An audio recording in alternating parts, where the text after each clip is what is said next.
make Oh, because the sure cameras. that it doesn't echo. That When I join online, sometimes it echoes, and you guys usually have So to they do don't it. want to. So if you see that, right, and then we actually also.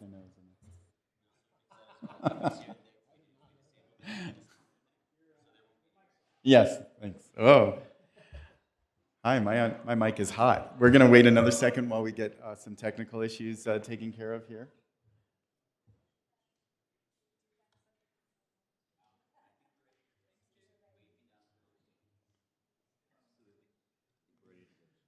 Excellent.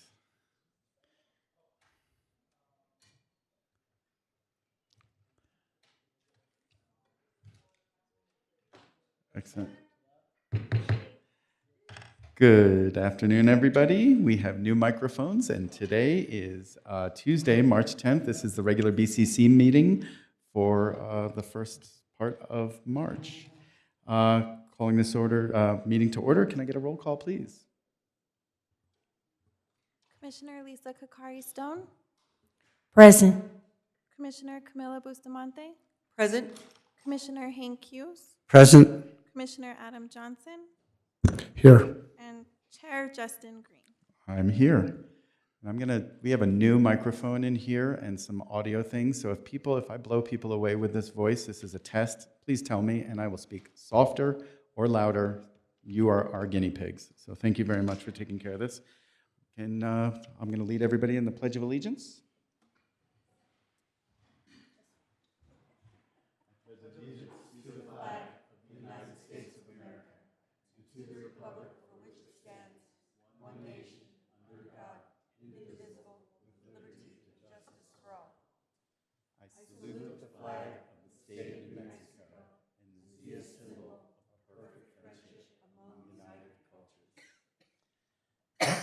And we have a land acknowledgement here.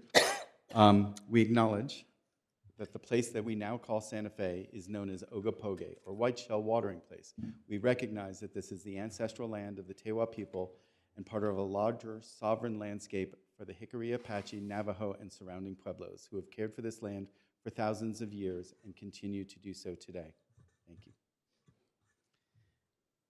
And we have now a moment of reflection. We have County Manager, we have Gabe. Hey, Gabe, thank you. Hi, Chair. Let us take a moment to focus on the work ahead of us today, being ever mindful of our decisions, and in the best interests of our community, we take a moment of silence.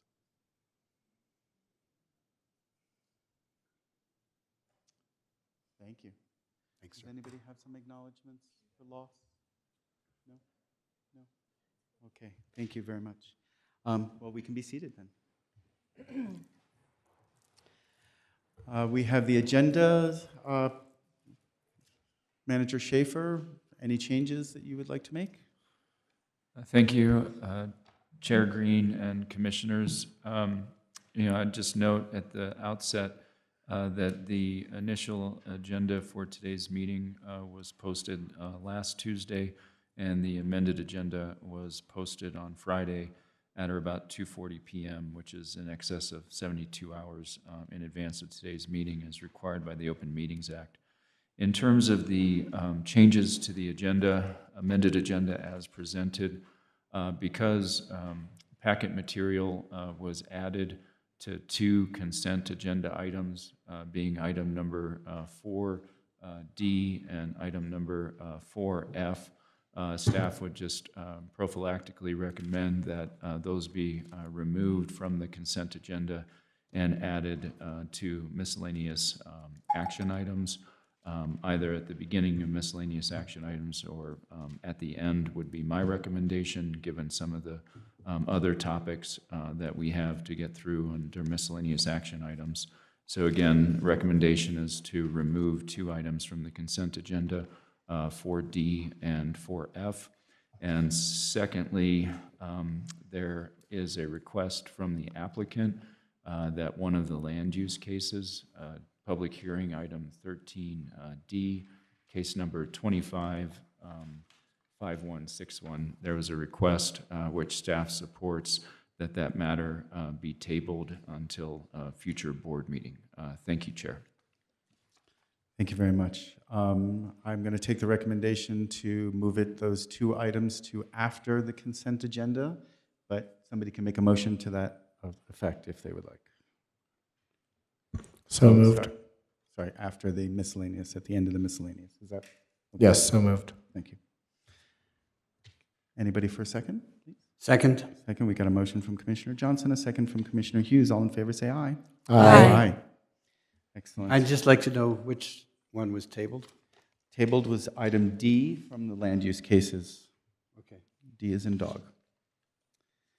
Excellent. So we have years of service, retirements, and new hire recognitions. County Manager Schaefer. Thank you, Chair. We wanted to take a moment to recognize both new hires, retirements, as well as years of service. So I'll start actually with new hires in terms of folks that are hired in the month of January that are currently county employees, as well as wanting to recognize several volunteer firefighters who have advanced to the level that they are eligible for stipends that can be provided for responding to a call. So in the County Clerk's Department, wanted to welcome Caleb McGuire, an administrative assistant in the County Manager's Office, Candace Trujillo, an HR administrator in our HR and Risk Department, 3 volunteer firefighters, Cynthia Hanna, Ian Hanna, and Caleb Unseth in the Community Services Department, 2 new employees, Ivan Valesco and Lone Gino Montoya. In the Land Use Department, Anna McMahon, and in our Public Works Department, Melveron Dongo. In the RECC, want to welcome Keisha Chavez, who is the Deputy Director. In the Sheriff's Department, Jose Garcia, and also in the Sheriff's Department, Jasmine Salazar, and then finally in our Utilities Division, Ramiro Perea. So those are all of our current new hires for the month of January 2026. We did have 1 retirement in the month of January, and that is Alex Dominguez, who retired from the Community Services Department. In terms of employees who are recognizing significant anniversaries with the county during the current month of February, we have 3 employees who have been with us for 5 consecutive years. And that is Denise Benavides, who we'll be seeing a lot of today, Ariana Quintero, and Dakota Moore. Congratulate each of them for celebrating 5 years with the county. And then those that are recognizing 10 years of consecutive service with the county include all actual firefighters, Aaron Western, Robert Bell, Maria Elena Cordova, Christopher Griego, Lonzo Rodriguez, Otis Tinscher, and Clayton Wallace. So again, want to congratulate Alex Dominguez on his retirement. Want to welcome all of the new hires and want to celebrate those employees who have been with us for a significant number of years, specifically celebrating 5 and 10 years. Thank you, Chair. Thank you very much. Any comments or on the board? I enjoyed working with Alex in his years here, and I'm sad to see him go, but happy that he achieves retirement. May we all be so blessed. Yes, ma'am. Thank you, Chair. Also, I was surprised Alex retired, but glad and happy for him and really appreciate his deep knowledge, commitment to community, and really advancing behavioral health for Santa Fe and Santa Fe County. So I didn't get a party invite, so I don't know what's going on there, but I wish him well, and I hope I can contact him. Thanks. Yes, sir. Yeah, just to briefly echo what the chair and Commissioner Kagari. So instead, I appreciated working with Mr. Dominguez in the short time that I've been here. I also want to congratulate this sort of tenure class in the fire department. That's spectacular. So congratulations to all. Thank you. Yes, ma'am. Thanks, Chair. And I meant to recognize and congratulate Denise Benavides for her 5 years. Based on your knowledge, I thought you were here 20, so that's pretty impressive. Excellent. Well, Oh, that's what she meant when she says it's like dog years. So. okay. Excellent. Well, thank you very much. Congratulations, Denise, as well. We'll congratulate you every time you're at the podium today. So, excellent. Thank you very much. Moving on to item 2, matters of public concern. Do we have anybody online or anybody in the room that would like to speak matters of public concern? I see none. Do we have anybody online today? Excellent. Send them along. 3 minutes, please.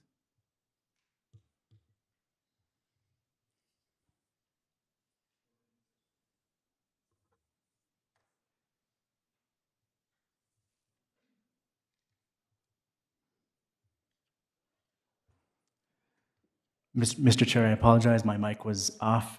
We have one speaker online, Chris Michels. Go ahead and unmute.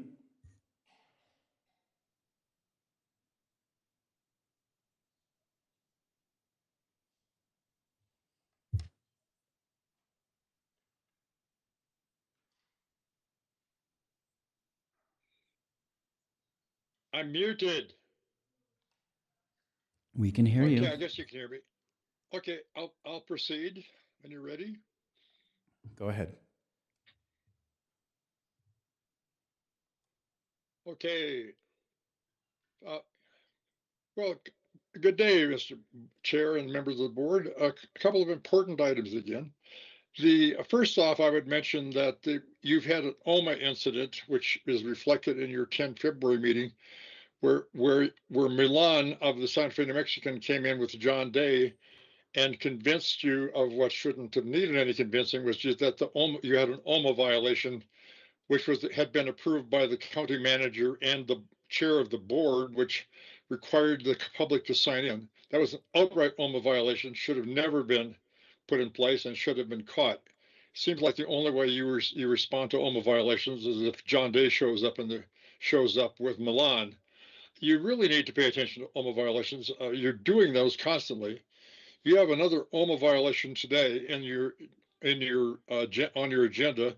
The January 27th minutes should have been approved per OMA at the previous meeting, and since you scrubbed the 24th, it should have been approved before the meeting before that on the 10th.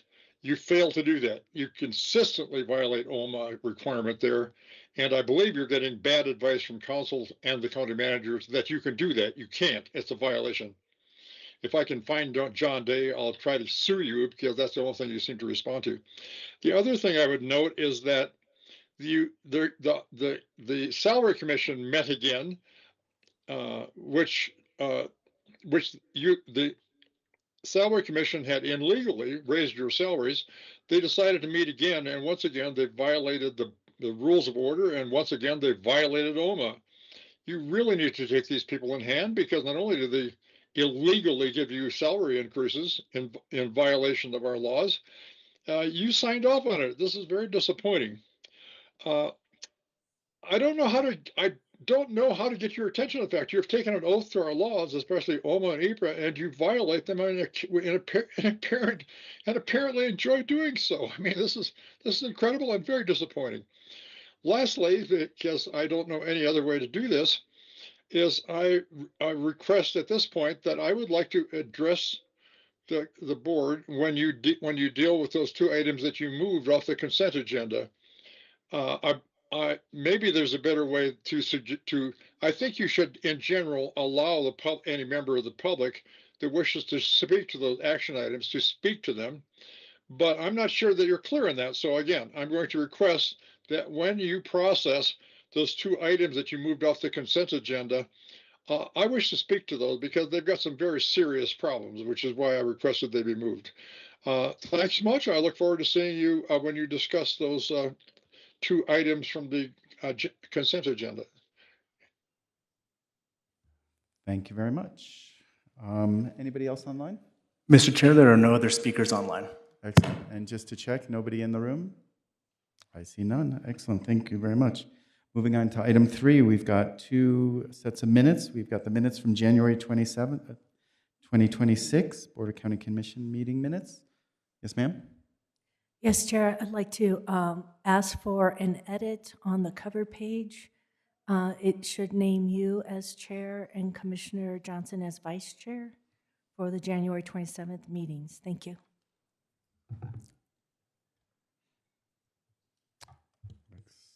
Excellent. Mr. Chair, Yes, ma'am. I also have a correction of a name on page 20. On page 20, it references a Maria Armijo. It is Ana Antonia Armijo. That would be the only change there. Okay. Yeah, yes, sir. Sorry. Likewise, page 3, very minor, but an artist that I referenced name is Gilberto Guzman, not Gilberto de Guzman. Thank you. Karen, did you get all those? Thank you. Anything else? Move to approve with those changes. I second it. Motion from Commissioner Johnson, second from Commissioner Kokari Stone. All in favor, say aye. Aye.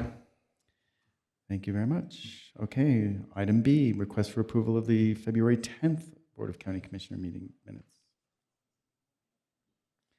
Any? Chair Yes, ma'am. Green, I believe we have the same cover page issue. It's very minor, but it names me as a Vice Chair and Commissioner Johnson as Chair. If you could just take off Vice Chair from my name. And Commissioner Bustamante as chair, right. So it continues to have them both as chair, even though it also has myself and Commissioner Johnson as chair and vice chair. Excellent. Any other corrections? I forgot to ask if staff had any, but on the last one. Move to approve as amended. I second. We got a motion from Commissioner Johnson, second from Commissioner Bustamante. All in favor, say aye. Aye. Aye. Any opposed? Hearing none. Thank you. It is approved. Moving on to the consent agenda, making note that 2 items were removed. Are there anything else that people would like to remove or discuss further? Item D and F were the 2 that were removed, just for reference. Based on the update and the removals, I make a motion to approve the consent agenda. Excellent. Second. Got a motion from Commissioner Kokari Stone, a second from Commissioner Hughes. All in favor, say aye. Aye. Aye. Any opposed? Hearing none. We have a consent agenda and probably some resolutions. Item 4B is resolution number 2026032, and item 4C is resolution number 2026033. Fabulous. We are going to take a little break and temporarily recess and reconvene as the County Canvassing Board and hear from the folks from the fabulous County Clerk's Office. First off, Rosangela, welcome back and congratulations. Did you bring pictures? Thank you.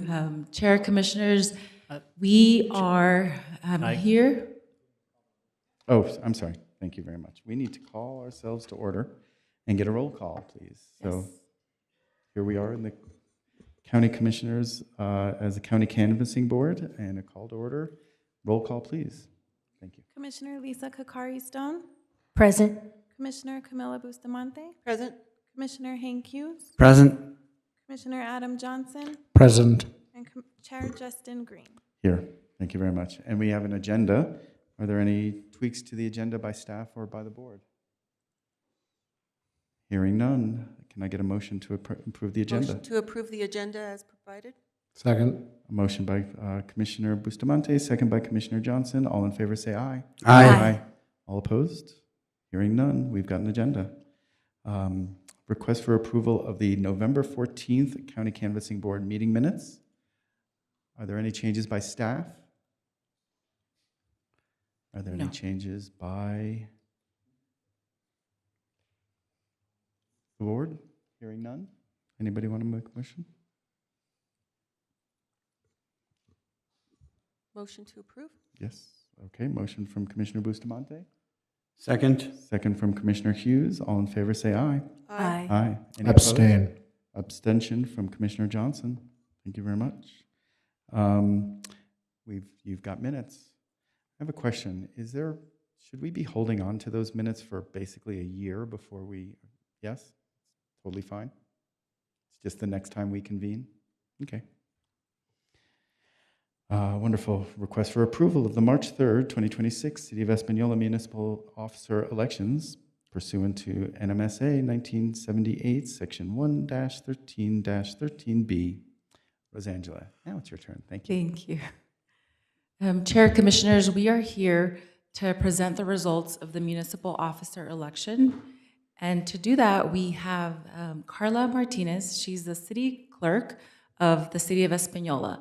So the municipal officer election, the city clerk serves as the role that the county clerk would serve in elections.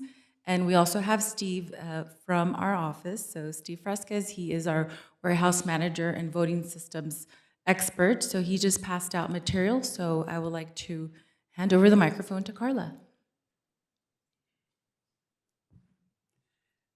Thank you, Chairman Green, Commissioners. It's a pleasure to be here with you all today. The packet that was just handed out are the canvassing reports that we printed out for you with the final tallies of the election result. The first page is the candidate summary and the number of votes that they did. Again, this is just for Santa Fe County, so this isn't the final tally. The second page is the ballots cast, and that's broken down by precincts. And the third one, attachment, is the canvasser reports, and again, that's broken down by, the first page is the total, and then broken down by precincts after that. Also, we've provided you copies of past election results as well, just for your information. Thank you very much. Any questions from the board or anything else, Rosangela? No? From the board? No? First off, I guess one question is I see reports from District 1, 3, and 4. Nothing from District 2. Is that because District 2 fully sits within Rio Arriba? That's correct. Thank you for clarifying that. And everything was smooth with your election up there? Yes. Well, congratulations. Thanks for putting a smooth, a good, successful election. And congratulations to all that won and everyone who competed in that. It takes a little bit of effort both to win and to lose. So it's appreciated for everybody.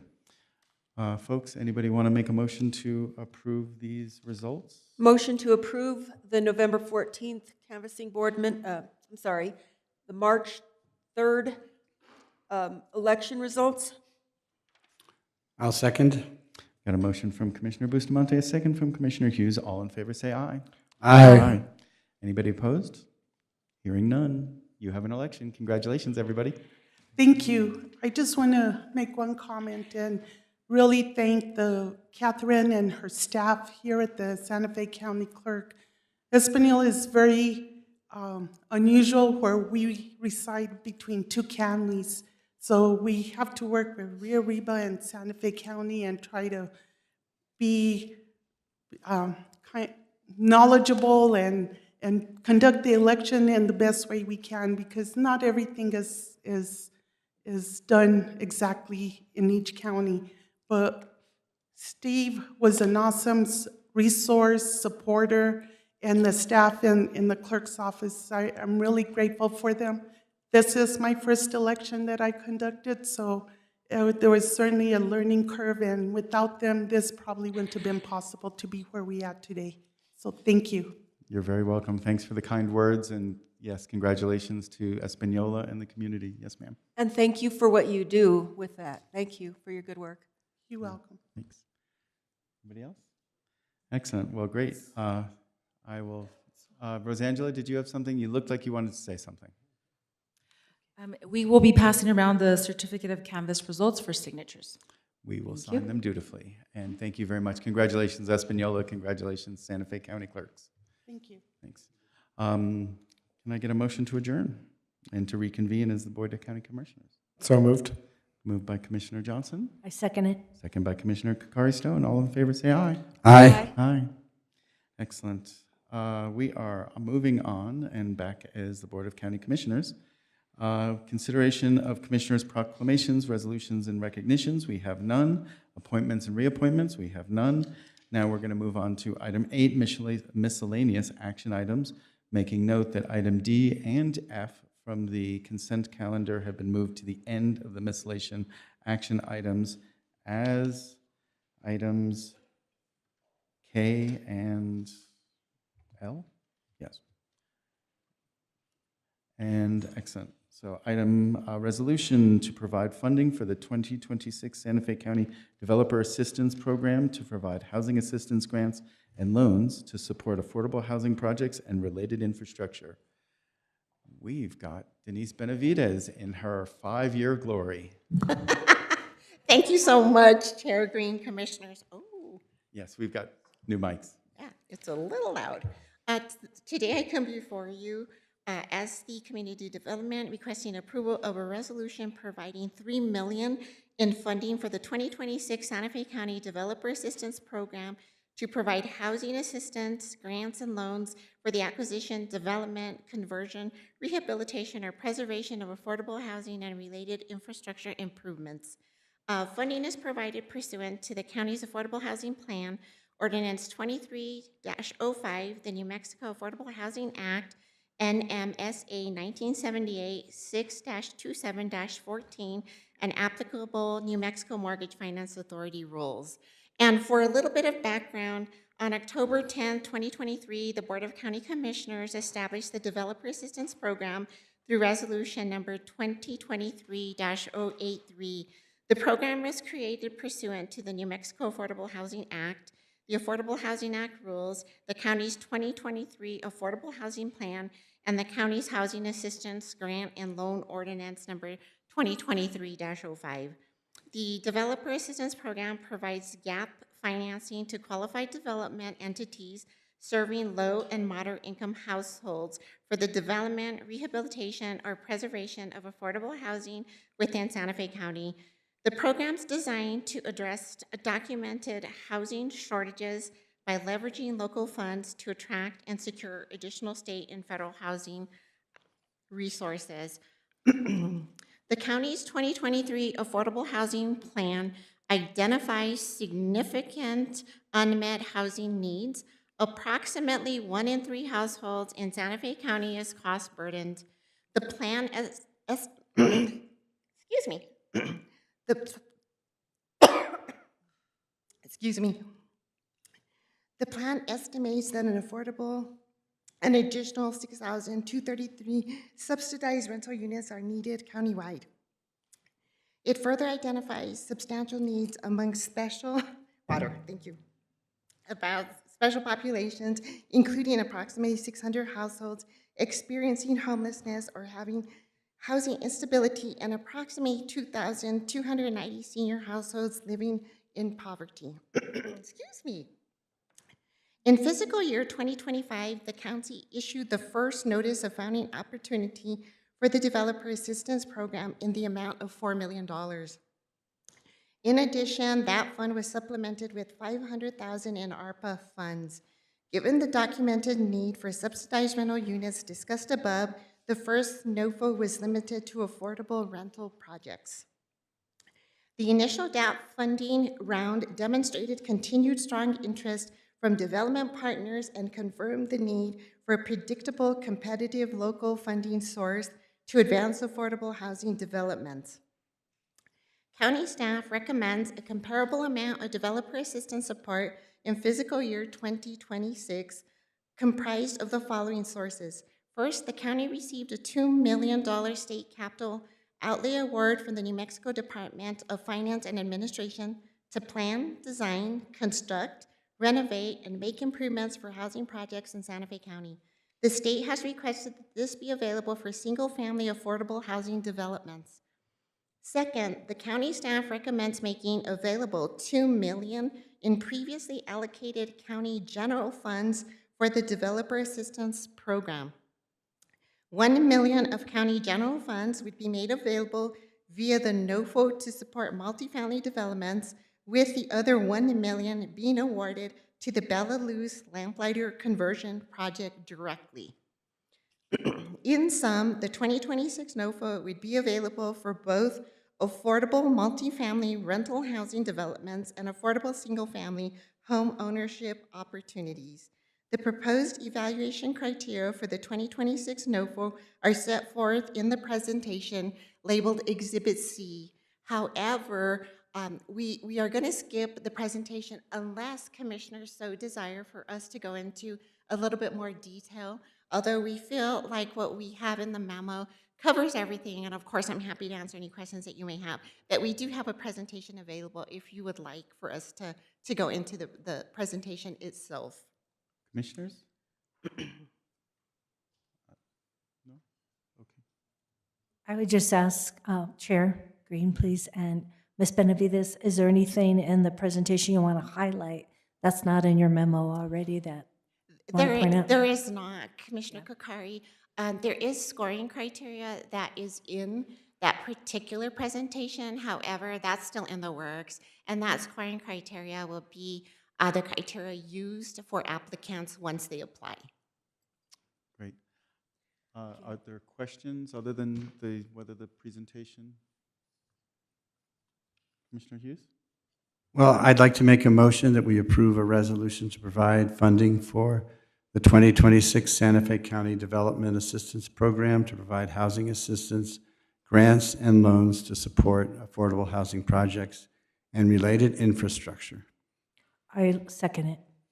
Fabulous. We've got a motion from Commissioner Hughes, a second from Kokari Stone, but under the discussion, I'd like to ask a question. If in the Developer Assistance Program, is there a way that we can make this more accessible to local developers? The answer, Commissioner Green, Chair Green, Commissioners, the answer is yes. It currently is available to mainly all local developers, although some that come through Santa Fe County that own property here and want to develop do definitely apply. When we did the first round, we had, I believe there was 5 applicants. One, of course, was our own development, but the others were county or city. 2 of them were a non-local, however, the product that they did produce. Both are multifamily, and I think will serve a huge purpose in helping us to bridge the gap currently. They're both all affordable projects, so it was a real plus for us. We hope that we have a lot more local developers this round, and I think we will, because now we're also opening it up a little bit to single family, some of the funding that we have, and we do have several single family in the pipeline.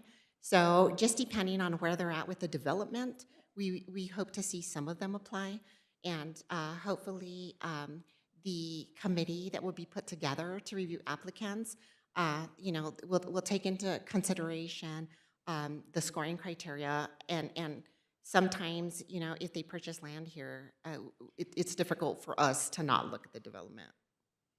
Great. Yes, sir. Thank you, Chair. Thank you, Ms. Benavides. Remind me where funds that are part of the fee in lieu program go. So Doesn't appear to be here. Yeah, so as far as fee in lieu, Commissioner Johnson, thank you so much for the question. We collect very little fee in lieu at the county. We discourage it. If anything, sometimes we collect what's called a residual fee, meaning that they usually have to still produce 1 unit, and then there's a residual fee based on the calculation. But that funding does go back into one of the line items for affordable housing. And that funding at some point, we will be discussing with Director Herrera as to consolidating some of the line items, because there's a lot of line items in affordable housing, and we at some point would like to put together a trust fund if possible, but those discussions are going to happen after budget. We have some cleanup to do on our area. Okay, yeah, I think we'd all appreciate being a part of that discussion as well once you have figured out the line items, but thank you for your answer. Thank you so much, Commissioner Johnson. We are going to be bringing something soon to commissioners as far as our funding and the allocation of that funding. So that'll be coming soon. Go ahead. I just want to add, I appreciate that you put trauma-informed as one of the criteria. I appreciate that, and I know it's an effort on Ann Ryan's part, yours, and Project Moxie. Thank you. Yes, thank you, Commissioner Kokari. We're excited about that too. Fabulous. We've got a motion and we have a second. All in favor say aye. Aye. All opposed? Hearing none. You've got some money. Thank you. Appreciate it. Yeah. Fabulous. Moving on to item B, a resolution. Oops, sorry, that was a resolution. Let me catch it before we get too far. Item 8A is Resolution 2026-034. Fabulous. Now, on to item B, a resolution authorizing the county manager to accept and administer New Mexico Department of Workforce Solutions grant funding for the redevelopment of the Lamplighter Inn project, to allocate $1 million of county funds pursuant to the Developer Assistance Program that we just funded, and negotiate and execute one or more amendments to the agreement. Jonathan, you're up. Thank you, Chairman Green. Good to see you all. I feel like it's been a while since I've been in front of you, and so thank you. Before I begin, if you don't mind, I just also want to thank Denise once again. I want to thank Jen Lopez and Project Moxie, and I want to thank Ann Wodarczyk. They've been exceptional in getting us prepared to be able to present to you all today. And so I just want to thank them for all the work that they have done, not just on the thing you will consider now, the thing you just approved, and then the work that we've been doing with Jen Lopez, Project Moxie, both from the community development side of the house and then also working with our team with community services. Before you is a resolution request to authorize the county manager to accept and administer New Mexico Department of Workforce Solutions grant funding for the redevelopment of the Lamplighter Inn project, to allocate $1 million in county funds pursuant to the Developer Assistance Program to the project, and to negotiate and execute one or more amendments to agreement number 2022-0201-CDD-KE. There is a specific note in a call out to Commissioners Hughes and Kokari Stone also for their exceptional work in being able to bring partners together to try to present this recommended solution to you all today. And so thank you also in advance for the work that you've done in consideration of this proposed resolution.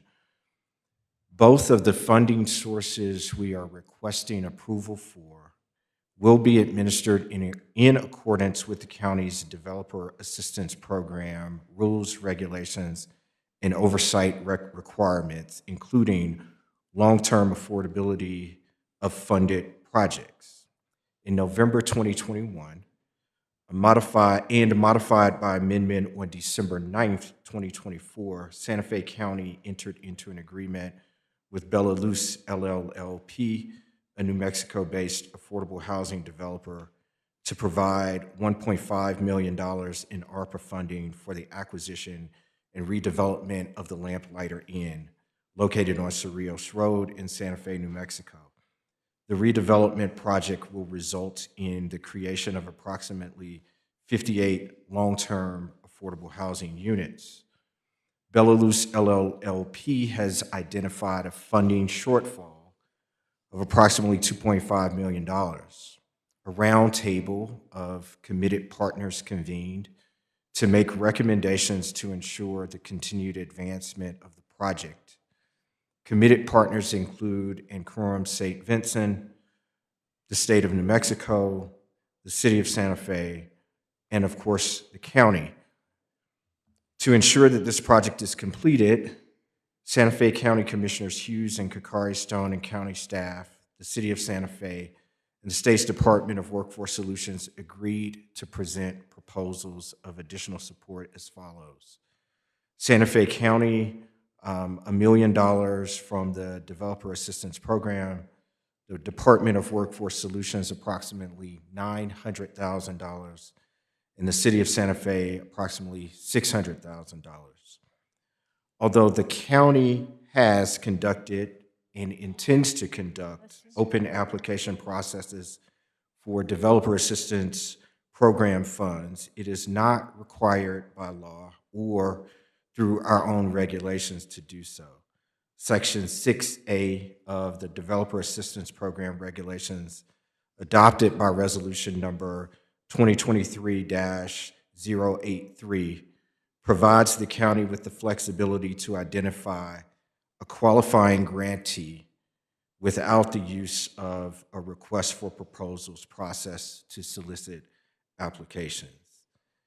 The county, in its discretion, may issue one or more RFPs to solicit applications from applicants, or shall otherwise identify a qualifying grantee for the award and use of housing assistance grants or loans to be awarded, loaned, donated, or otherwise distributed under the Developer Assistance Program. That is a quote from the section in the regulation.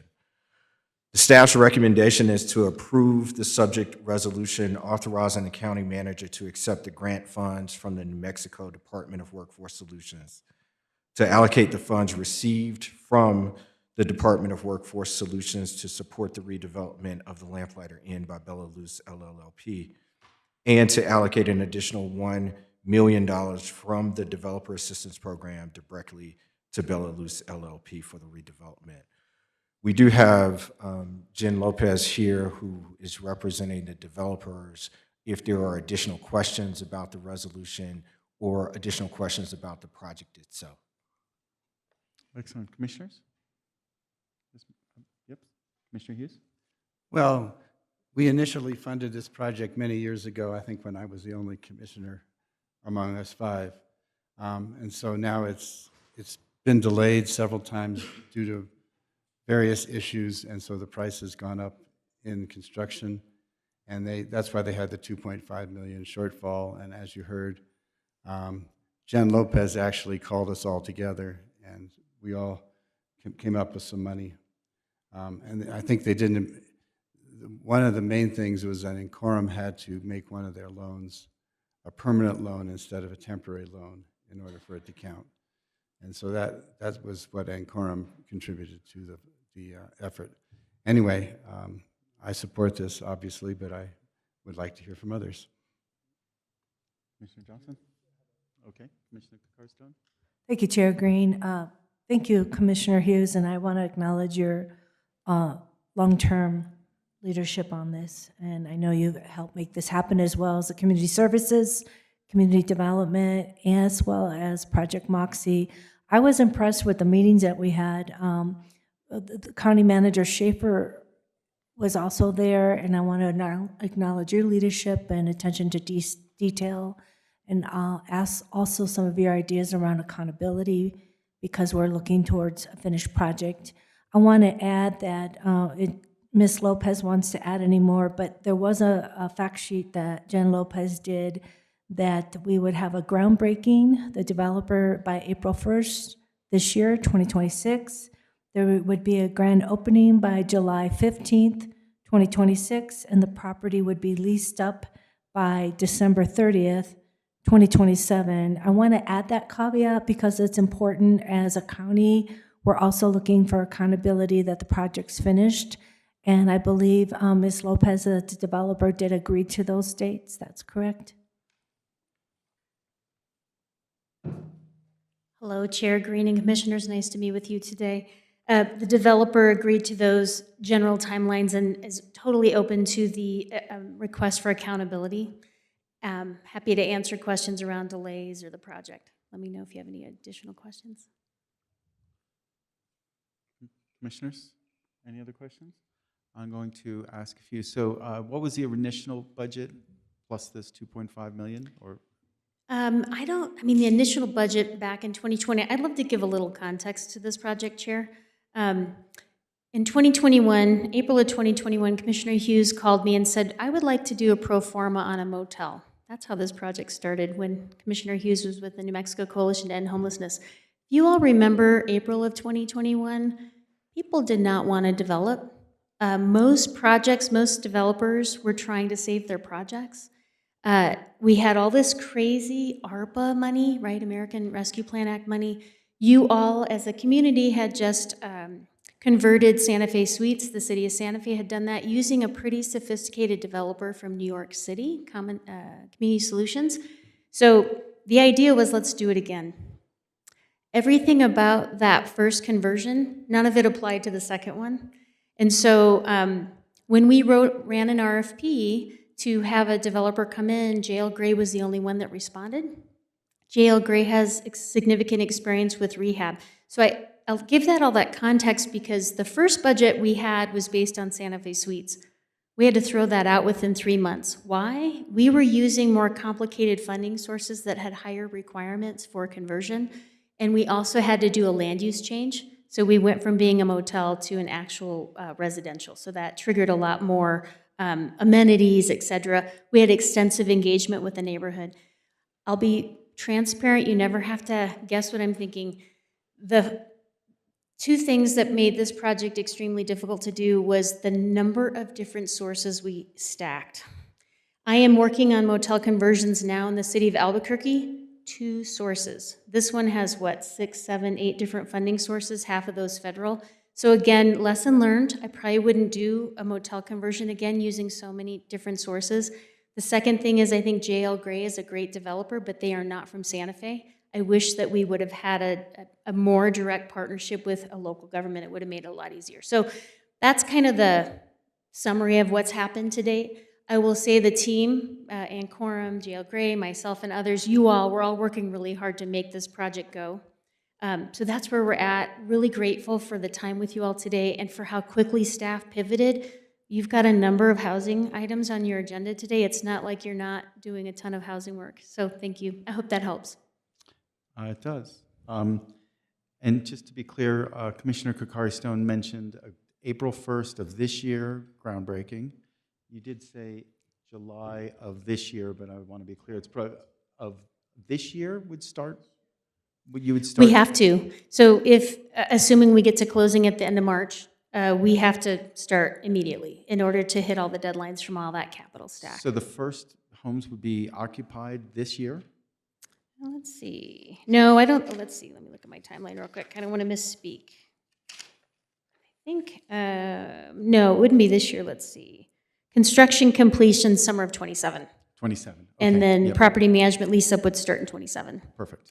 We anticipate it would lease up quite quickly. It's only 58 units. And the budget today is 15.8 million. So that's where we're at today. Yeah. Great. Thank you for clarifying that. Commissioner Johnson. Thank you, Chair. First of all, thank you, Commissioner Hughes, for your leadership on this, and Kokari-Stone for yours as well for joining. This is a very important project. I think it's an interesting use of the space in the smack dab middle of Santa Fe city limits and close to resources and transportation corridors and all of that. So I want to thank you, Ms. Lopez, for your work on this as well. It is unfortunate when projects get delayed and costs increase and things like that. I want to make a quick note about parity and that the county is going to be contributing $1 million to this, the city $600,000, Workforce Solutions $900,000. And I think that we should do this, even though the county is contributing in excess of the city, in the spirit of collaboration, because when we have shared concerns, when we share jurisdictional boundaries, we need to step up for the people instead of playing politics. But in that same spirit of collaboration, I like to think about this as a gesture of good faith, so that we happen to have money and the city may not have just the budget to make it work out to this time. That might happen to us down the line. So, putting good faith in our efforts is important to me. So I heartily support this project. Thank you. And Commissioner, can I just make a quick add-on? The city's actually done like over $4 million for this project. Good. But it's been little bits and pieces. And I appreciate that everybody's just coming with what they can do in this moment, right? Because we need to close in 30 days. So Yeah. anyway, but That's an important clarification, and it really speaks to what I'm getting at. You know, we try to chip in when we can on important projects like this. So when we look at the memo, which only outlines the current contributions, full context is important. Thank thank you so much. Thank you. Thank you, Chair Green, Commissioner Johnson, and Jen. I wanted to add the contingency on the item 4, that this is contingent upon the project being fully funded, but maybe put it out there for the public if one of the contributors would default. I don't know if that goes to you, Jen, or to Mr. Butler, or to County Manager Schaefer. What would happen? In the meetings, we did have we agreed that we would have a memorandum of agreement around what everyone's kicking in as part of the condition. I know that's not in the memo, but that was agreed upon, so we have it in writing. But if someone did default, or someone said, hey, we don't have this money, what would happen? I'd love to take that one on, Commissioner, and I thought it was a great idea in the meeting to ask for an MOU. The reason we didn't proceed with that is it typically takes months because everybody's legal has to review, and we didn't feel like we had the time. If we get to the end of this month and all the funds aren't in place, we'll have to pivot. I think there's a huge commitment from the team that if that were to happen, we will find another housing use for that site, but it would take some work, but we're committed. So it will move forward one way or the other, but we would sure like it to move forward the way it looks today. So if I could, Chair, Commissioner Kokari Stone, the way I understand the conditions set forth in the memo is that if all the funding doesn't materialize, then I no longer have the authority to enter into the loan agreement for the county's money. So it all has to close at the same time, or our money, would have to come back to the board for, for further action or direction. But to be clear, unless all of the capital is available at the same time, no county commitment occurs, no county money goes out the door. So that's how I understand the authority that you're delegating, is that all of that has to be in place. And if there's another idea about a project, what have you, we would be coming back to the board to revisit. Chair Green, Commissioner Kokari, I just wanted to also mention that with the particular project, we will be putting together a developer assistance agreement. Before I can do that, there's a lot of documentation and information that I'm going to need. The only way they can provide that to me is if we're almost at the closing table, right? So I will follow it through closing, and then after closing, there'll be documentation that I'll require that comes back to us as well for our records. So we're at the point now where once we approve this funding, there's no turning back, right? So once this happens, we'll follow through with the agreement, and it'll be specific, and I'll require all the documentation that I need. So I'm pretty positive that it's going forward and it's going to close. So I just want to make you feel a little bit more comfortable, commissioners, that we will gather all that information, and it has to be based on the fact that we're almost at the closing table. Thank you. Appreciate that, and I appreciate this is a good faith effort, and I just wanted that to be clarified for the public and the other commissioners. And it earns its name about luz and light, and let's put a lot of that out there. Thanks. Yes, thank you. Thank you. Jonathan, anything else? Jen, anything else? Commissioners, Commissioner Hughes.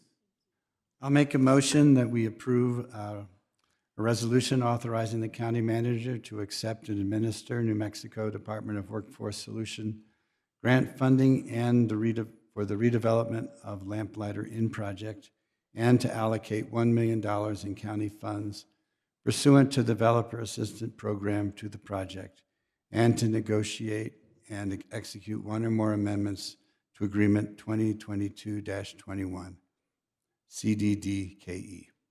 I second it. We've got a motion from Commissioner Hughes, a second from Commissioner Kokari Stone. All in favor say aye. Aye. Aye. Any opposed? Hearing none, we've got a resolution. Chair, the resolution number is 2026035. Fabulous. Thank you very much. Happy building, guys. Good luck. On to item C, a request for approval of agreement number 2026-0228 PW between Santa Fe County and Buffalo Design Architects in the amount of $275,816 exclusive of NMGRT and to provide architectural design services for the building expansion and site master planning at 242 Dinosaur Trail and delegation of signing authority to County Manager for the purchase orders. Yes, sir. You're up, Mike. Good afternoon, Commissioners. You pretty much said it all, Mr. Chair. That's what Santa Fe County Public Works is requesting, is the approval between Santa Fe County and Buffalo Design Architects for the expansion at the clerk's office. Just to reiterate, some of the expansions that the clerk wants to do to the warehouse located at 242 Dinosaur Trail is to do an addition, a room for their existing mail sorting machine. Their mail sorting machine right now is currently in the warehouse. And so it's really loud when the employees are in there working, so they want to actually build an expansion, a room that'll separate the mail sorting machine from the vacuum unit and the generator that is also attached to the mail sorting machine. So that's could be the other request, is one room for the mail sorting machine, an additional room for the vacuum pump and generator, and then they also want to do an observation hallway that they'll be using for viewing to a day-to-day mail sorting operations during voting periods. So that is the request for approval for design. Thank you very much. Anything from the commissioners? You know, the clerk earned this. She just showed how great she did in Espanola. Let's give her an addition. Excellent. Do I have a motion on the floor here? I'll make a motion to approve agreement number 2026-0228-PW between Santa Fe County and Buffalo Design Architects in the amount of $275,816, exclusive of MNGRT, and delegate the county manager to sign the purchase order. We've got a motion from Commissioner Johnson. Do I hear a second? I'll second it. And a second from Commissioner Hughes. All in favor, say aye. Aye. Any opposed? Hearing none. All right, let's design Thank you, something. Commissioners. Thank you. Item D, a resolution to amend Resolution 2025-075 to replace the polling place voter convenience center for the consolidated precinct number 22, consisting of precincts 13, 68, 94, 129, and 171 for all statewide elections in 2026, and to add a polling place voter convenience center for consolidated precinct number 2022 for all statewide elections in 2027. The Chair, clerk. I apologize. Rosangela's on her way. It is candidate filing day, so she's back and forth, but she's coming. I got you. Should we, we'll come back to this item if that is okay? Yes? All right. We're going to move on to item E. Okay, item E, a resolution granting the county manager authority to execute a lease agreement and all future amendments to BL 1501 between Santa Fe County and the New Mexico State Land Office for a parcel of land upon which the county has constructed the Marcos Trujillo Teen Center up in Sombrio. La Puebla. La Puebla, yeah, excellent. My Thank district. you, Thank you. Chair Green, Commissioners. This is a lease between the county and the State Land Office for state trust land. And the county has had an existing 25-year lease, and we were seeking an extension of that. And we were given both short and long-term options. And the long-term option is a 40-year option. And since we have a 4,000 square foot building that we're operating the Boys and Girls Club out of, and it is nowhere near the end of its useful life, and it is a vibrant and many exciting things happening there, we would like to take them up on the 40-year extension. And the land is 5.5 acres, and the rent is just a continuation from the previous agreement. So this next year's, the 26th year, basically, of us being on the land, is a 3% increase over the prior year. And the rent is planned to go up 3% a year. And that is the way the State Land Office operates their leases. Most of our State Land Office leases go up anywhere between 2% and 5% a year. And I stand for any questions. Fabulous. Commissioners? Anybody? No? Great. I drive by that all the time, and it's a great little shining example of stuff up on the hill. And good work for the kids. Yes, ma'am? Yeah, Chair Green, I just have a question for you, or maybe Michelle. Does the Hands Across Cultures, I know that was former Commissioner Montoya's organization, and maybe this started back then when he was on the board, but do they collaborate with Moving Arts Española? It's just a curiosity question. It seems like there would be a natural partnership. I'm just curious. Thank you, Commissioner Kakari Stone, Chair Green.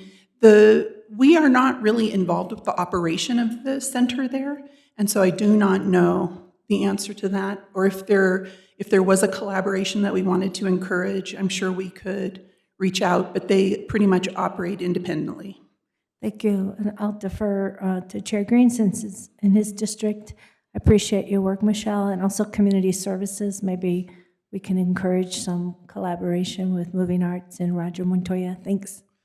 I guess I'll ask a question as a follow-up. It's a pretty large site, and is this for the exclusive use of the Boys and Girls Club, or would there be the potential to carve out another acre that isn't being used by the Boys and Girls Club for a program such as Moving Arts or some affordable housing or whatever other county use we saw fit? Chair Green, I am not 100% sure how, what the terrain is like and how much of the 5.5 acres is usable out there. I know we have a large parking area in addition to the 4,000 square foot facility. I would say it's something to explore if there's an interest. That'd be great to know. And I was looking at the assessor's maps, and it shows that we are the owners of that land. Is there a reason that the assessor's maps show that?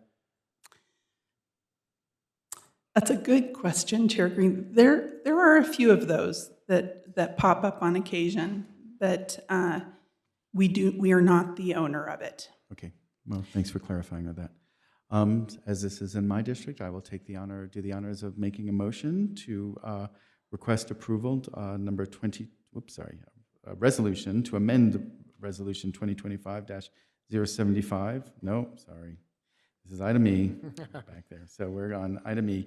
Resolution granting the county manager authority to execute a lease agreement and all future amendments to BL-1501 between Santa Fe County and the New Mexico State Land Office for a parcel of land on which the county has constructed the Marcos Trujillo Teen Center.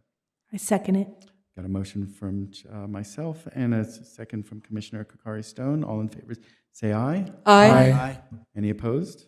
Hearing none, you have a resolution. Thank you. Resolution number 2026-036. Fabulous. Is Rosangela back? Yes, ma'am. Excellent. So here we are, back to item D, a resolution to amend Resolution 2025-075 to replace the polling place and the things that I stated earlier. Yes, thank you. Chair Green, Commissioners, we are Deep here. breath, deep breath.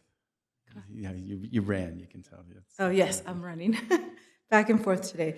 So this resolution is to amend our existing resolution, and we're just replacing Hondo number 1 or number 2 to Hondo number 1.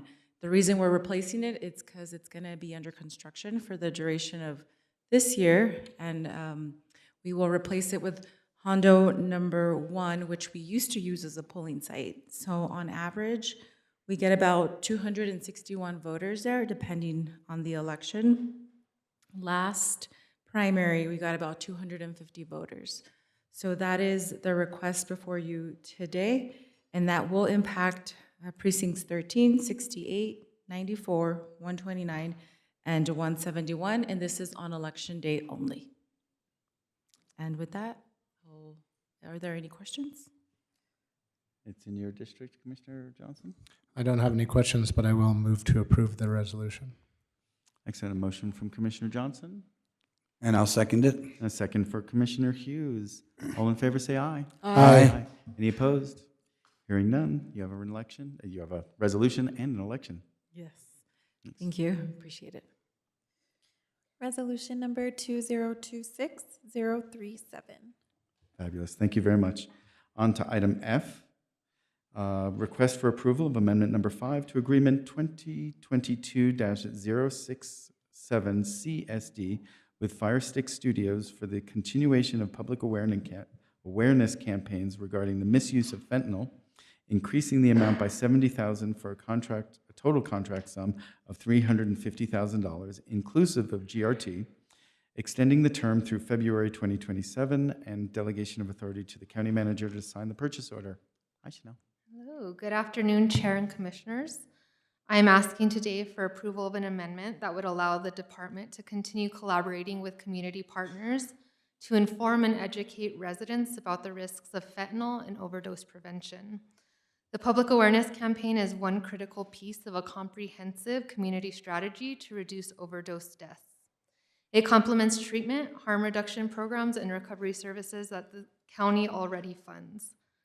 National prevention guidance supports this type of work. The Substance Abuse and Mental Health Services Administration's strategic prevention framework highlights environmental prevention strategies, approaches that aim to influence the setting, conditions, and norms in which people live, work, and socialize, to reduce substance misuse and its harms. SAMHSA's guidance explains that changing community standards and social conditions can help reduce risk factors, strengthen protective factors, and improve health outcomes across the population. By increasing awareness, reducing stigma, and shaping community perceptions about substance use and overdose, environmental strategies prime the community to better recognize risk and engage with support and services across the continuum of care, from prevention and harm reduction to treatment and recovery. Public awareness campaigns like this one are an important component of the broader comprehensive approach. Fentanyl is now the leading driver of fatal overdoses in New Mexico. State data shows fentanyl and other synthetic opioids are involved in about 65% of overdose deaths in 2023. Here in Santa Fe County, the impact has been significant. Recent data show that overdose deaths increased by 104%, and emergency department visits related to overdoses grew by 131% in the first half of 2025 compared to the same period in 2024, with fentanyl linked to most fatalities. Meanwhile, calls for service for overdose and poisoning ingestion rose from 655 in 2024 to 877 in 2025, underscoring increased demand on emergency responders. Our campaign emphasizes practical harm reduction strategies such as never use alone. National research supported by the U.S. Department of Justice National Institute of Justice found that about 75% of overdose deaths occurred when an individual was using drugs alone, meaning no one was present to administer naloxone or call for help. During the most recent campaign phase, we reached 396,824 individuals through social media avenues, 575,076 impressions via bus wrap advertising, 85,973 weekly billboard impressions, 197,010 retail and digital display impressions. We also expanded outreach through 2 podcasts over the last 2 years.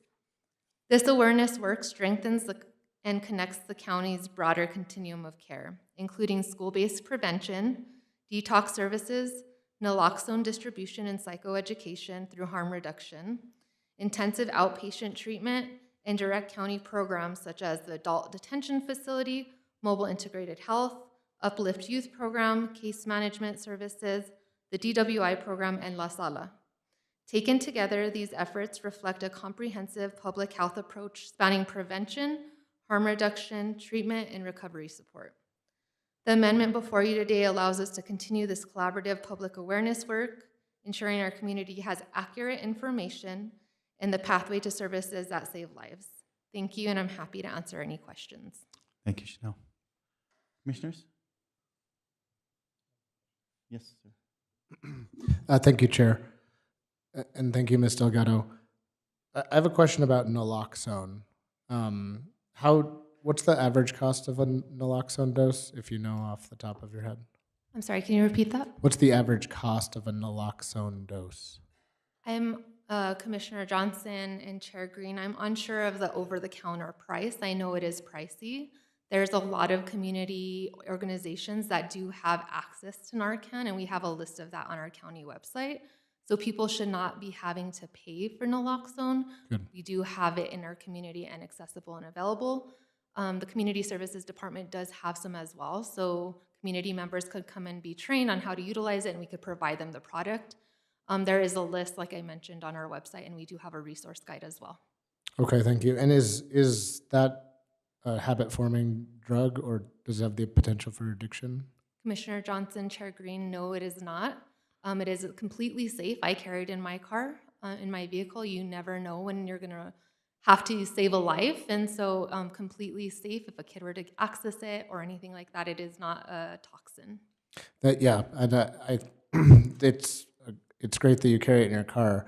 The Blue Bus system, which runs throughout northern New Mexico, the drivers carry Narcan or naloxone or a drug that counteracts the effects of fentanyl. And last year, someone's life was saved through that. So it's important that we do that. I guess I want to know, is this increase for specifically media outreach, or is it for drugs like naloxone or Narcan?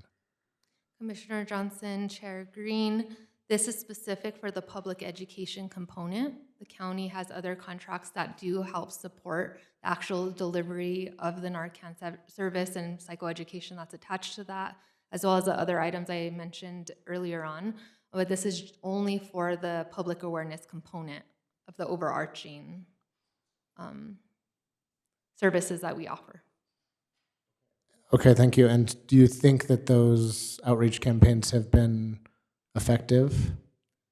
Commissioner Johnson, Chair Green, I would say that there are some indicators that would point that that it is effective, and that naloxone is showing up a little bit more predominantly than we've seen historically. I'll use some emergency room data that I just looked at this morning. For overdose-specific individuals coming in post an overdose, naloxone was used in 60%. I would say that our county jail probably has some pretty great data. I don't have the most current, and how many times they've had an overdose reversed due to naloxone access. So I would say there's indicators pointing to naloxone is becoming more of a household item than historically.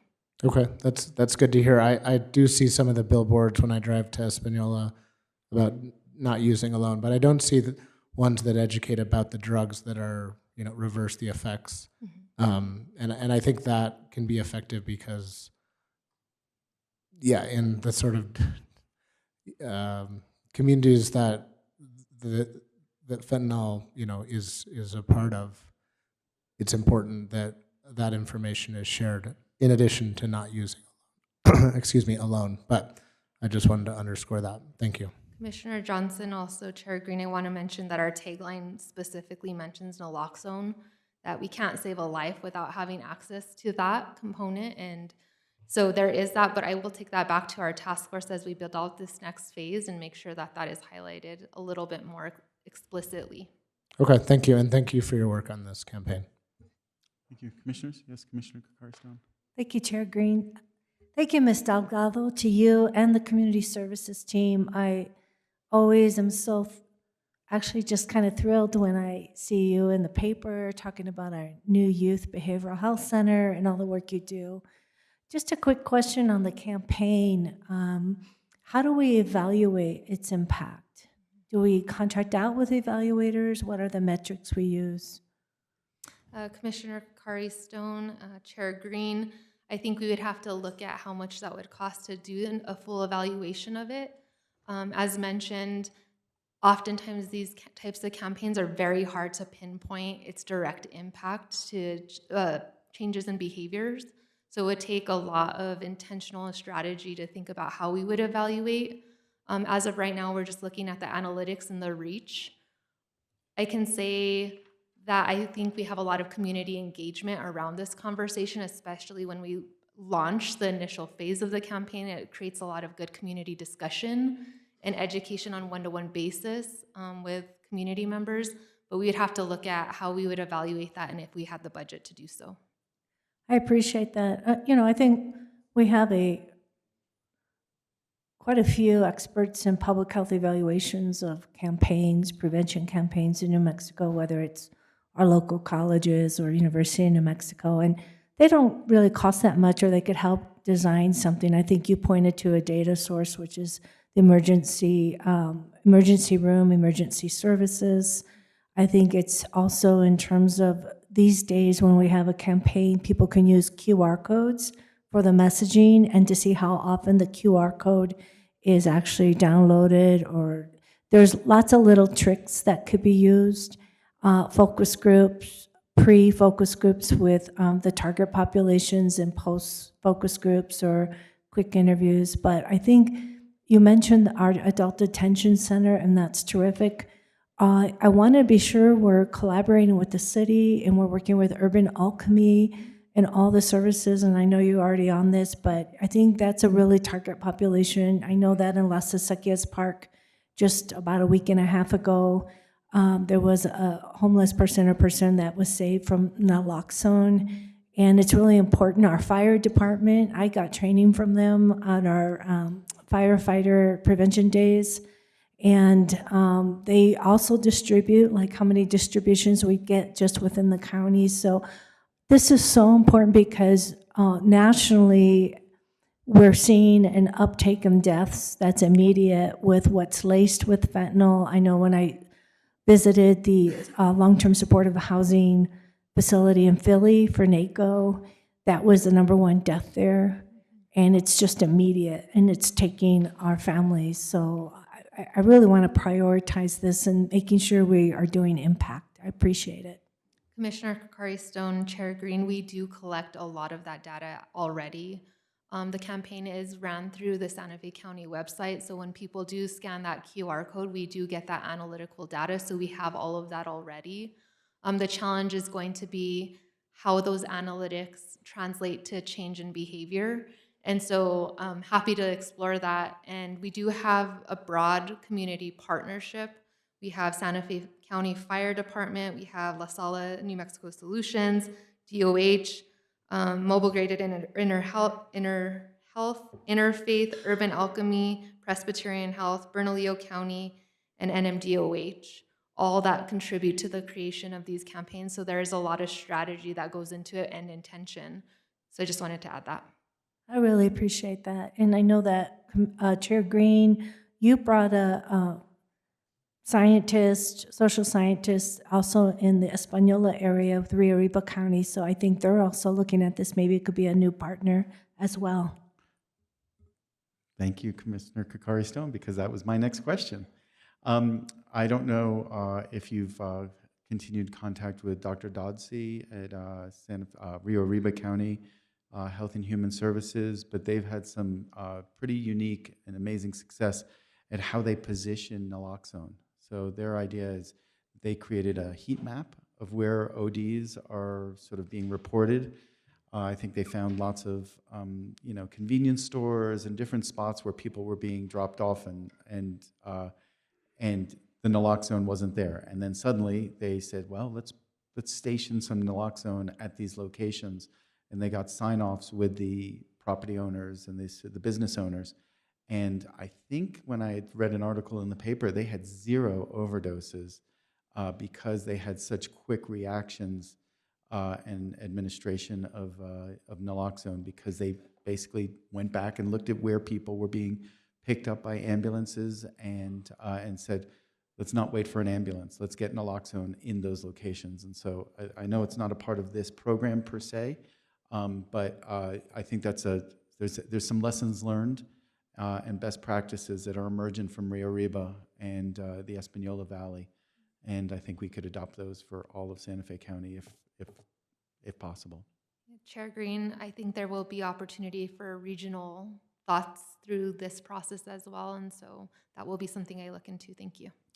Additionally, as Commissioner Kakari Stone mentioned, really the lacing, right? There's a lot of people that, my understanding, and from speaking to somebody just very recently, It's the mixed drugs. It's people thinking they're getting one thing and they're getting fentanyl laced in it.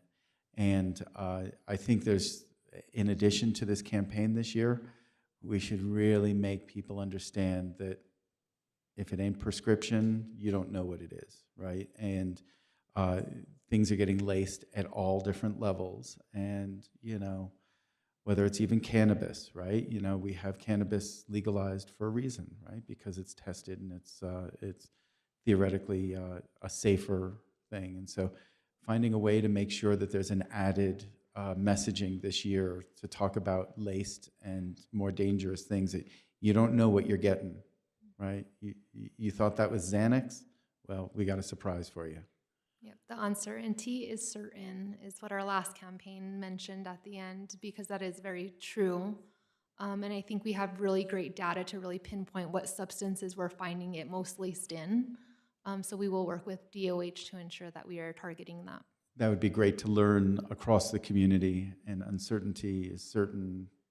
Sounds great, but might be a little metaphysical for everybody here. But it's but definitely let's get that message out. Thank you very much. Anything else, commissioners? Do we have a motion?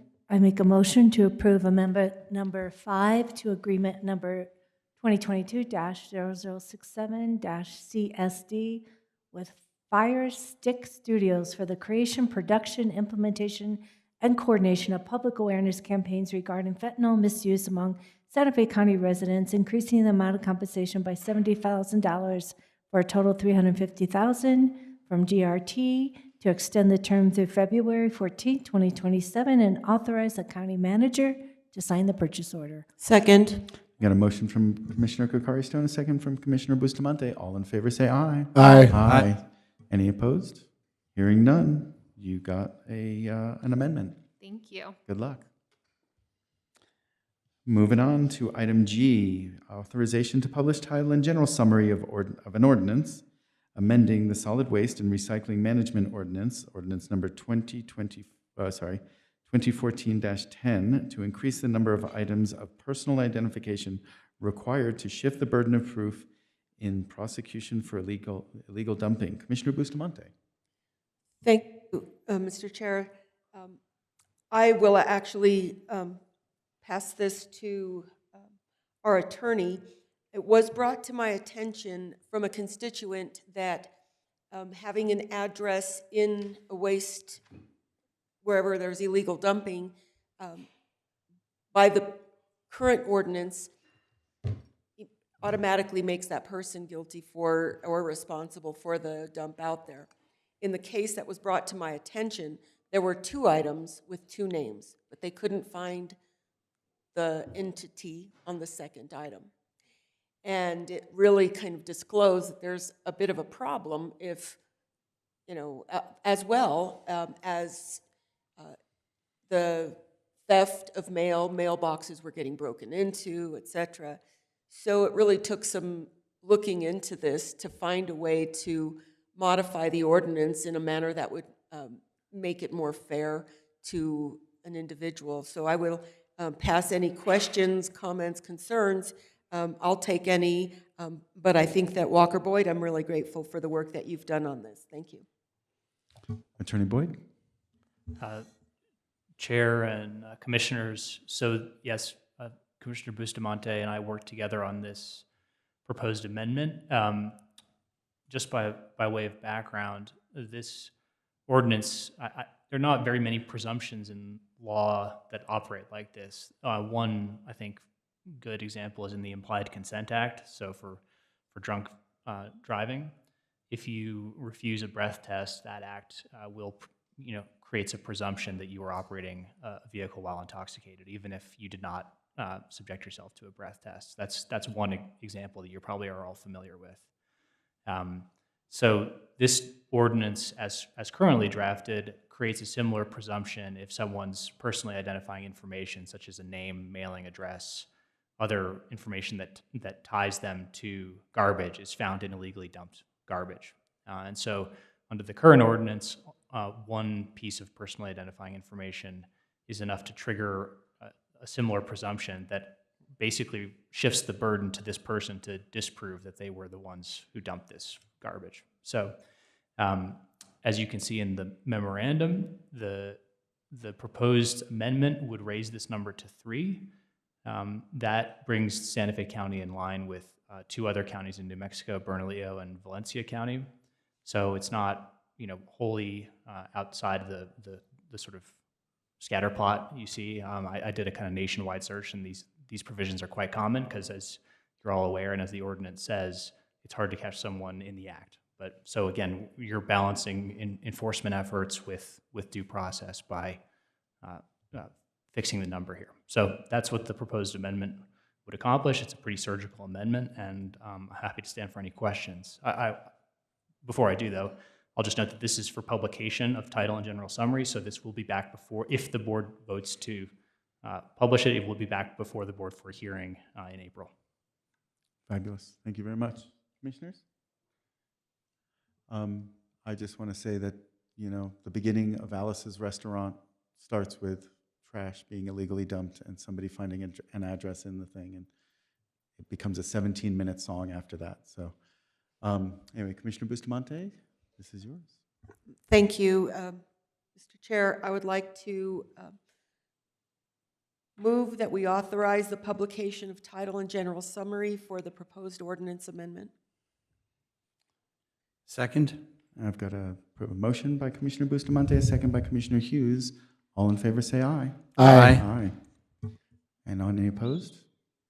Hearing none, we have an authorization to publish title and general summary. Thank you very much. Moving on to item H, a request for authorization and to publish title and general summary of an ordinance repealing and replacing ordinance number 1995-10, 2001-1, and 2015-6 to update the rules and regulations to county open spaces, trails, and parks. Adeline, welcome back. Good afternoon, Chair Green, Commissioners. I am here before you today to request authorization from the board to publish title and general summary of the proposed ordinance in your packet as Exhibit A, thereby initiating the ordinance adoption process. And this ordinance would repeal and replace the 3 ordinances you listed that relate to rules and regulations governing Santa Fe County-owned and managed open spaces, trails, and parks, with the purpose to modernize those rules and regulations. It's been more than a decade since these rules were comprehensively updated. So the purpose is to modernize this regulatory framework to reflect evolving recreational uses, emerging technologies, environmental conditions, and community needs. Changes and emerging trends informing this update include the increase of new technologies, such as e-bikes, resulting in a new type of trail user, climate-related impacts on ecosystems, including heightened wildfire risk requiring adaptive land management practices, the growing emphasis on alternative transportation options to reduce greenhouse gas emissions and promote healthy lifestyles, statewide efforts to expand outdoor recreation as a driver of economic development and diversification, and increased demand for public gathering spaces that foster community connection and well-being. The County Open Lands, Trails, and Parks Advisory Committee, or COLPAC, recommended updates to the Ordinance 2001-1 to address e-bike usage on county open spaces, trails, and parks. And a Trails Subcommittee was formed to draft the proposed changes and engage user groups for input. In conjunction with COLPAC's work, staff conducted a comprehensive review of all the ordinances governing county open spaces, trails, and parks. In addition to addressing e-bikes, the proposed ordinance removes redundancies, strengthens protections for natural and cultural resources, expands opportunities for responsible community use, and clarifies enforcement procedures. On February 4th of this year, COLPAC voted to recommend approval of the proposed ordinance to the board.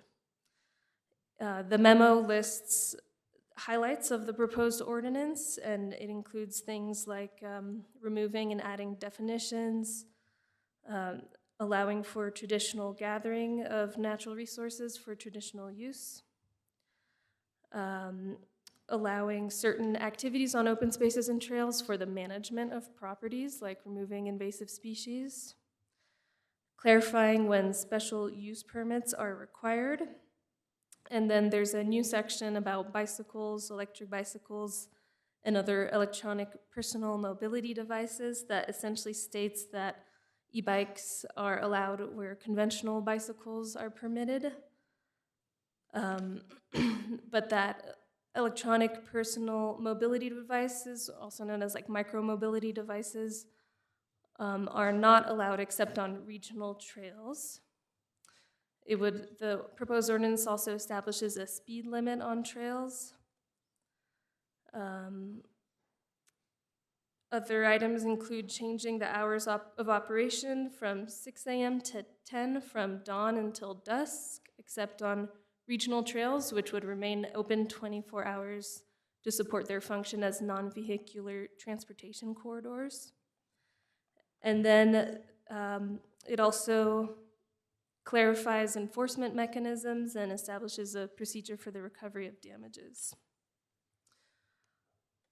So today I'm just coming before you to request authorization to publish title and general summary, and it's not a vote at this time to adopt the ordinance. Staff recommends that this ordinance comes back to the board for a public hearing and potential adoption on March 31st. So thank you, and I stand for any questions. Thank you, Adeline. Folks, Commissioner Johnson. Thank you, Chair. Thank you, Adeline. There's a lot of information in the proposed ordinance, and I know that we'll see it again. Just a couple of quick questions. First, about e-bikes. I see that, so how was, or what was Colpac's rationale in electric motor no more than 750 watts and not to exceed 28 miles per hour? If you could briefly describe how they arrived at that, I think you'd give us an understanding of where the threshold is between an assisted bicycle and a motorcycle that just looks like a bike. Right. Chair Green, Commissioner Johnson. So that wording that Colpac recommended, that's basically the definition of a Class 3 electric bike, so like the highest powered e-bike.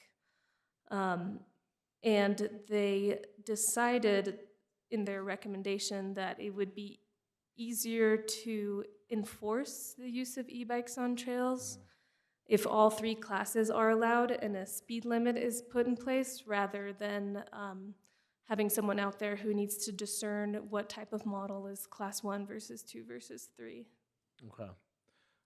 Thank you for that clarification. As far as what's the rationale, what is Colpac's rationale for limiting electronic personal mobility devices, and were there specific incidences that sort of initiated this restriction? Chair Green, Commissioner Johnson, I don't think there's a specific incident that initiated that. And the rationale, you know, I'm really, it's been a minute since they have recommended these changes.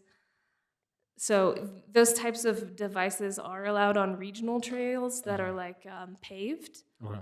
I presume it would be not to cause too much damage on like the steeper trails and open spaces, and it's not really an appropriate use in those areas anyways.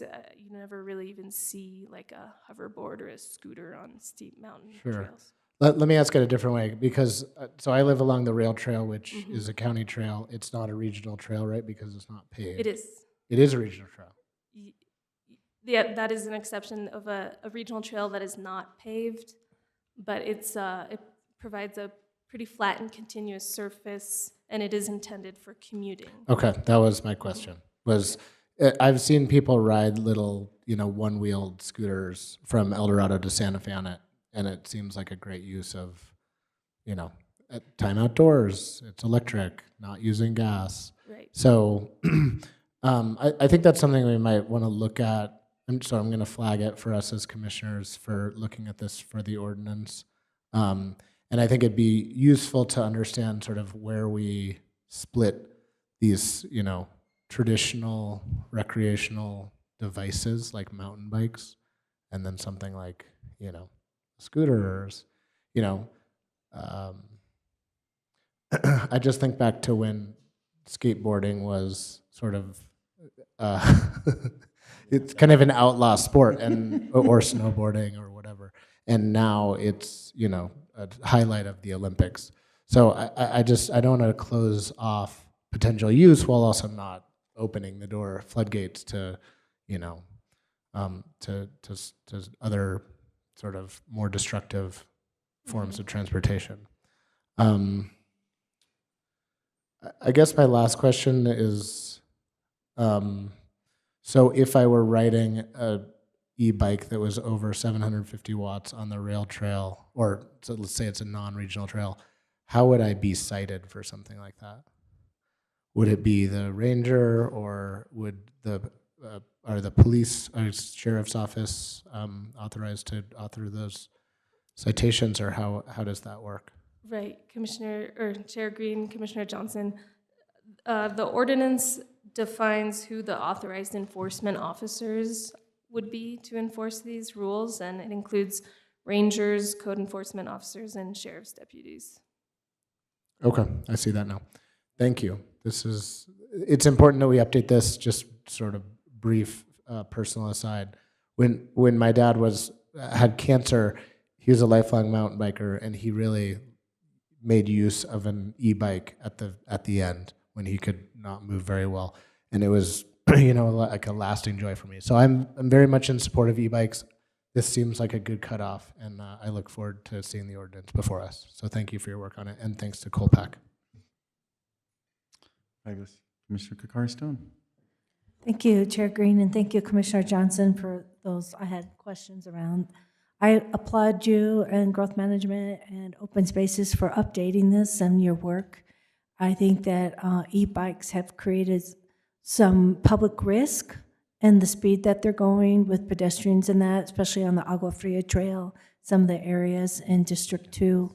My question is, as part of this ordinance, is it possible to consult with the Attorney General's Office of Disability Rights, as well as the Governor's Office for her Disability Council? I want to be sure we're in alignment with people with lived experience and that we're not violating. I'm sure you guys have already looked into this, and Attorney Boyd always has his eye on every detail, but we just want to be sure we're not violating any disability rights with regarding to this prohibition, and that we're at a adequate usage here in terms of mobility. Thank you. Chair Green, Commissioner Kakari Stone, thanks for bringing that up. That is a very important point, and that the ordinance does specify that mobility devices used by persons with disabilities are completely exempt from any of these rules and regulations. Okay, thank you. I just want to be sure we engage with them as part of updating this, and maybe just have a meeting with them, even on Zoom, both offices. They did give us an award, and they see Santa Fe County as leading the effort in being more accessible, but we just want to be sure we continue that partnership and that trust building in the relationship to seek their input. I think that'd be important. Thank you. Thanks, I'll reach out. Thank you. Commissioners? Anybody else? Commissioner Bustamante, anything on this? So I've got a couple questions. First one, that speed limit, did I hear 28 miles an hour? 15. 15 miles an hour, 28K or something like that. Okay, 15 sounds much better. Okay.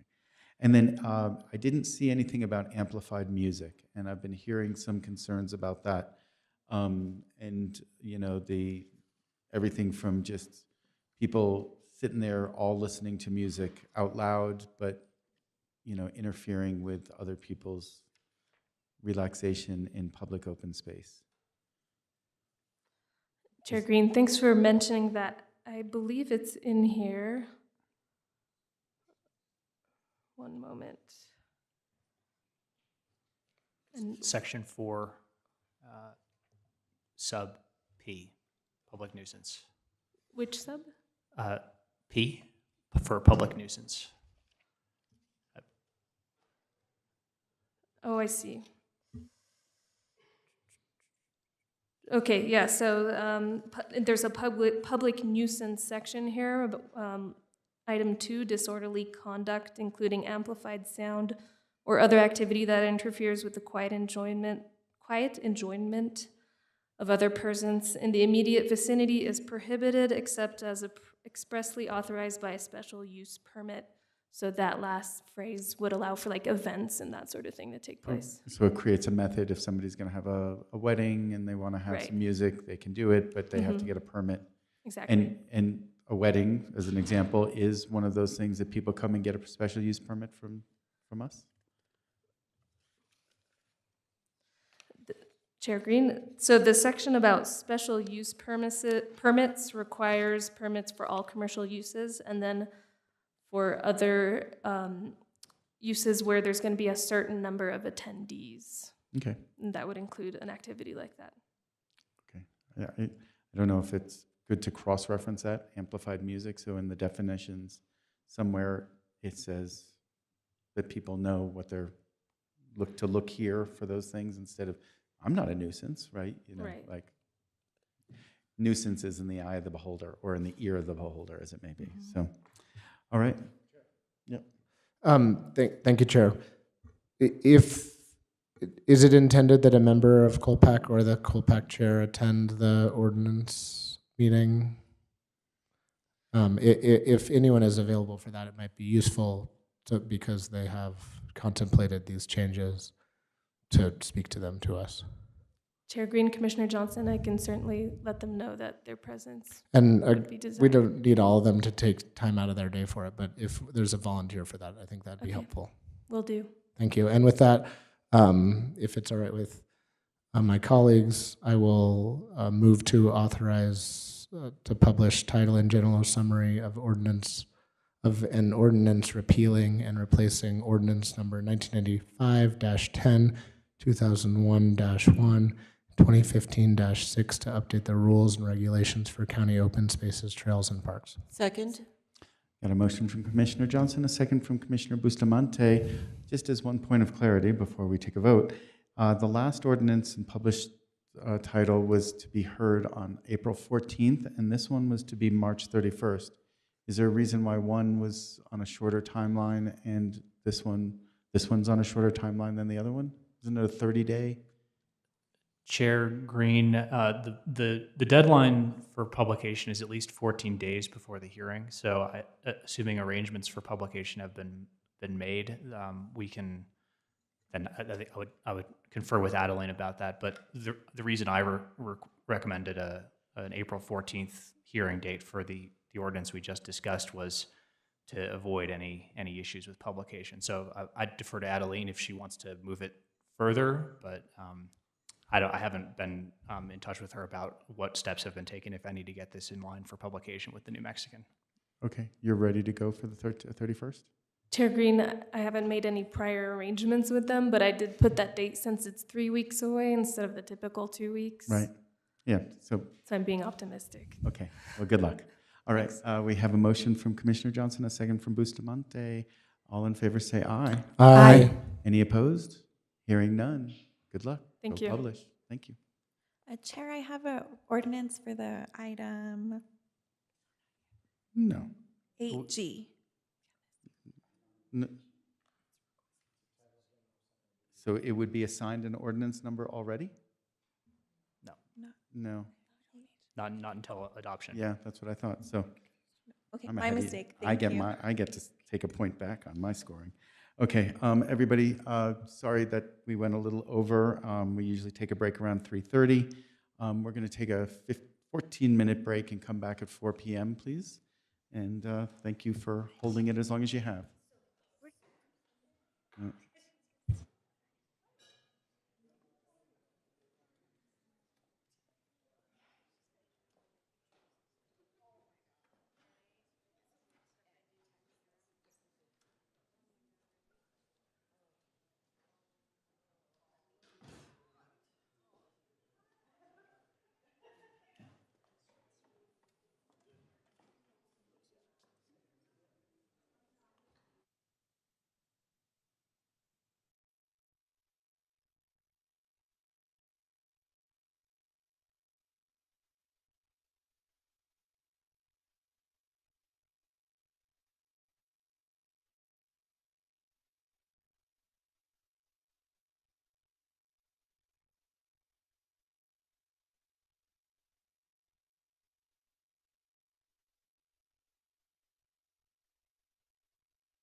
And we're back.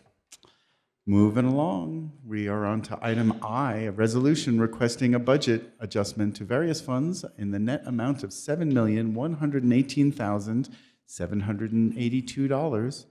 Yvonne from Finance, thank you very much. Take it away. Chair Green, Commissioners, the item before you is to request a budget adjustment for mid-year reviews.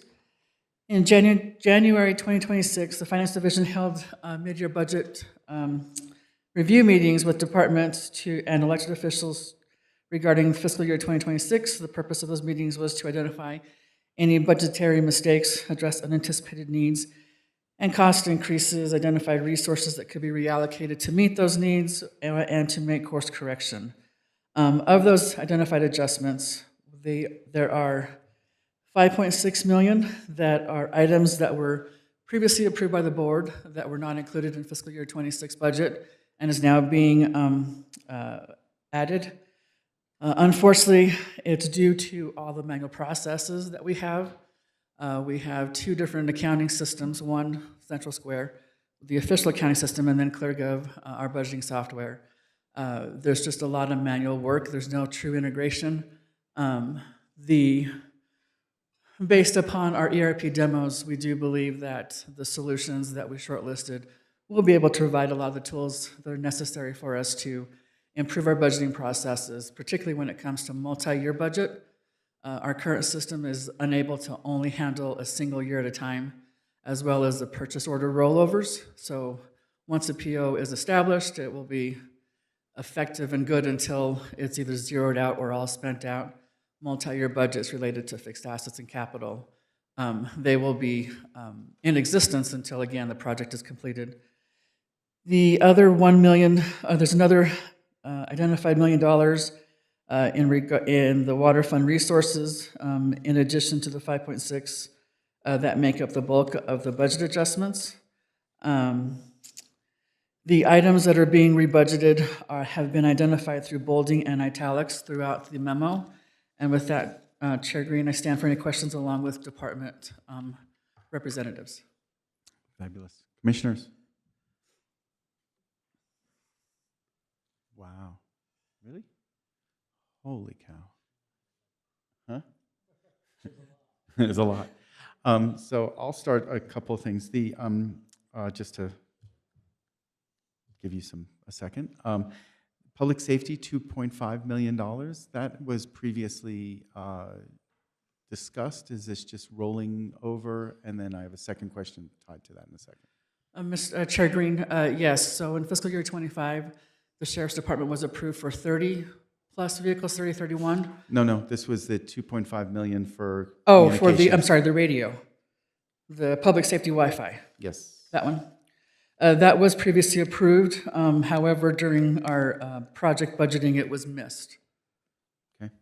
And is that foreseen as a potential use for other towers and possible use? Is that being discussed in potential use for broadband matching? Is that same bucket of money? Board Chair, the $2.5 million was more to address public safety complex needs. The local area network, for example, in the jail, we're going to increase cameras. And so we want to transition from our legacy system to a new system that allows us to be more nimble and allowed to have more nodes, if you will. This is not for the radio project. Gotcha. Okay, thank you for clarifying that. Sure. Other questions out there? Wow, that's a lot of money. Yes, Commissioner Kokari-Stone.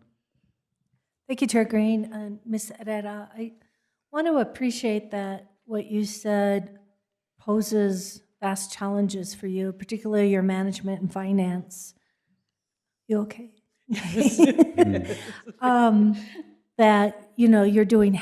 You don't have an electronic system to look across years, and how long do you think it'll take once that software is up? I was going to ask that because that proposes a lot of stress on you, and then gives us to this place of not being able to really know what our true budget is. So bottom line is, I support you, and I'm sure my colleagues do, and making sure that you have all the software and the technologies needed to do your job to the best of your ability. Chair Green, Commissioner Kokari Stone, we appreciate that. I'm going to let our project lead, Deputy County Manager Bernardino, answer that question regarding the project. Chair Green, Commissioner Kokari Stone, we don't have a timeline as of right now to know when this new software is going to start. We are currently in negotiations with the last two firms in our best and final offer. We had a meeting last week to discuss that, and I believe we have one more meeting internally to review those, basically the cost of those two solutions, and then we take that to the steering committee to then make a recommendation to start bringing this forward. We anticipate to bring something to the board in late April, and that's our current timeline. By that time, you will be informed of when and what the phase approach is going to look like when it comes to this solution. Thank you, Chair Green. Thank you, Elias, Mr. Bernardino. I wanted to ask you, what's your confidence, and do you expect more gaps having to do this by hand by the time we get to the budget period, since this won't be in place? Do you expect that we have a $15 million, looks like residual to work with? Do you think that that's going to be shortchanged some more if you start uncovering some more cost and expenditures that hadn't been accounted for? Chair Green, Commissioner Kokari Stone, what I can say is the two solutions is going to allow us to dramatically change in how we do business internally. It's going to be from a fragmented system to a fully layered, integrated system. In other words, if Public Works were to go to company ABC, that system will integrate with the ERP instead of our current process, which is an Excel format that we exchange between Public Works utility system to finance.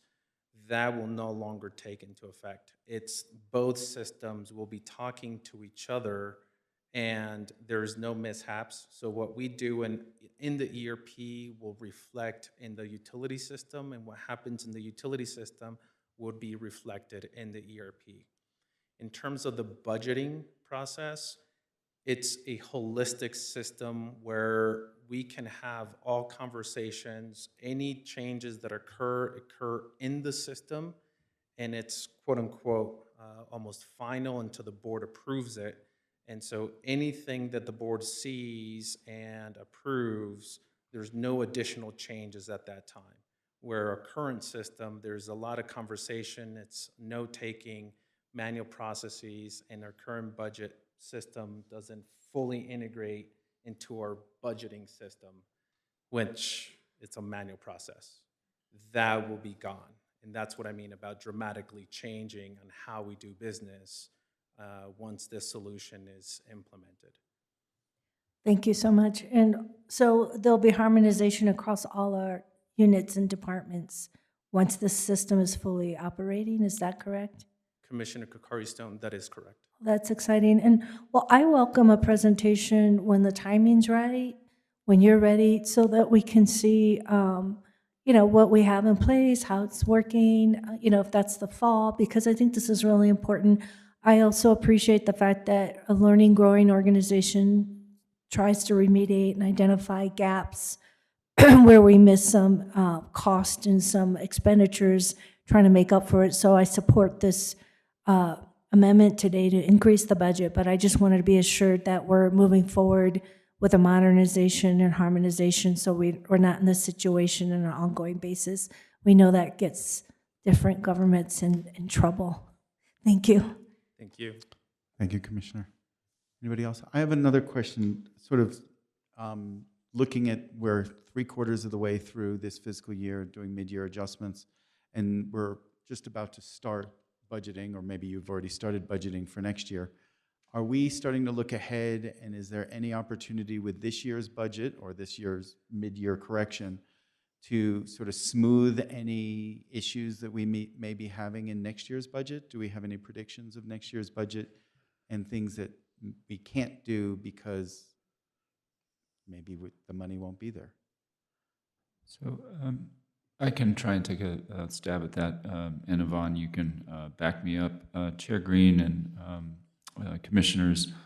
So while the departments are preparing, budgetary submissions, my intent was to meet individually with commissioners during the rest of the month of March to give you, an overview of where we, think the budget will be relative to recurring revenue, as well as potential priorities for investment that I understand, the board shares relative to our current, workforce. And I'm happy to address that now, but that was the intent, to have those conversations well in advance of our specific budgetary, study sessions.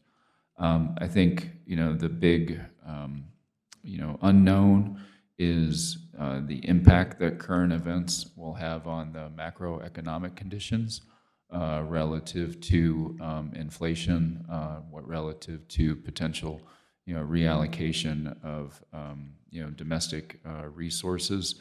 And so we will, in addition, be doing a revenue projection refresh as we get closer in time to putting our budget in place. Hopefully there'll be some more geopolitical stability or predictions as to what that might look like that will inform those revenue projections. But the simple answer is, as of December, we were anticipating, modest growth in our gross receipts tax and our property tax. We will update our revenue projections, as close to the actual budget study sessions as possible, so that we're providing the board and making decisions based upon, the most recent estimates, as it were, that takes into account, where we are at that particular point in time, given, again, world events, as well as any other impacts to the overall economic outlook. So this budget should not, meaningfully tie the hands of the board in any, again, won't tie the hands of the board in any material respect with regard to those upcoming budget discussions, as, again, the vast majority of these items are non-recurring in nature relative to what's being proposed for expenditure. So that was a long answer to your short question, but I hope I adequately addressed it. If not, let me know and I'll take another pass at it. And Yvonne, if I got any of the details wrong, you go ahead and correct me. Wonderful. Thank you very much for clarifying that. Yes, Commissioner Johnson. Thank you, Chair Green. Thanks, Yvonne. Remind us when it says, I'm looking at item 8 for the sheriff, or for the Law Enforcement Operations Fund 246. It's about the vehicle cascade budget. It says that this budget's funds erroneously fell to cash. Just remind me what that means. Chair Green, Commissioner Johnson, any budgeted funds that aren't spent or aren't encumbered fall to cash. So basically, it's just unspent cash. And then you normally see it in our budget adjustments as budgeted cash. And so that cash is then available for the following year or any other potential adjustments that we bring to the board during future fiscal years. So is it accurate to think, was this item, just for instance, budgeted, but it was not, it fell to cash, so we need to sort of change it? Chair Green, Commissioner Johnson, the Sheriff's Department was approved, when I was misunderstood Commissioner Green's question. In fiscal year '25, the Sheriff's Department was approved for 30 vehicles, about 4 million or so. They were able to encumber for the actual vehicles. They were having a difficult time trying to find the inventory for the units that they wanted. In addition to the purchase of the vehicles, they also budget for outfitting it, the wrap, the equipment. Right, yeah. Since they hadn't been able to encumber or purchase the vehicles, they weren't able to encumber the additional funds for the outfitting. So it was unspent in fiscal year '25, fell to cash, and we didn't include it in the budget for '26 so that they can then outfit those vehicles when they actually receive them. Okay, so is this 2,400,000 for wraps and outfits, or is it for vehicles? For outfitting the vehicles. They've already purchased, they had a purchase order in place at the end of fiscal year '25, and they received those items now in '26. So it's just a plain black vehicle. Right, right. And it's how many vehicles? 30? About 30, maybe 30, 33 because of undercover units, and I don't remember if there was an animal control vehicle. Okay, I'm doing a little bit of quick math. So it costs about $83,000 to wrap and outfit the vehicle? About that. I'm not sure exactly the average, but it's pretty expensive between the lights, the row bar or the bar inside, the radios. I don't know everything. You know but more yes, than I it's do. not very cheap. Okay. It is very expensive. I'm impressed by the detailed knowledge that you have already. Okay. I think that it would be helpful for us, and maybe I'm just speaking for myself, so I won't speak for my colleagues, but to sort of understand how things like vehicles, which are very important. I'm not opposed to outfitting sheriff's deputy vehicles, but to sort of understand the breakdown of what the sort of raw cost of the vehicle is, what the outfit cost is, things like that. In these cases, when they're considerable, we're spending almost 5 million on the wraps. Again, it's essential for that, but I think it's helpful if we improve transparency around that, so that we understand, we don't just need a new vehicle, we need a new wrap, and it's close to $100,000. So that's just a little bit of unasked for commentary. But thank you for your work on this. Thank you, Commissioner. Anybody else? All right. Anybody want to make a motion? I'll make a motion. I'll move to approve a resolution requesting a budget adjustment to various funds in the net amount of $7,118,782. Second. Got a motion from Commissioner Johnson, a second from Commissioner Bustamante. All in favor, say aye. Aye. Aye. Any opposed? Hearing none, you've got some money. Resolution number. Resolution number, it's 2028038. I'm sorry, 2026038. 038. Wonderful.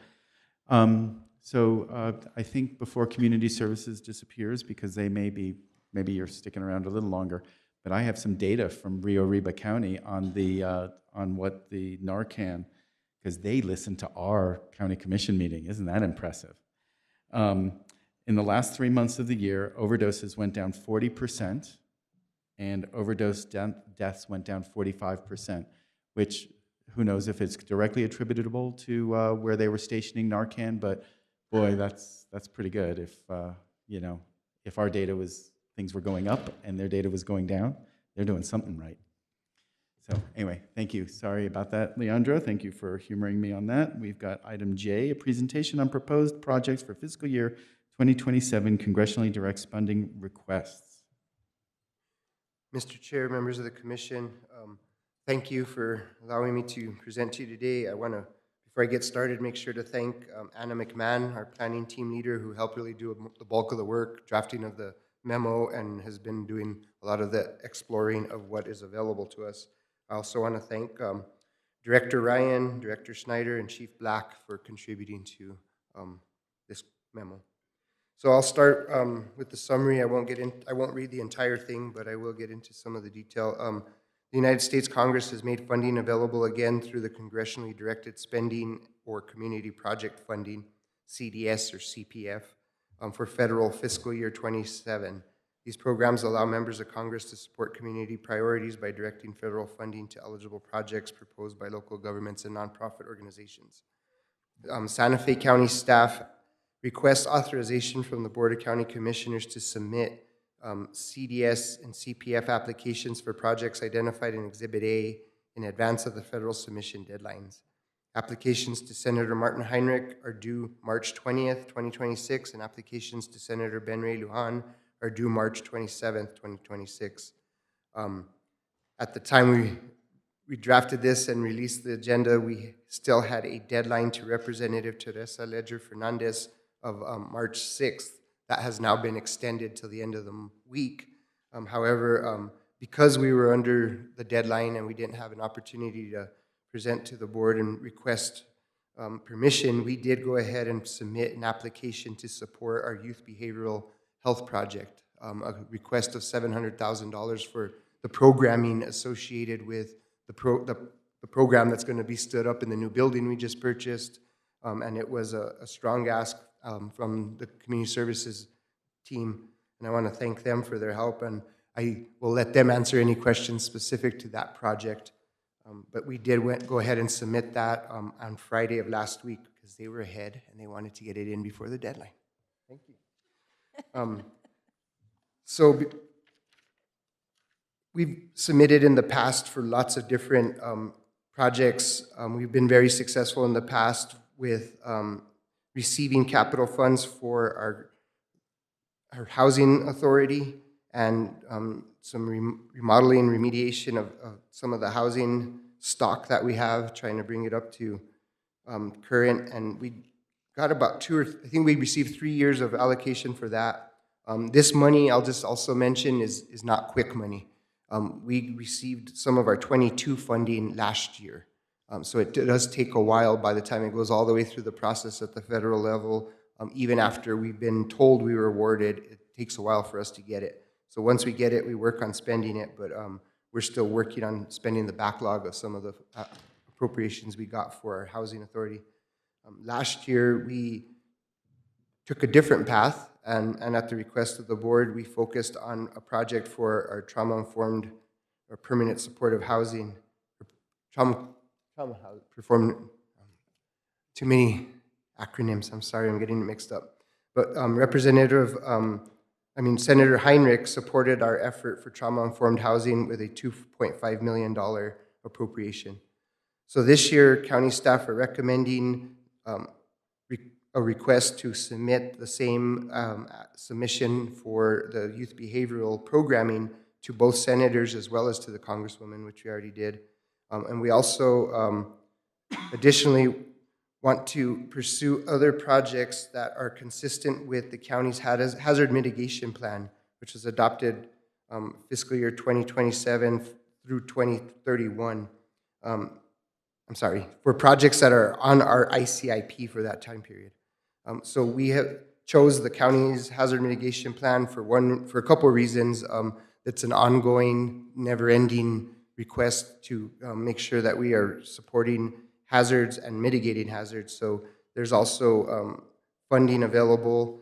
Also, we did submit an application last summer for fire mitigation, and it was a very large application. A lot of the county departments came together, so we have a lot of information to help support additional asks from the work that was done when we did that fire mitigation request. We also are proposing to look into eligible low water crossings, such as San Isidro Crossing right-of-way, which is a project that's close to us and we're all familiar with, but we also have multiple low water crossings throughout the county, all that are on our ICIP and all that have different layers or levels of project, either design or construction. So we would hope to be able to pursue all the different funding for that. Again, this was also on the back of a project or an application that the county tried to submit a few years back that was unsuccessful. So if you can catch the theme, we're trying to use work that we've already done to pursue the funding on a very short timeline that we get so that we can try to be as successful on ongoing initiatives that the county's had. So I will kind of point you all to Exhibit A, where you can see a bit of a breakdown of the different costs of the programs for the Regional Youth Behavioral Health Center. Besides the $7 million we spent on the building and a little over $2 million that we hope to receive from state capital outlay, it would be a roughly $700,000 yearly cost to set up our programmatic, for the startup of the programmatic services. So that would be a big ask for us.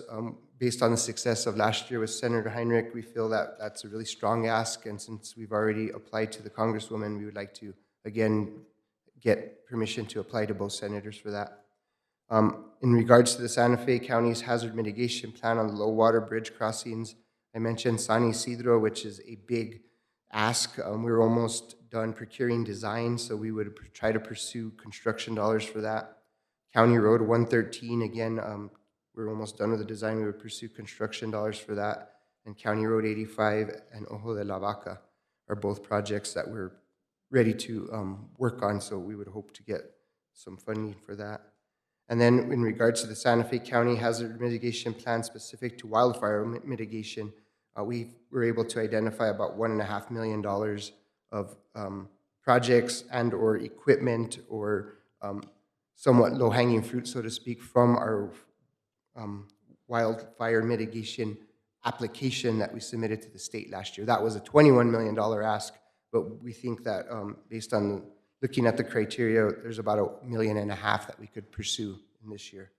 So at this time, staff does recommend authorization to submit CSDC PF applications for the projects identified in Exhibit A, or such other projects as the board may direct. These projects, and also to ask for forgiveness for submitting for the Congresswoman prior to the deadline. And I stand for any questions at this time of myself and or CSD or Ms. McMahon. Thank you. I bet you we all forgive you. Commissioner Bustamante, I saw her first. Sorry, I'll get to you in a second. Thank you, Chair Green, and thank you, Leandro.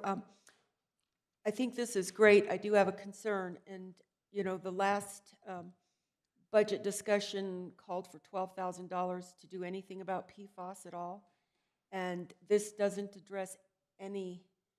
I would really think that our congressional folks would want to see that we are doing something internally.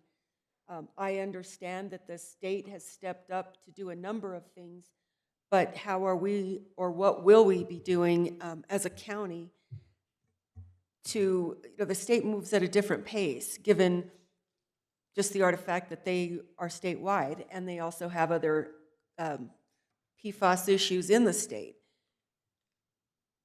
I am grateful that we're addressing and doing mitigation. Everything in here is critical.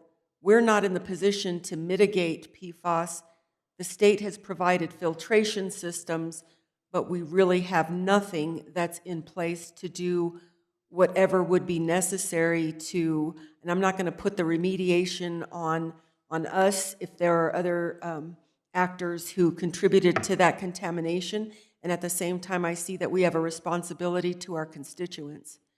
So not having, you know, done the brainstorm on what could we do, but knowing that we have been in PER conversations with regard to the options that the, particularly the La Cieneguilla community has been looking at with regard to water alternatives, what or how could we put something in here that assures that we're taking that issue seriously?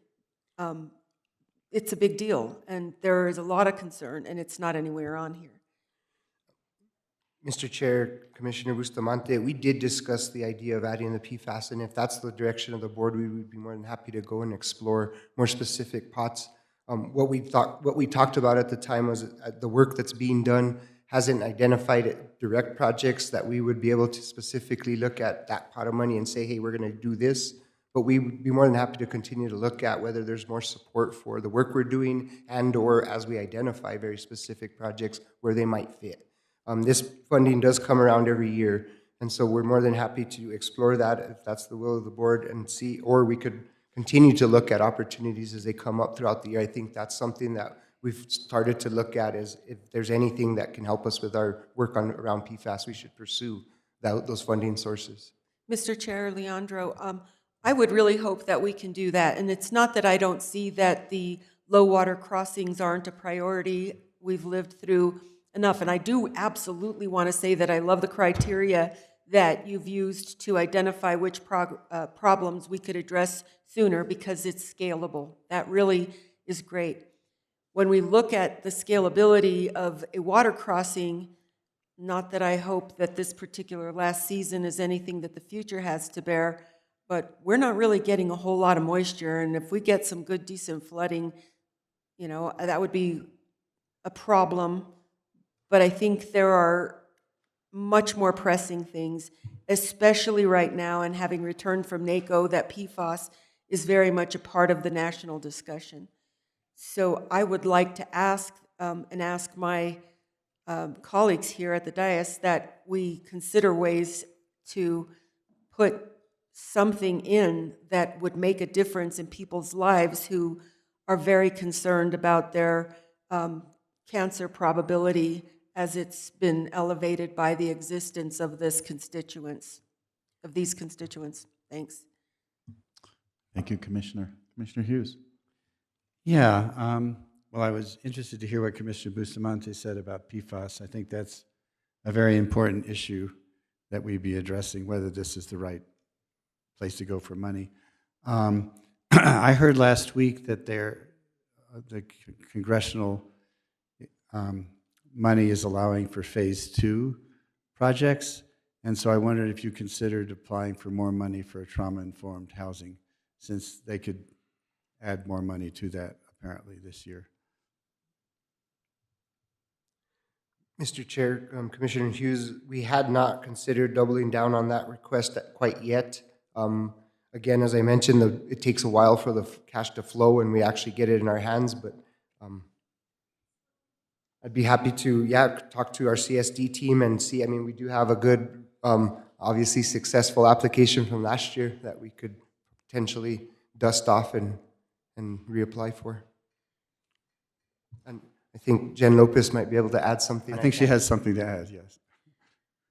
Chair, Commissioner Hughes, I just want to, staff asked me if we should go in for PSH round 2, and actually my experience with congressional appropriations is they don't want you to go in for phase 2 if you haven't started phase 1. So we recommended holding off on that ask. Oh, okay. Thank you.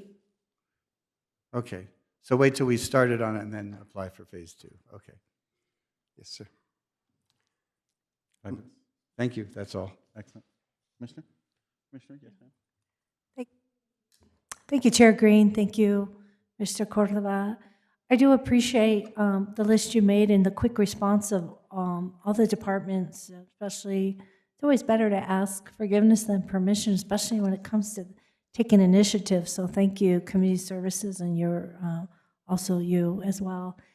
You know, I think Congresswoman Ledger Fernandez had mentioned in her team that last year they weren't able to fund projects that were on their priority list, so they're looking at those first. I just wanted to give that feedback when we went to NACO and went to the Hill. So it's important to make it very compelling what we do submit. And I would like to add, I do like that the San Isidro crossing is on there because it's a public safety issue. And any rain we do get, or the release of water from Buckman or the city, actually creates flooding. So does snow. And our public works, they could tell you how many times they've been out there. Ryan's been very, very responsive, and we already have the engineering report done. So I think this is something the community's been looking at, and that road is used a lot, especially with the increase of traffic, with the development happening on the south side in District 2, and then the new development up by the Nancy Rodriguez Center. It's going to be really important to have this done for public safety, so thank you. Thank you, Commissioner. Commissioner Johnson? I suppose I want to know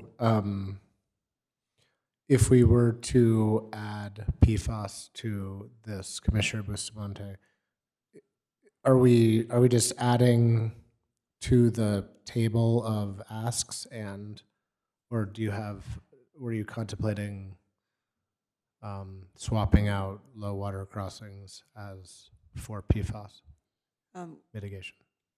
Chair Green, Commissioner Johnson, I would actually rely on staff to identify a meaningful project, something that could make a difference, and find a way to parse it with the funds that are available. If I think that would be something that staff could take care of, identify, since they are scalable projects, we would be able to take care of these few things to be able to address something that would actually start to minimize the amount of that contaminant that's in people's drinking water, or assure that they have access to cleaner water, et cetera. So it would be staff to identify the project and find ways to work it in with scalable projects would be ideal. Okay. Thank you. Yeah. So Mr. Chair, Commissioner Johnson, Commissioner Bustamante, last year we did submit an request for PFAS money that we would have used to complement our HREE program. We were unsuccessful, but I do think that we did get some attention from it. So if you were to ask me directly if there's a project that we could submit for it, that would most likely be what I would suggest. We could dust off what we did last year, beef it up a little bit, and try again. HRE meaning? Our home rehab right. program. So the hope was that if they gave us, whatever they gave us, 200,000, $1 million, we would designate that specifically for the remediation and treatment within each individual well home. That was the thought, is that we would have people come and apply, and we would be able to issue grants that would allow them to purchase the products they need to clean their water. Sorry. If I may, Chair, is it typical in your experience that we propose 4 or 5 projects and they fund one, or they fund a little bit of each, or what? Mr. Chair, Commissioner Johnson, in my experience, about 3 years of doing this, that is about it. We tend to submit about 3 to 4 projects, and we've been successful usually with one that's kind of a big response. Sometimes it seems like they're working together, and maybe the senators have combined resources or so, but that tends to be what our attempt and our acceptance have been. Okay. No further questions. Thank you. So a couple questions. First one is, when I look at the table that you put together, the bottom line is 32,666,000 and change. That's a cumulative of the whole projects, not what we're specifically asking for the for our delegation. What are our specific asks? Like, hazard mitigation plan. Do we have any money budgeted for that already? And this wouldn't happen without it, or it's just a backfill project and that would free up that money? So, Chair Green, the specific ask would be the $700,000 for youth behavioral. That's a very specific ask. Okay. We also, the $1.5 million from the hazard fire mitigation, wildfire planning, those are relatively specific. They're equipment, they're things that we could purchase and use sooner than later. The low water crossings are where, yes, that's very high, and we would think that we wouldn't get a complete amount for those. So we would like to look at those a little deeper and see if we can fund construction, or if there's a couple that might need design that we would be more specific to the design on. Because there's a couple potential pots of money for those. The other experience we've seen is we don't tend to get more than $1 million, $2 million, depending on whether they combine their resources. So we're cognizant of that. The ask should probably be in the 2 million range total for what we're asking for. Great. And then, you know, sort of in line with the supportive housing and with the Youth Behavioral Health Center, one of the comments that I had received at the legislature was, you know, you call this a regional youth behavioral health center, but if I'm from Raton or I'm from Taos, I can't commute every day. And a lot of youth need on-campus residential service. And I'm wondering if there's a place in this to look at creating a residential campus, you know, 10 rooms, do a needs assessment, figure out if it's 15 rooms or whatever the right thing is for not only for the actual youth, but potentially some family units so families could come with their children for a few days and, you know, check their kids in and feel comfortable that their kids are getting into this space. But I know that the legislators mentioned to me, we'd love to fund this, and we'll get a report of how much funding we got, but most of that was in reauthorizations. But that legislators were excited to give us money, but wanted to see a residential campus. Director Ryan? Director Ryan, take a stab at She's answering that. excellent. Sure. Chair Green, Commissioners, thanks so much. Ann Ryan on behalf of the Community Services Department. So Chair Green, to your point specifically, there is potential land on the campus that prior to closing, we had talked about in the future that could be a possibility. That is a heavy lift financially if we were to consider that, but want you to be aware that that is something that has been discussed. Secondly, you're probably aware that Senator Trujillo was successful in putting, I think, $615,000 to the local COG for this region and the Cambiar model to address part of that point. And then finally, as it relates to our Regional Youth Behavioral Health Center, we have every intention on those solicitations to build in as asks transportation for that very reason. So for what that's worth, I hope that that is at least a start. I think transportation is great, and but still, Raton is 2.5 hours, and nobody's going to do that every day. And that's inpatient behavioral health treatments facilities are unbelievably expensive, and for our families in the north, if we're going to really call ourselves a regional facility, I would love to see us really go down that. Now, whether we're ready to put that into our congressional direct spending, we may not be, but I do want us to start looking at that so that the next year in the legislature, when we do go ask for money, we say, we're ready with plans for, we see a need for a 12-bed facility with 2 family units, whatever the right thing is that we're ready with. We've done the feasibility on the site, we've done the needs assessment, we know where to go for the money for this next year. So I throw that out there. If you thought we were ready for this congressional direct spending, fabulous. If not, let's at least work towards next year. Understood. Thank you. Thanks. Commissioners? Yes, Commissioner Carstone. Thank you, Chair Green. I'm just thinking ahead, and I'm talking on behalf of myself as well. If we can next year plan to meet at the BCC and work with you, Leandro, and others to prioritize the projects. Every year, a good handful of us go to the NACO, and we could be organizing, create a brief or a fact sheet on our priorities from Santa Fe County with our Congress folks and the senators. And that would give us something very tangible to discuss with them, to make a case, go pitch it. Then when it comes out, we're ready to apply, and then we're more coordinated across efforts. I think just looking ahead, that might be a better way to plan together. And I'm not throwing you under the bus or anything.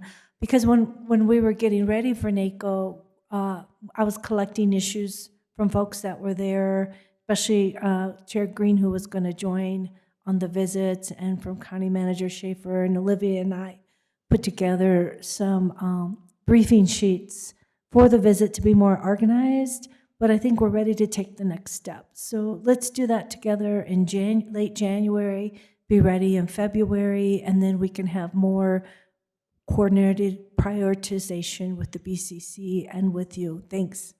Yeah, and I agree with that. That's, we've gotten much better at our ICIP planning, and this is basically ICIP just at a federal level. And what Commissioner Kokari-Stone did for us there, we looked much more prepared with most of our asks, but we were literally like there 10 days ago, and we actually discussed congressional direct spending, but we didn't know that we had that opportunity to really to push those items right there. Here's a fact sheet. Here are the 4 projects. Do you have any questions? Get back to us. So we're so close. So yeah, thank you. Great job. Everybody, would you like to make a motion with the PFAS addition in there? Thank you, Chair Green. I would like to approve staff's request to authorize the submission of the CSD CPF applications identified in Exhibit A with additional consideration for a meaningful PFAS project that could work within the given budget, allowing for the scalable work to continue, but also looking for something meaningful to address the predicament that we have with regard to PFAS. Does that seem clear? Second. Yes. Thank you. Yes. Okay, we have a motion from Commissioner Bustamante and a second from Commissioner Johnson. All in favor, say aye. Aye. Any opposed? Hearing none. Great job, guys. Thank you very much, Leandro. Thank you. Yes, great. You forgiven and added to it. All right, we are, item J. No, sorry, now we're on to item K, which is kind of item D from the consent agenda. Request for approval of a countywide road striping project in the amount not to exceed $400,000, exclusive of New Mexico GRT, and delegation of authority to the county manager to sign the purchase order to Prestigious Paving LLC. Hi, Ryan. Welcome. Mr. Chair, Commissioners, good afternoon. This item, as the manager had mentioned, had a few updates to it, so I'll share those with you and then stand for questions. The actual initial agreement from 2023 was added, as well as the 2 amendments, 1 and 2. Number 3 was actually included in the packet, so to clarify that, that was one of the changes. To give you just brief background on our yearly paving, or our yearly pavement marking initiative is really, reflectivity and FHWA to make sure that we're meeting the criteria that the feds have set forth back in 2015 for reflectivity of striping. And typically we do this yearly. Since we use paint, there's other alternatives for thermal material that lasts much longer. However, in Santa Fe County, we blade the roads often for snow, and so we stick typically to paint, which doesn't have as long of a life. So to give you a little bit of background on what we do, there's been a couple areas in the county where there's been some safety studies, Tesuque for one, where there was some edge line paint markings, the white edge line that was recommended to go 6 inches wide, and so a lot of the new federal standards from 4 inches existing, we're going to do some of those 6 inch as kind of some trial basis based on a safety study that was done in Tesuque. So there's some of that actually going to be included this year. If you have, departure lane on your car, that's what that wider stripe the feds have found that keeps you in the lane. So there's some benefit to that, but I just wanted to share that a little bit. We'll be doing things a little different in some areas for safety. The other item of concern, or at least was brought up, is the totals. So hopefully I can explain that in Exhibit B. There was some concern about how we derive the numbers. So the length of miles in our total, which is the 389 number, is actually the length of the roadway segment. So it's the total of the, 746 various roads, 385 of that is actually paved that will get some sort of striping. So it could be, white edge line. A lot of the roads that are narrow don't get that. And then the center line, and that's where some of these formulas come in on the center line and the shoulder line. So the center line at times is skips every, 30 feet. There's a 10-foot skip for crossing. Some of them are skips and a straight line for no passing, and some of the lane miles are double. So there's some formulas built in.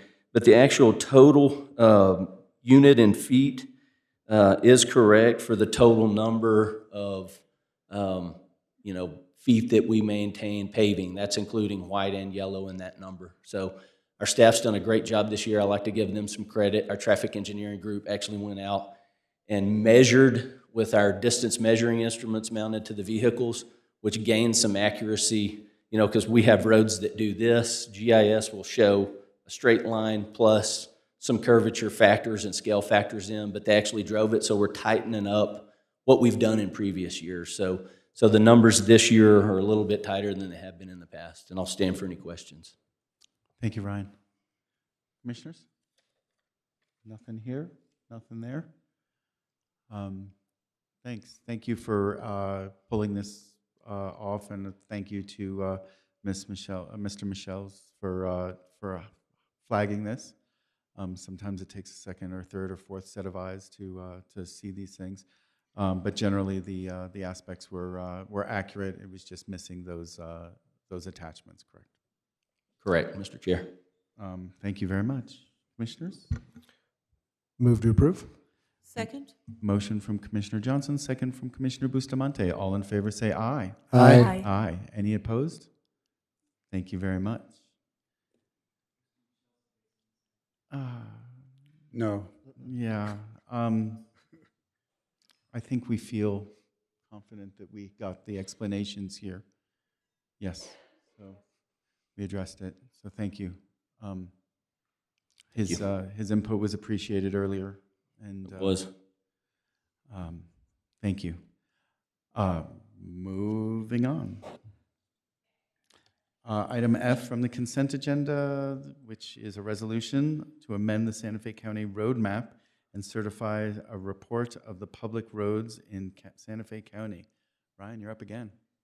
Mr. Chair, Commissioners, thank you again.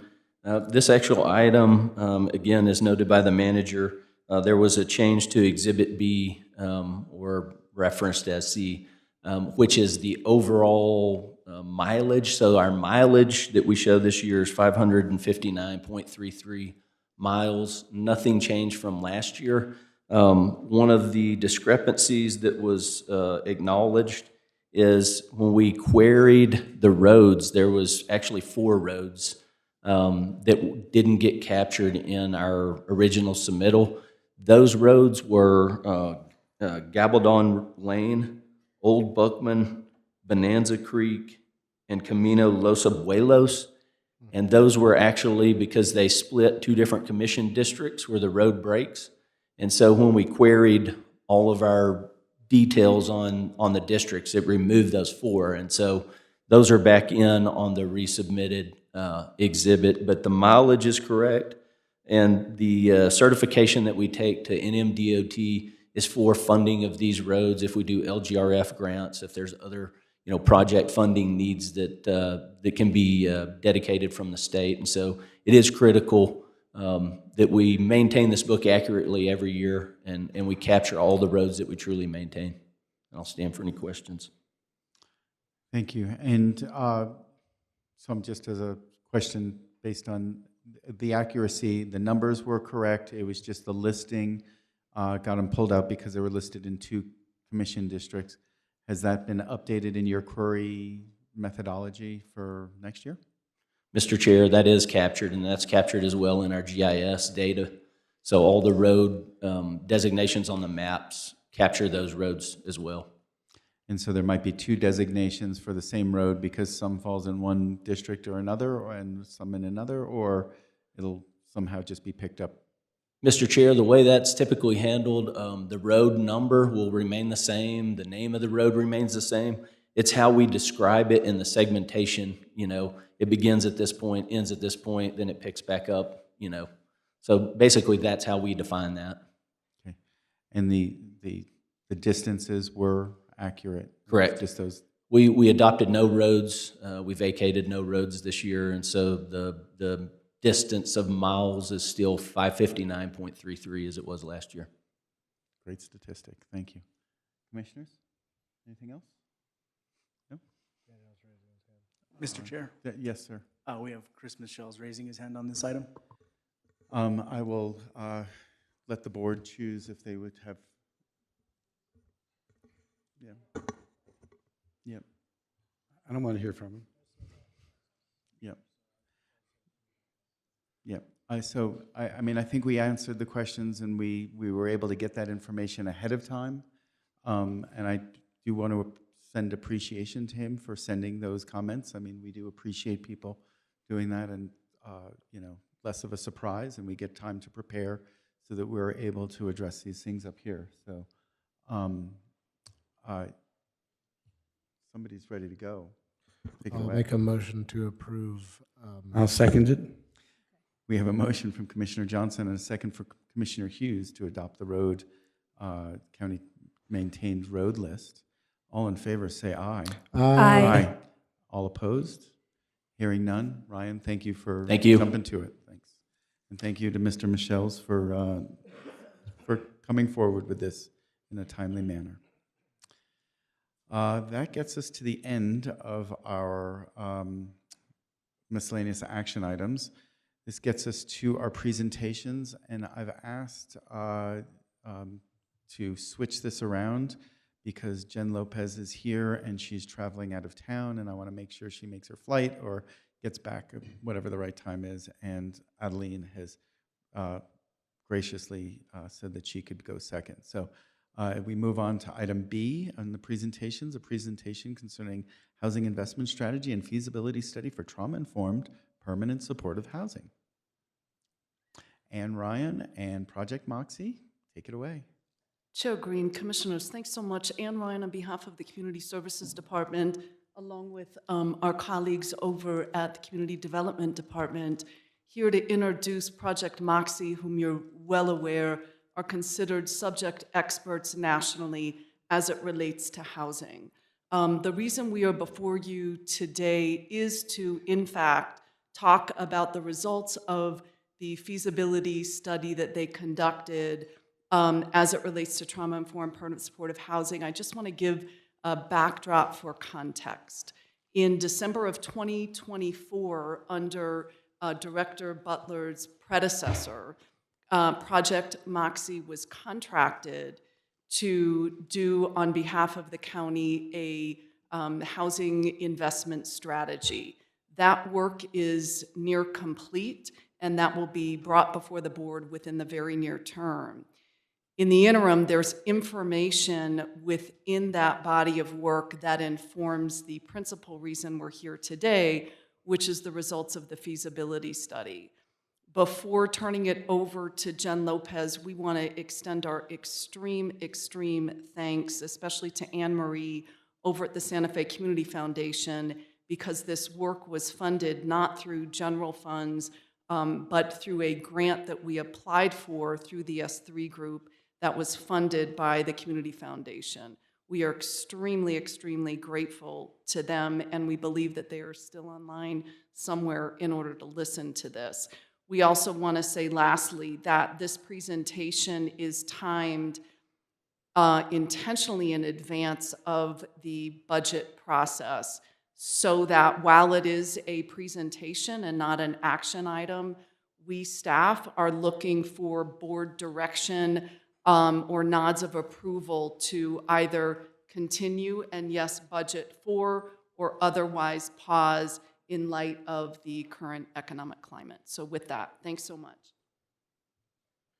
Thank you. Is it possible to have the PowerPoint up? Thank you so much. Chair Green and Commissioners, great to be with you all day. What an exciting agenda. I really learned a lot, and it was very inspiring. You're working on a lot of really important issues. And then I can just do this, right? I'm going to go fairly quickly because it's a dense presentation, and I'll probably skip some slides, but you have a full report that you can refer to as I go along. I think you all know Project Moxie. We've been working with you all for about 3 years. Thank you so much. I'll just say that as the president of Project Moxie, I have about 12 years of experience specifically in permanent supportive housing, so it was an honor to work with you all on this. Thank you to the steering committee, which included 2 commissioners, Commissioner Kakari Stone and Commissioner Hughes, and staff from Community Services, Community Development, and the Housing Authority. Everybody was a huge help, and the work went a lot faster. We're going to talk, actually, Ann did a great job, or Director Ryan, of talking a little bit about the history leading up to the PSH project. I'll add a few more pieces. We'll then dive into what the feasibility report found, and then we want to share the findings and what it would require to do a PSH project within the context of available dollars and some of the work we're doing with the Housing Department on what funding's available, and hopefully take some questions. Again, we, especially for community and anybody who's listening in, we want to explain what trauma-informed permanent supportive housing is. It's a long-term housing solution for people with complex needs. What I love about supportive housing is it is a best practice, tried and true. It's been used for over 30 years. And again, we combine operating subsidies, housing units, and robust support services to help folks in our community who need a high level of support to become residents in a building and function and have a better quality of life. The trauma-informed piece, I think, is great, and Commissioner Kakari Stone really provided that overlay to this project. And that means that if you move forward, you'll think differently about how you engage community, how you'll design the project, how you'll provide services. So again, it's a very specific best practice, and appreciate that lens from Commissioner. We've kind of talked about the history. This conversation about the need for PSH has showed up many times in the last 3 years. And again, congratulations on your congressionally directed spending grant of $2.5 million last month. What we looked at feasibility is who would you serve, how would you pay for the project, what's the funding environment, and how can you best leverage dollars? How might you go about finding a site, what role you might play in the project, what partners and what they need to do in the project. And then we touched on community support and engagement. Target population, Commissioner Green, Chair Green, you'll love this. The data came from Built for Zero, which is a literal living list of folks experiencing homelessness on the streets right now. And so we took the data at the end of December. Thank you, New Mexico Coalition to End Homelessness in the city of Santa Fe. But you have 431 individuals living with homelessness. The family number was much smaller. It was like 40, 45, and youth was smaller than that. So we're recommending, based on the data, that you focus on individuals, which means studios and ones, smaller, and that it would include seniors but not be exclusive to seniors, so you can capture as many needs as you possibly can. Financial model, we looked at using low-income housing tax credits to build a project, and let me say right now, the recommendation in the report is to start with 40 units. Why 40 units? It's enough scale to be competitive for these state programs, but not so big that it would stretch services, it would stretch operations. So we considered that a nice pilot-sized project for you all to start with. Again, if you use the tax credit program, it would save you about $11 million. You'd be able to leverage that much in equity. And again, all the models that we did for PSH are based on the costs and assumptions we learned from Nueva Sequia. So I think we're pretty close. You'll need vouchers. You have a housing authority. They have vouchers. They're turning over. We think you can use those vouchers. And Commissioner Hughes would like to pilot linkages, project-based a portion of linkages in the property. There was a $5 million increase to linkages. So from that perspective, it's a great time to try this. Services funding, there's a lot of promise out there, but it's too soon to really model how SB3 could be a source, Medicaid billing, et cetera. So we're very conservative when we do feasibility because it's important for folks to kind of know the risk. In my mind, this is the risk that we're trying to mitigate for the project. And the way that we suggest you mitigate it is that if the county would assume to provide $300,000 to $400,000 a year for services for this project, that's a worst case scenario. You have to provide services for 15 years because of the way that these projects are underwritten. It's also a best practice. We've worked on a lot of PSH projects and never had the opportunity to say to a client, if you can do this, this is the gold standard.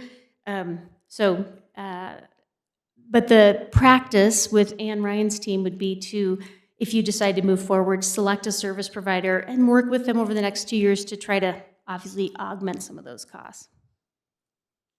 Funding environment, you all know, it's a little wild out there. So I'm not going to spend a lot of time on this. The federal government is very unpredictable at this time. The state is more interested in these projects, but they're only doing funding 1 year at a time. So again, kind of hard to slot into those processes. And then again, there's no dedicated services dollars. However, this project is feasible if certain funds are expended by the county, which I'll get into in a second. We also looked at sites, and we had help from your real property team. We always look at market rate sites because you can move more quickly. However, these projects works best when you have free land because that's one less subsidy you have to raise. We looked at county sites, state land office. We talked with the city about Midtown, and then we talked to HomeWise about Phase 3 Tierra Contenta opportunities. There is at least a couple of options. We think the HomeWise could come up with a site in Tierra Contenta. You have the Galisteo site. There's also a nonprofit that we began talking with when requested by Director Ryan. That's very interesting. The punchline here is we're optimistic there's a site. We need to do more work on it. Doing site feasibility just wasn't part of this first scope. So that would come next if you decide to go through implementation. Project roles is one of my favorite conversations, and it's really what role would the county need to play to make this happen, and then who would play the other, who would be the other stars on the team. We started the feasibility hoping we could find a third-party developer to come in like Nueva Sequia and really take on the bulk of the work, be the developer. We'll talk about what we found out. And then we spoke with service providers, and we also identified the need for a third-party property management group that understands trauma-informed management. There is at least one in New Mexico. That's exciting. What we found, based on all the information, is that private developers, and I don't think this will be a huge surprise, currently don't want to take on the risk of a supportive housing project. The risk, again, is making sure the services funding is available. But there are at least one, maybe two PSH developers in the region that said, hey, we'd love to partner and be your fee developer, which means that the county would act as the owner. They would do all the hard work. But there's a couple additional responsibilities as a developer, and I'll go over that on the next slide. Okay. Community engagement was very light touch. We met with a few people. We did a community forum with funders. And so we did enough to say I think there's going to be support from the city, the state, and you really want to save your resources to do deep community engagement once you have a site. So that is in the implementation plan, which is, I think, Appendix H in the report. This is a snapshot of what it would take for the county to move forward if they decide to say yes. You would need first year to continue to look at site and do a work plan and start putting all these pieces together. You would want to have some funding for site design and some engagement, and this $160,000 is really pre-development. Those costs are much more than that, but just to get started. We hope to get site acquisition for free. Capital funding, you've got $2.5 million. You would go back, just like you did for Nueva Sequia, and have funds from Housing New Mexico and tax credits. There may or may not be a gap. We just won't know till we have the site. The 15-year services reserve, I put a red line around it. I think this is the thing we'd work with staff in budgeting to try to figure out this piece. Project-based vouchers, again, we feel pretty confident your housing authority and linkages would do that. And then owner guarantee, this is something you didn't have to do with Nueva Sequia, but if you were the owner, you'd have to set aside money during all the critical completions for a tax credit project based on the requirements of an investor partner. That money would come back to you once you met those commitments. So did you close on time? You know how we keep talking about development? You got to close, you've got to actually open and get CO, you've got to lease up, you've got to keep the property full, things like that. So we showed you how much money it would take. We showed you that there's sources for much of it, but not all of it. And then we were asked to explain that there's also an investment strategy draft that will be coming to you next month, month after. And that strategy is around housing, and it talks about all the resources that the county has for housing, which you have a lot. but you also have a lot of uses. And so we've been working with your staff for several months to understand the programs and to come up with buckets of funding and how they might be used. I'm going to skip this one. Last spring, Manager Schaefer said, think about the strategy as if you had $10 million to spend over 3 years. We want to know, where would you put those dollars? Where would you get the greatest leverage? How would you track your outcomes? So again, we worked very closely with the community development team to come up with a framework and to figure out how to prioritize based on what's needed, where's the leverage, all those things. This is a draft scorecard that goes with this report. Of course, you all will be weighing in on this in the future, but it just shows you over 3 years, if you put $5 million into developer assistance, how much you leverage, right? So it kind of shows this very nice little scorecard around housing, where we think the funds for the PSH project moving forward, pre-development, et cetera, could come out of the $2 million identified under the Housing Authority. So the Housing Authority needs funds to continue to reinvest in their properties, but also for new projects. And I know I'm going really fast. Look at that, though. I did it, Greg. Thank you. I know that was super fast. I hope there's questions. Thank you, Jen. That was great. You don't have to make your flight, right? We got some time? I got a few minutes. Okay, great. Commissioners, this is something that you've been leading, championing. We'd love to hear from you, and I'm sure there's other questions. Well, she said it all. Oh, excellent. So I think they're going to present us with something to vote on next meeting, right? Is that right, Jonathan? I think Chair Green, Commissioners, that's really at the direction of the board.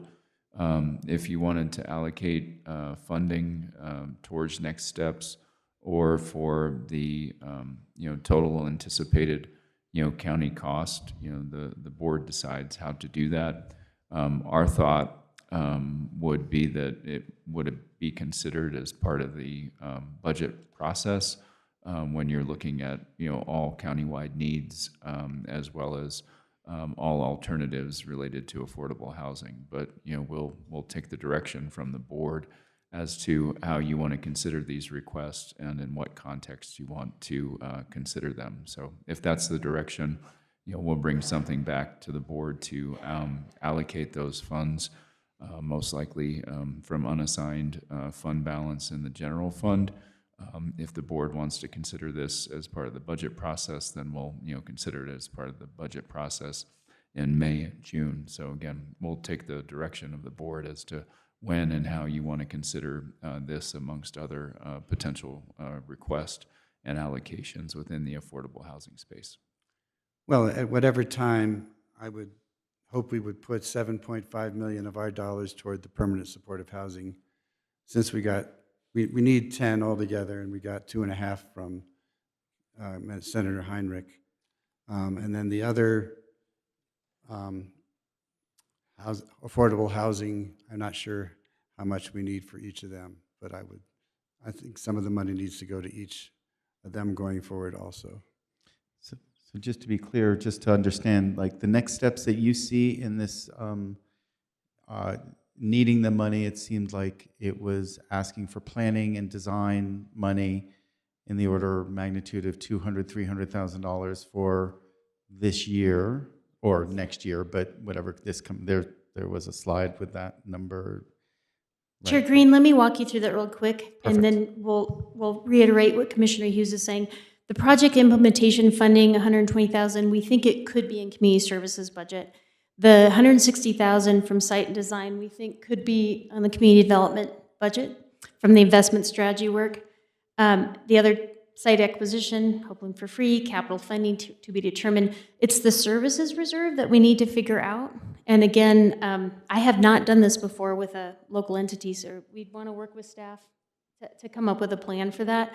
And then, and also the owner guarantees. Those are the two pieces I think we would be solving for in the immediate future. And if I could add to that, Chair, and Jen can correct me as well as Ann and Jonathan. The partially in terms of what the board decides to allocate is the more that we've locked down the hardest parts to solve, which are the funding guarantee for services over 15 years and the guarantees, the quicker you're able to move, because that's the hardest nut to crack in terms of figuring out how to make these projects viable.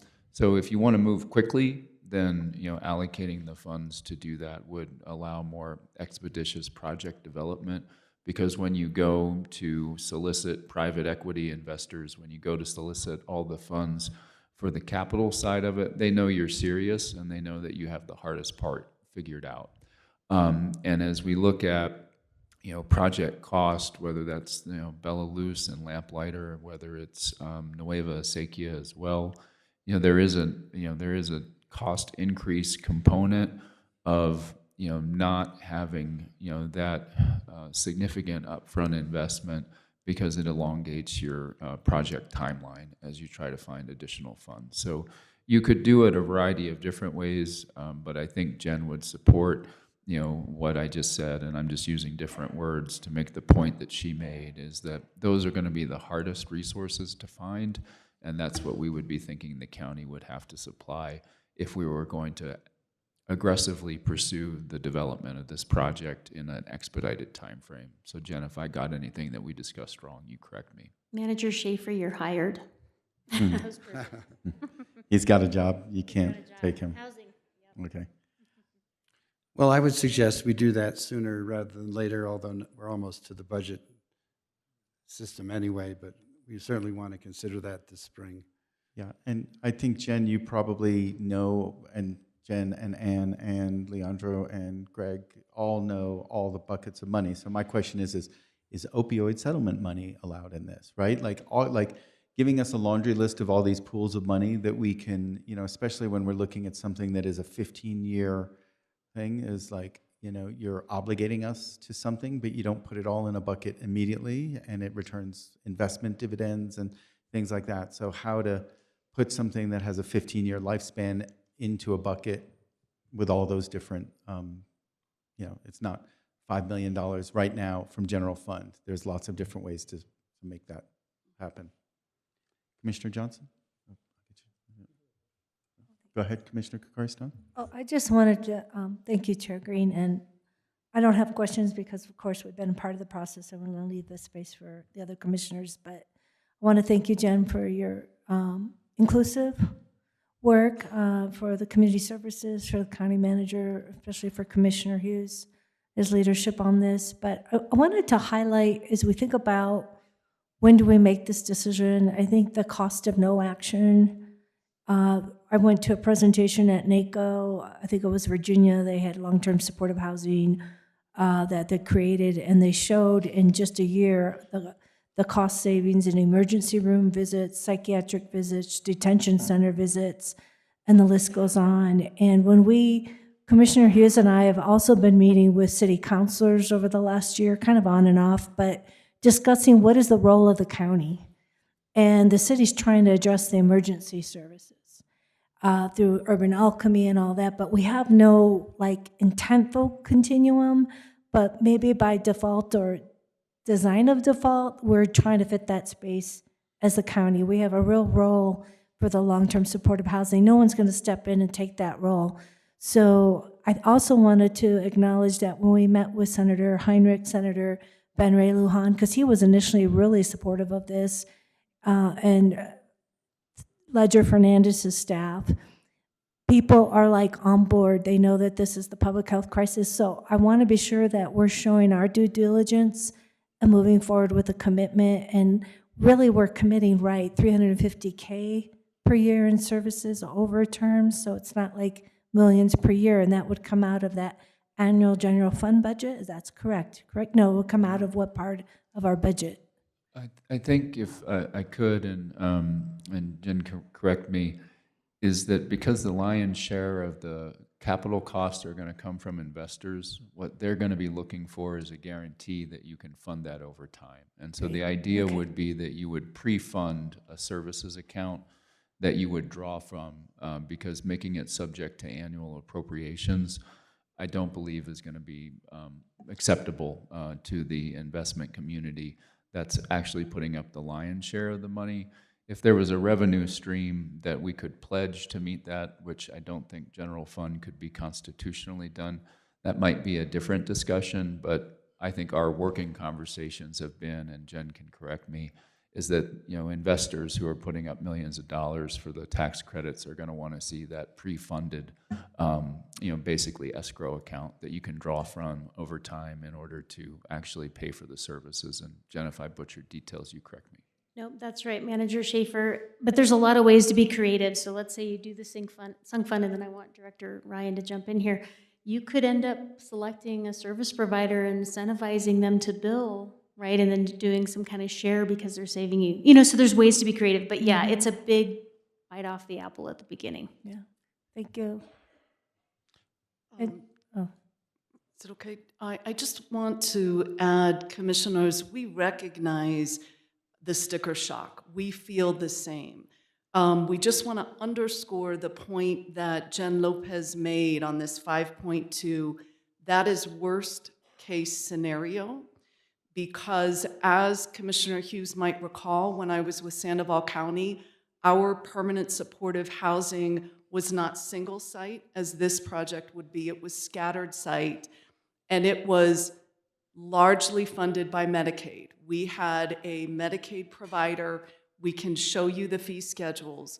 The majority of those supportive housing pieces are Medicaid billable.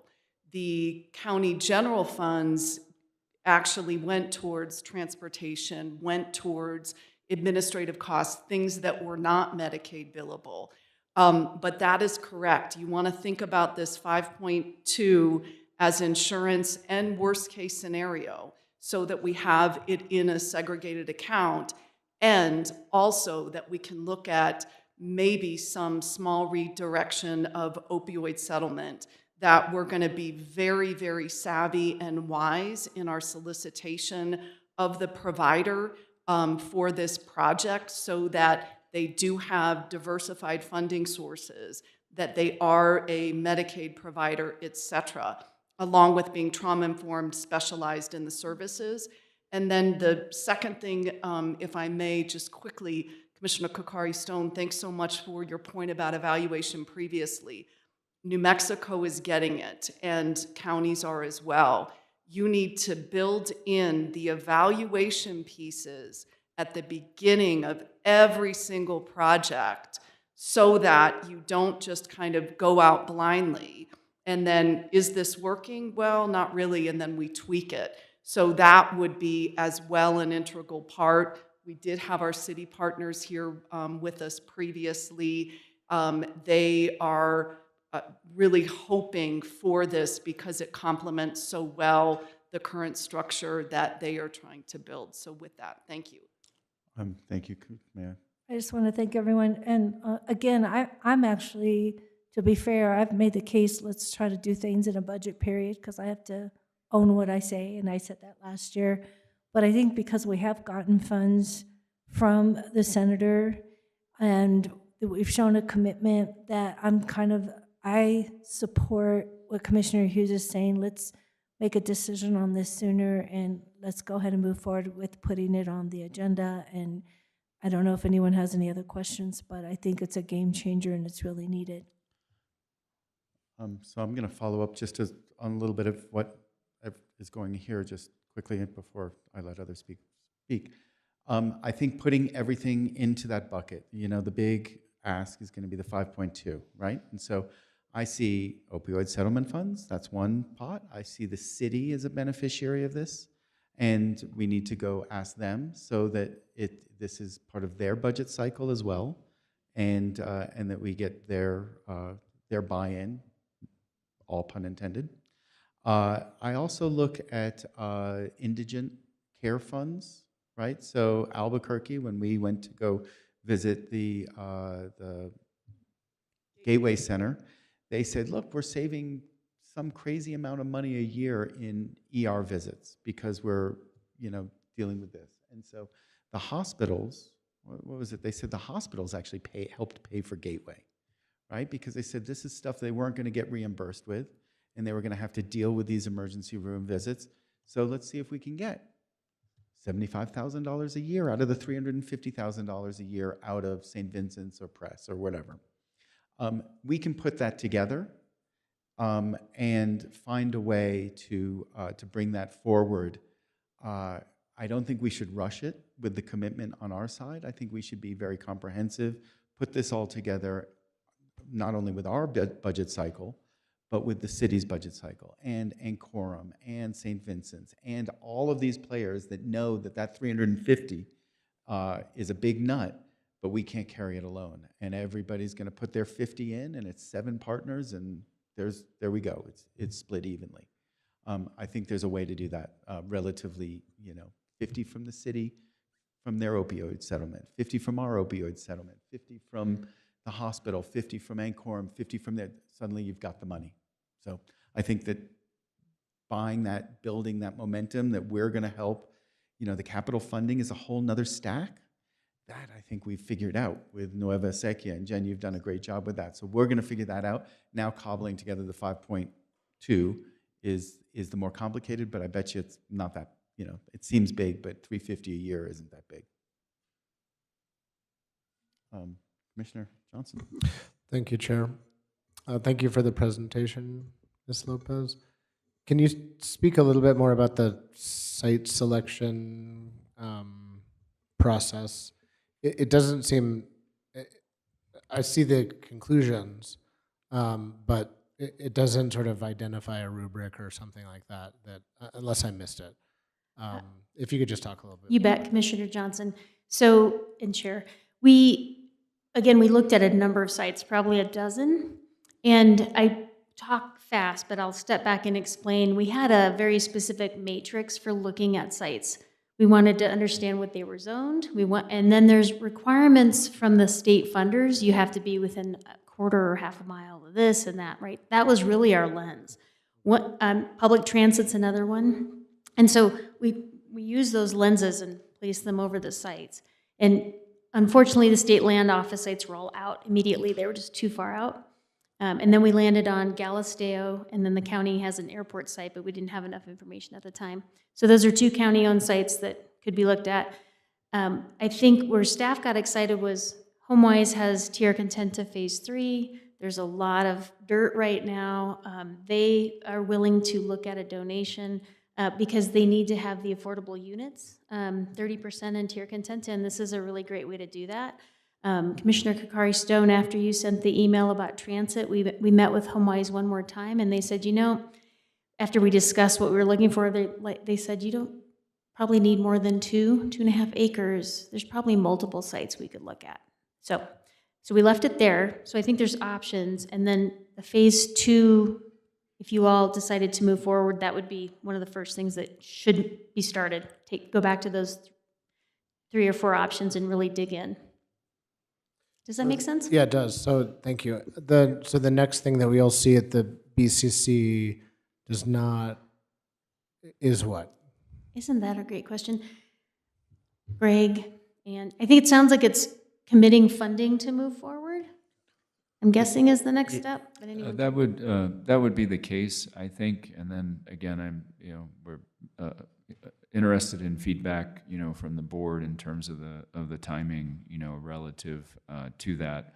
I've heard a couple of different suggestions about the timing. So whatever consensus, we receive from the board that, we'll follow. But I think to start, moving down, this path at an aggressive time frame in order to bring this into reality, if that's what the board would like to see happen. We would be looking for a not insubstantial commitment of funds so that we know that we can move expeditiously with funders, recognizing that some of the numbers are in fact worst case scenarios. If we're soliciting contributions to that services fund, which again I think is a great idea, that might change the timeline a little bit, as well as the ultimate ask from the board. So ultimately, yes, it would be a budgetary commitment, and the question I think we're getting feedback on is just the timing, of that, whether that's part of the budget process, or whether this would be taken, before that, would ordinarily come forward. So, I mean, what I'm hearing is I look at there's multiple tracks going on here. Like, for instance, if HomeWise was going to donate a site, when is that going to be ready for us to turn dirt there, right? So that's something that we don't have here. If we were going to do Galisteo, when could we be ready to do this? If we were going to do Airport Road, when could be, and so on. So each of those site selections feeds backwards to a critical path for architectural design, for planning, and so on. So feeling like we need to rush to get this committed seems, you know, you're going to have a bucket of money committed long before you are ready to use it. And so having each one of these tracks sort of put in a critical path, and when we're going to be done with project implementation or planning, I would call it, you know, that talks about all the other things. And then we talk about site and design consultants. That's another, you know, just to start to see this in a timeline, say, we really need this. Like, if we made a decision in May when or in April, 30 days from now, why, right? I hear why, because we're not going to be ready to use it until the budget year anyway, and we're going to preempt when we should be looking at our whole budget comprehensively. It gives us more time to talk to all the different partners and to say, would you be willing to put up $50,000 a year for 15 years? Yes. Okay, great. We got that locked down, and it buys us a little bit of time. Just to see all those different pieces, and when are we going to need that money, honestly, right? You know, that money we probably need in 2 years, but we need the pledge. Chair Green, I was like, yes, yes, yes, wait, I'm confused, yes. I think we're on the same path, which is, at the end of the day, we just wanted you to know what this was going to take, because what we don't want to do is have you authorize 2 or 3 steps, spend $250,000, and then it's not going to go, right? So I think we're all in agreement that we need more time to find partners and really share the love and opportunity to invest in solutions. At the same time, get some sort of commitment from you all. We're going, right? We're okay with you all spending money on sites and all that, because we, you know, right? So it's a little bit of both, if I am correctly reflecting back the comments. Commissioner Hughes?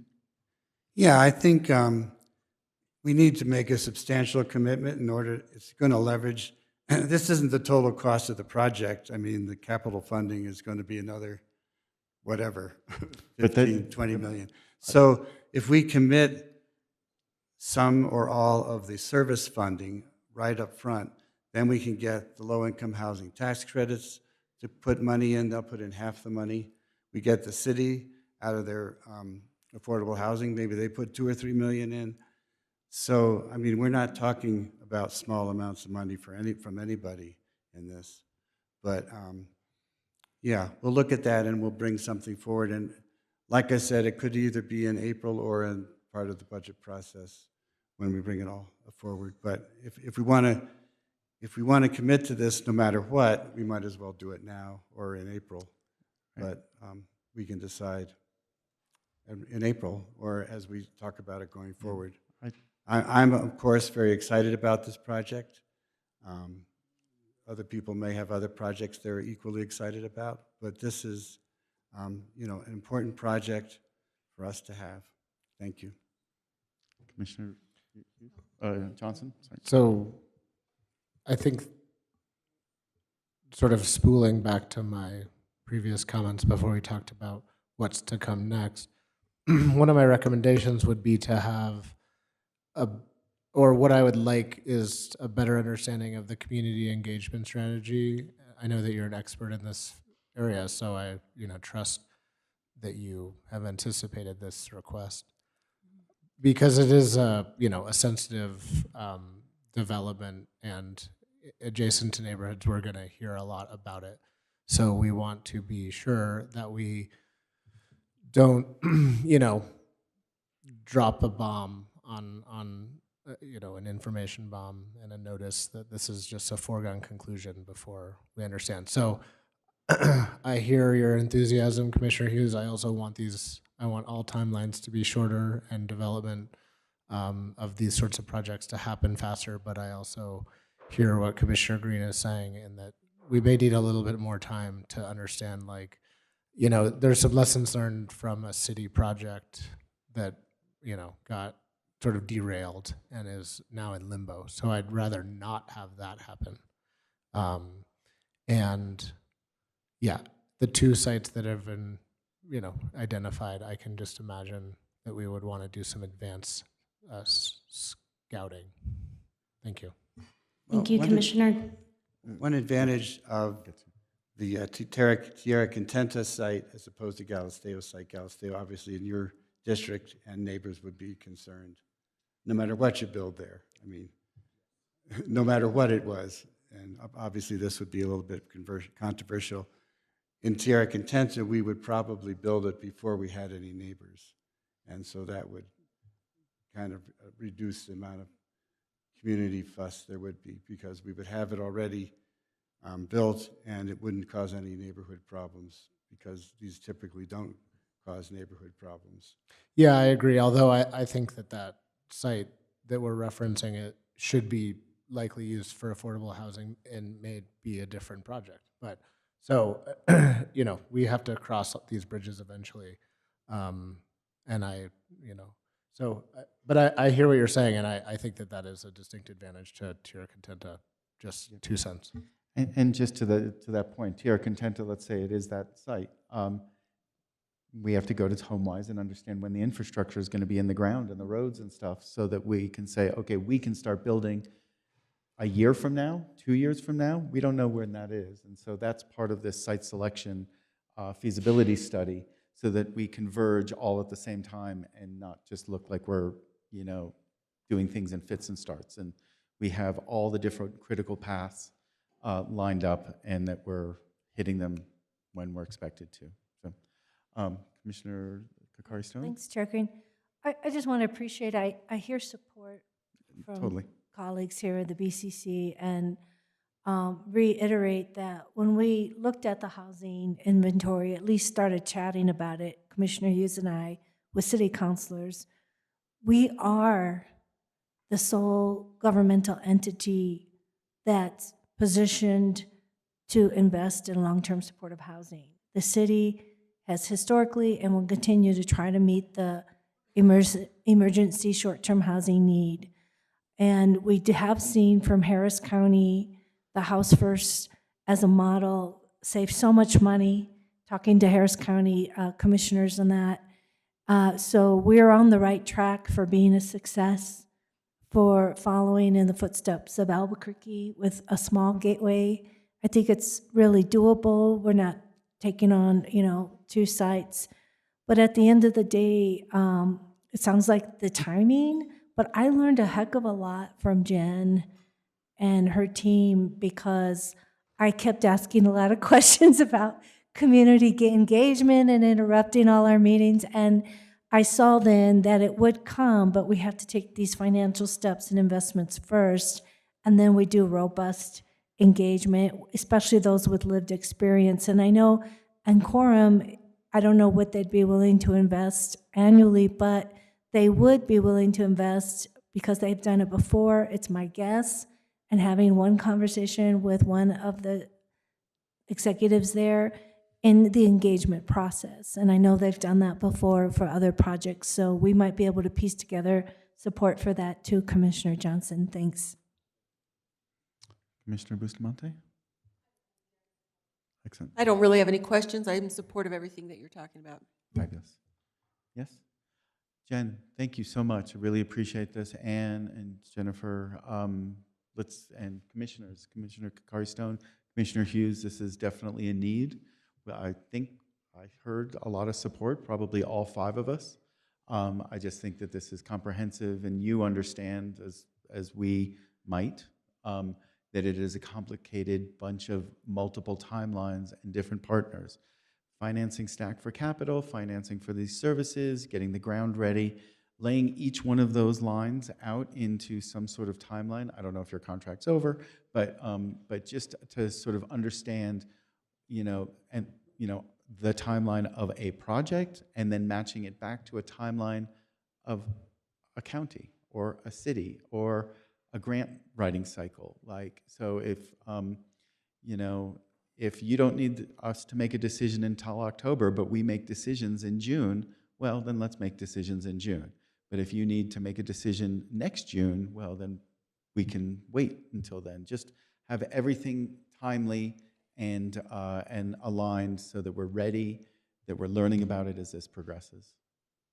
So, thank you. Thank you, Chair. Thank you, Commissioners. Thank Appreciate you. Thanks for coming down. Thank Always you. great to see you in person. Thank you. Fabulous. Adeline, I thank you for allowing Jen to go first. And we have another presentation now to, whoops, I lost it here. Presentation of Colpack recommendations to establish a policy for the dispossession or change of use of real property under the Open Space Trails and Parks Program. Thank you. Good evening, Chair Green, Commissioners. I come before you with another Colpack recommendation, as Chair Green said, to establish a policy governing the disposition or change of use of county-owned real estate within the Open Space Trails and Parks Program. Should the board support the recommendation, staff seeks direction from the board regarding whether the policy should be adopted by ordinance or a resolution at a future board meeting. Resolution 2009-206, which is Exhibit B in your packet, governs the acquisition of open space properties, but there's no policy that governs the disposition or change of use of open space properties. In certain circumstances, a property may no longer serve or align with the goals of the Open Space and Trails program. And the purpose of this policy is to establish a transparent public process to aid in decision-making when a proposal is made to either dispose of or change the use of an open space trail or park property. Colpack members, in coordination with staff, drafted the content of the policy over the course of several meetings in 2025, and in December, they voted to recommend to the board the establishment of the subject policy. Highlights of this policy include that any requester may submit a proposal for the disposition or change of use of a property.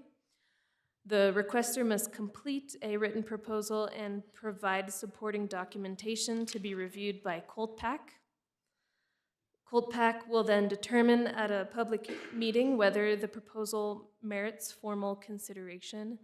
And to that point, the purpose of that isn't for Colpack to be a gatekeeper, but rather to have a mechanism in place for them to discern whether or not a proposal is worth going before the board for consideration. And that would be particularly important if there are many, numerous proposals coming forward. But the board may find it favorable to have a separate process for county-initiated proposals. For example, that all county-initiated ones are to be reviewed by Colpack and brought before the board. If Colpack determines that a proposal merits formal consideration, Colpack shall then transmit a written analysis with its recommendation to the board. After receiving Colpack's recommendation, the board shall hold 2 public hearings prior to voting on the property disposition or change of use. The board shall then conditionally approve or deny the property disposition or change of use. And if the property is sold, the proceeds of the sale shall go towards the Open Space Trails and Parks program. Colpack is advising the board on the content of the policy and leaves it to the board's discretion whether the policy should be adopted as resolution or ordinance. A resolution may provide greater flexibility for future amendments as implementation evolves. And an ordinance would be legally enforceable but may require additional procedural steps for modification. So no formal action is requested at this time, but staff does seek guidance from the board regarding this proposed policy should be brought forward at all, and if so, in which form, an ordinance or resolution. Thank you, and I stand for questions. Thank you, Adeline. Commissioner Hughes. In their proposal, do they bring their recommendation to the board either way? Like if they don't recommend selling it, do they still bring it to the board? Chair Green, Commissioner Hughes, yes. Okay. Wasn't clear quite about that. I think it should be an ordinance, that's my opinion, because this requires 2 hearings in order to sell the property. And I think in order to change our policy also ought to require the 2 hearings. And so it should be, or at least one hearing. So an ordinance requires that a resolution can be changed just by the board. And I don't think we want, assuming a future board is very conservative and against open space, we don't want them just to change the policy just by a resolution. So I think an ordinance is better. Thank you. Commissioner Bustamante. I completely concur with that. As I look at it, there was a group of people who made a decision, who put time, effort, energy, and then the land was acquired. So these decisions shouldn't be made that easily. It needs to have public review for sure. Thank you. Commissioner Johnson. So this is actually a question for Commissioner Hughes.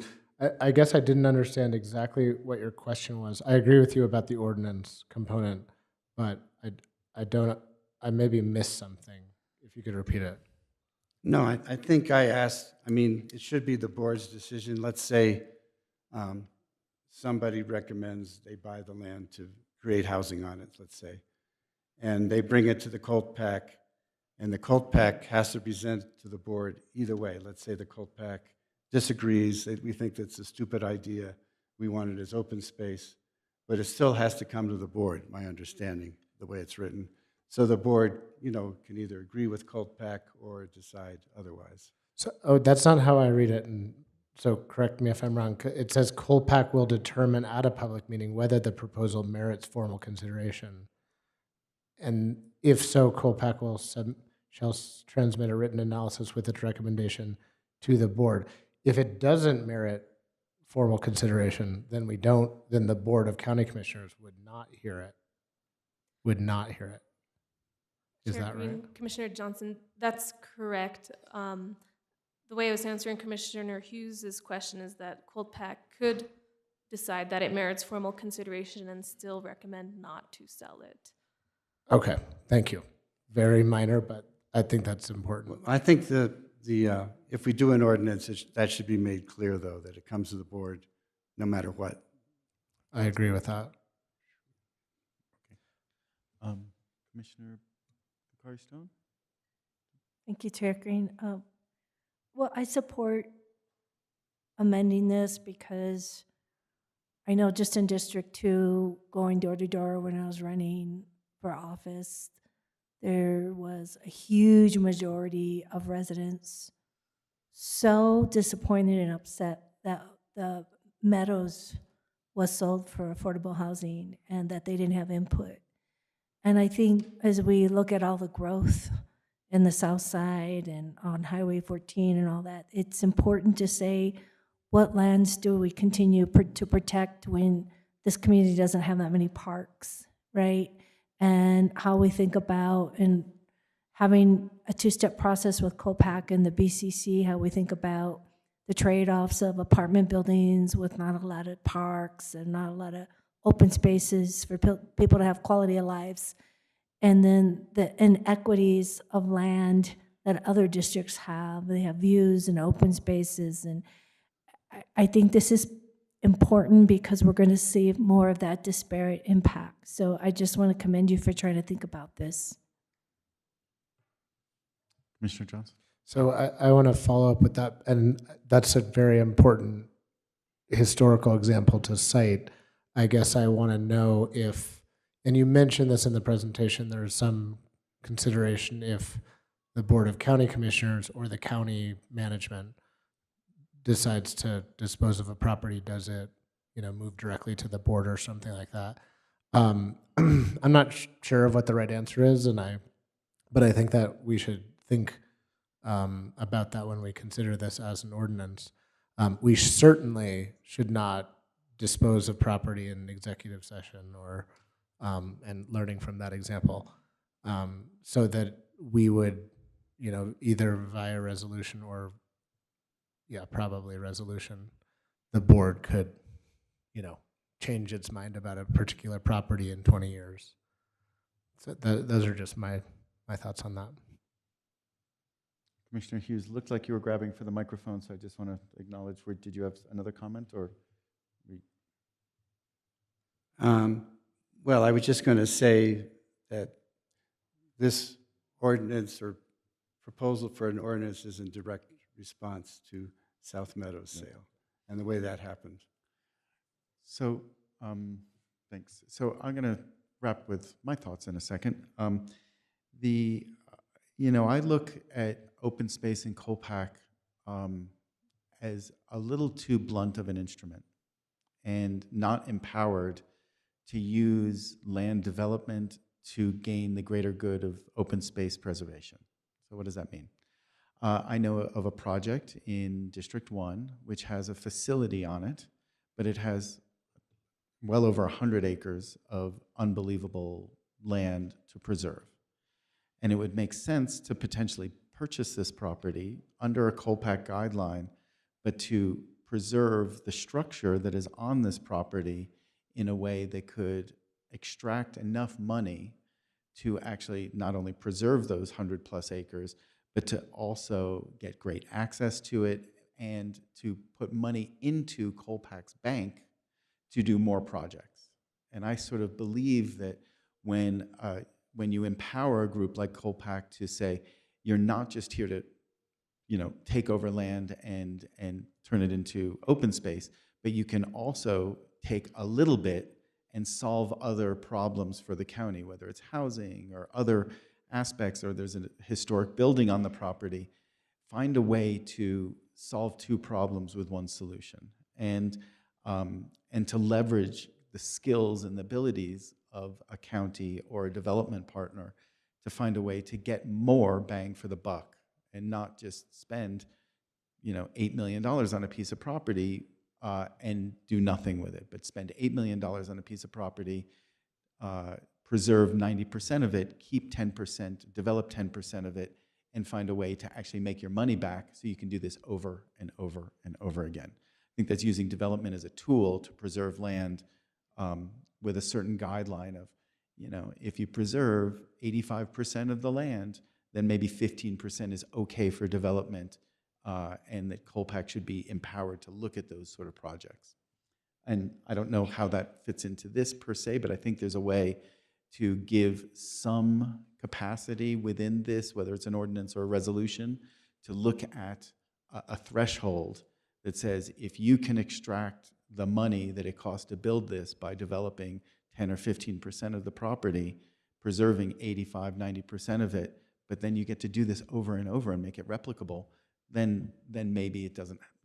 Obviously, it should go through this hearings and multiple hearings, but we should be empowering Colpack to be looking for those projects as opposed to selling all of the land. And at least in the case of South Meadows, we got a park out of it. So it wasn't like we sold the whole land. But I understand the neighborhood wanted a bigger park. And we got some affordable housing. No, yes, it was definitely complicated. It was the way it went down and so on. So we're going to make sure that it doesn't go down in that fashion, but we're also going to maybe potentially, solve two problems with one solution. If I may. Sorry, Chair Green, and that's why change of use is called out in here. It's not only about disposing of an entire property, but also even changing the use of a piece.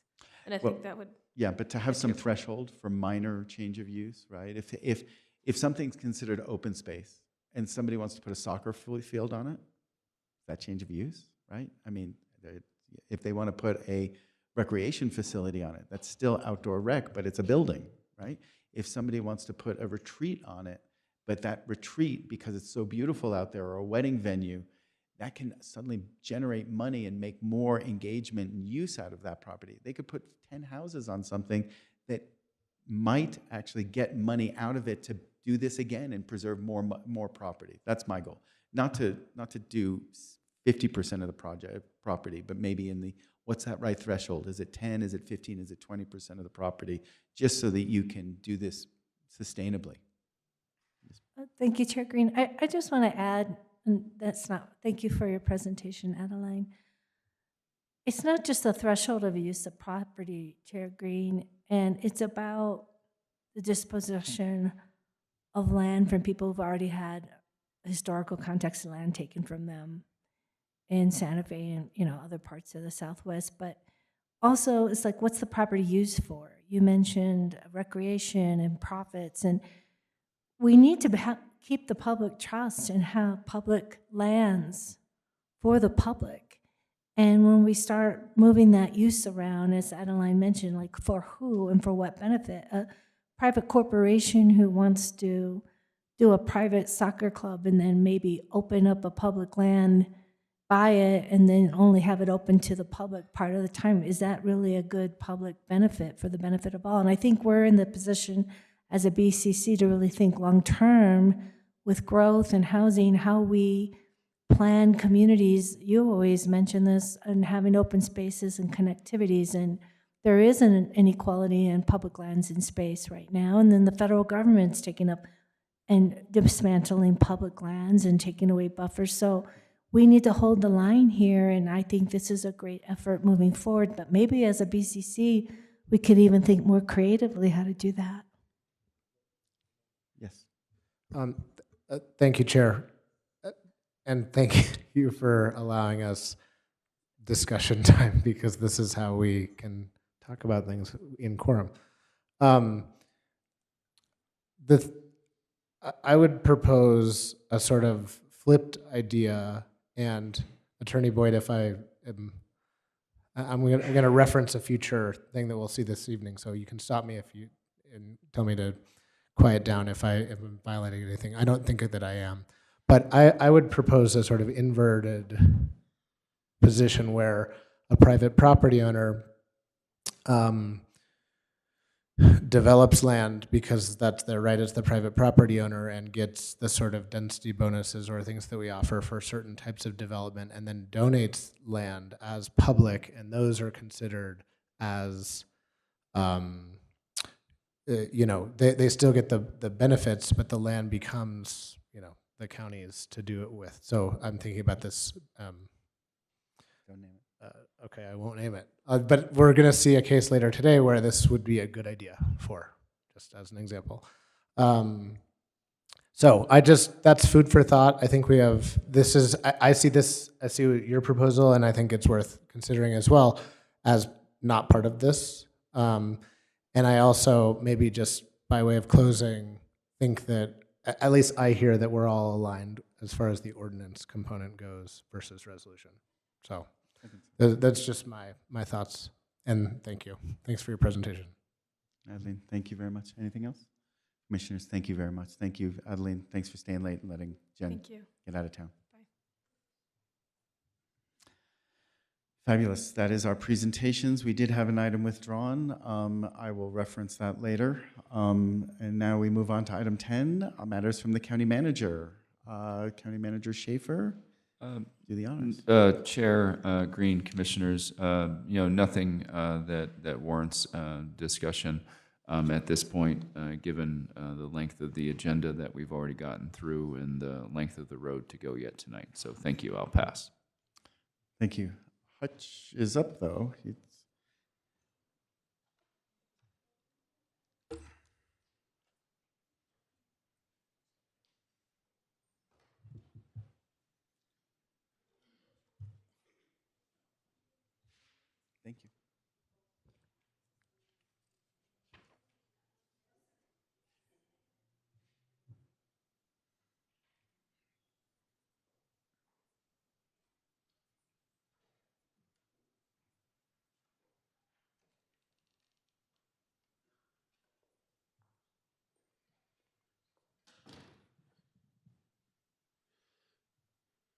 Good afternoon, Chair Green, Commissioners. Hutchie Miller, Santa Fe County Manager's Office. I believe I'd be able to go through the legislative report tonight very quickly. Most of the information has just been the same information that's been out since the end of the legislature, provided in the report that I have provided you this afternoon. I just have it categorized in everything that has been signed into law, and I have that arranged by numerical order of House bills, then into Senate bills, and then I have it categorized on page 4 on notable legislation passed and signed, and then it would be the items that are passed and waiting to be signed. Then finally, on the last 2 pages, I have notable legislation that failed to the session and didn't make it to the finish line. And I think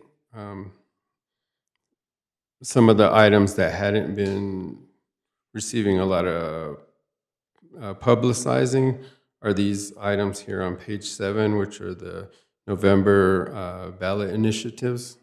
So that would be a good, that'd be worthwhile to take a look at these House joint resolutions and Senate joint resolutions that are going to be ballot items for the general election this coming November.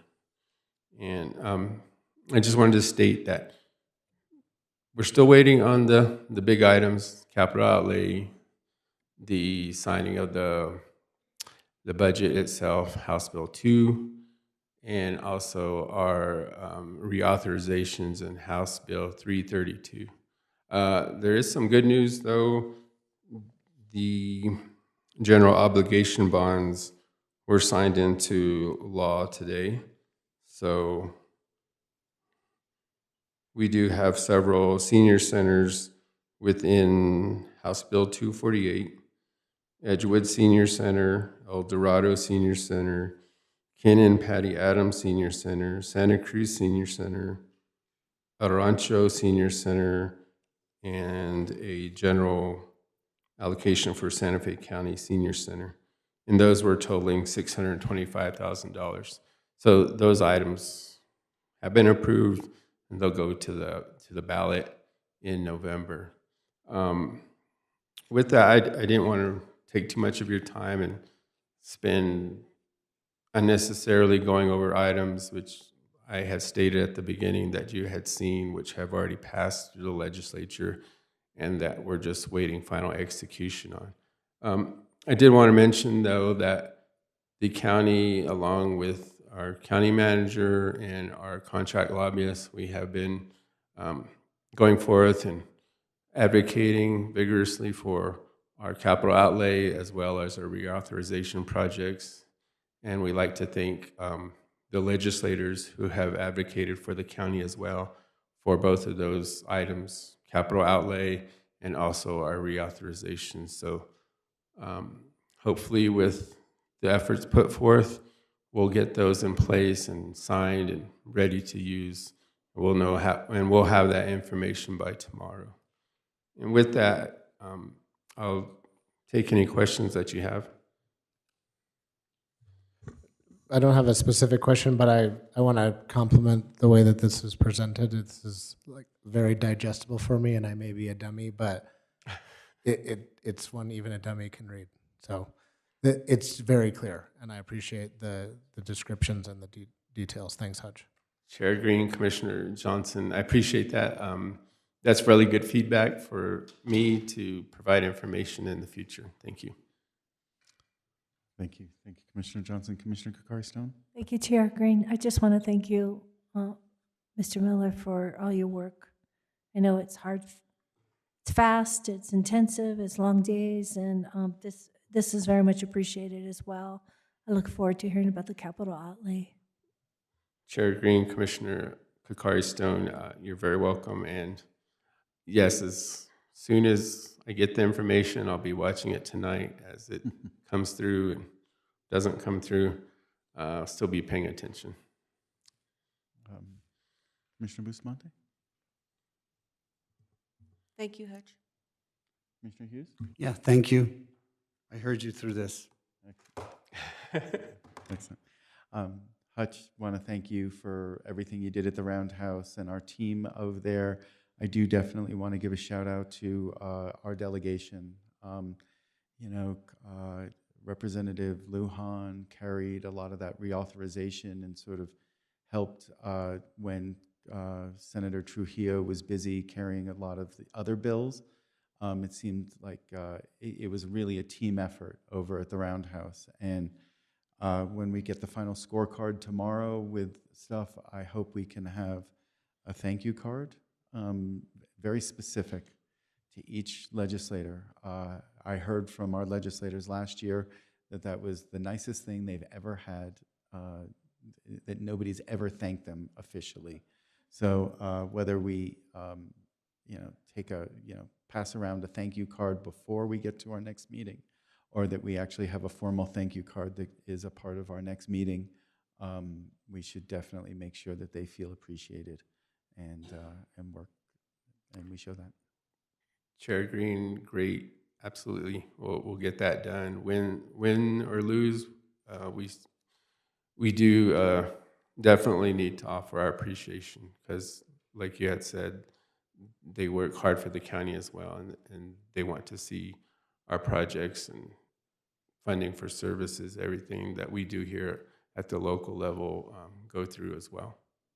And then if it's possible for our next meeting, to have a real scorecard, right? So not only the things that we asked for that we got and the things that we didn't, but also the things that our partners in the area got, right? So I tend to notice that a lot of nonprofits got funded in areas that I think we could have done potentially better in, right? And so let's find out why and do an after-action report with our legislators to understand that for the most part, they're all going to be the same ones up there next year. Although there's an election between now and then, I think most of them are running unopposed. And to find out how we can get a better presentation to them so that we get so much more than we do right now. I mean, we do great, but we can always do better. But thank you for the advice. Yep. Thank you, guys. Thank you very much. I appreciate all the work you guys do, and to Al and to Jason, if they're listening. Thanks, guys. I'll pass them along if they're not. Excellent. Thank you. Fabulous. Thank you very much. Moving on to matters from county commissioners and other elected officials. Who would like to go first? Commissioner Johnson. He raised his hand first. Oh, he was pointing down to Commissioner Hughes, who raised his hand second. Oh, I'll pass. There's right. not that much going on. No, there is a lot going on, but you know. The world has a lot going on. I'll be very quick. So, okay, thank you. That was quick. So 1 through 10. Should I start backward? No. I've attended the North Central Regional Transit District Board meeting. We kept Lee Garcia from the city as the chair. That organization is doing a great job, in my opinion. The new director has hit the ground running. And then I had a one-on-one with him, or really a two-on-one with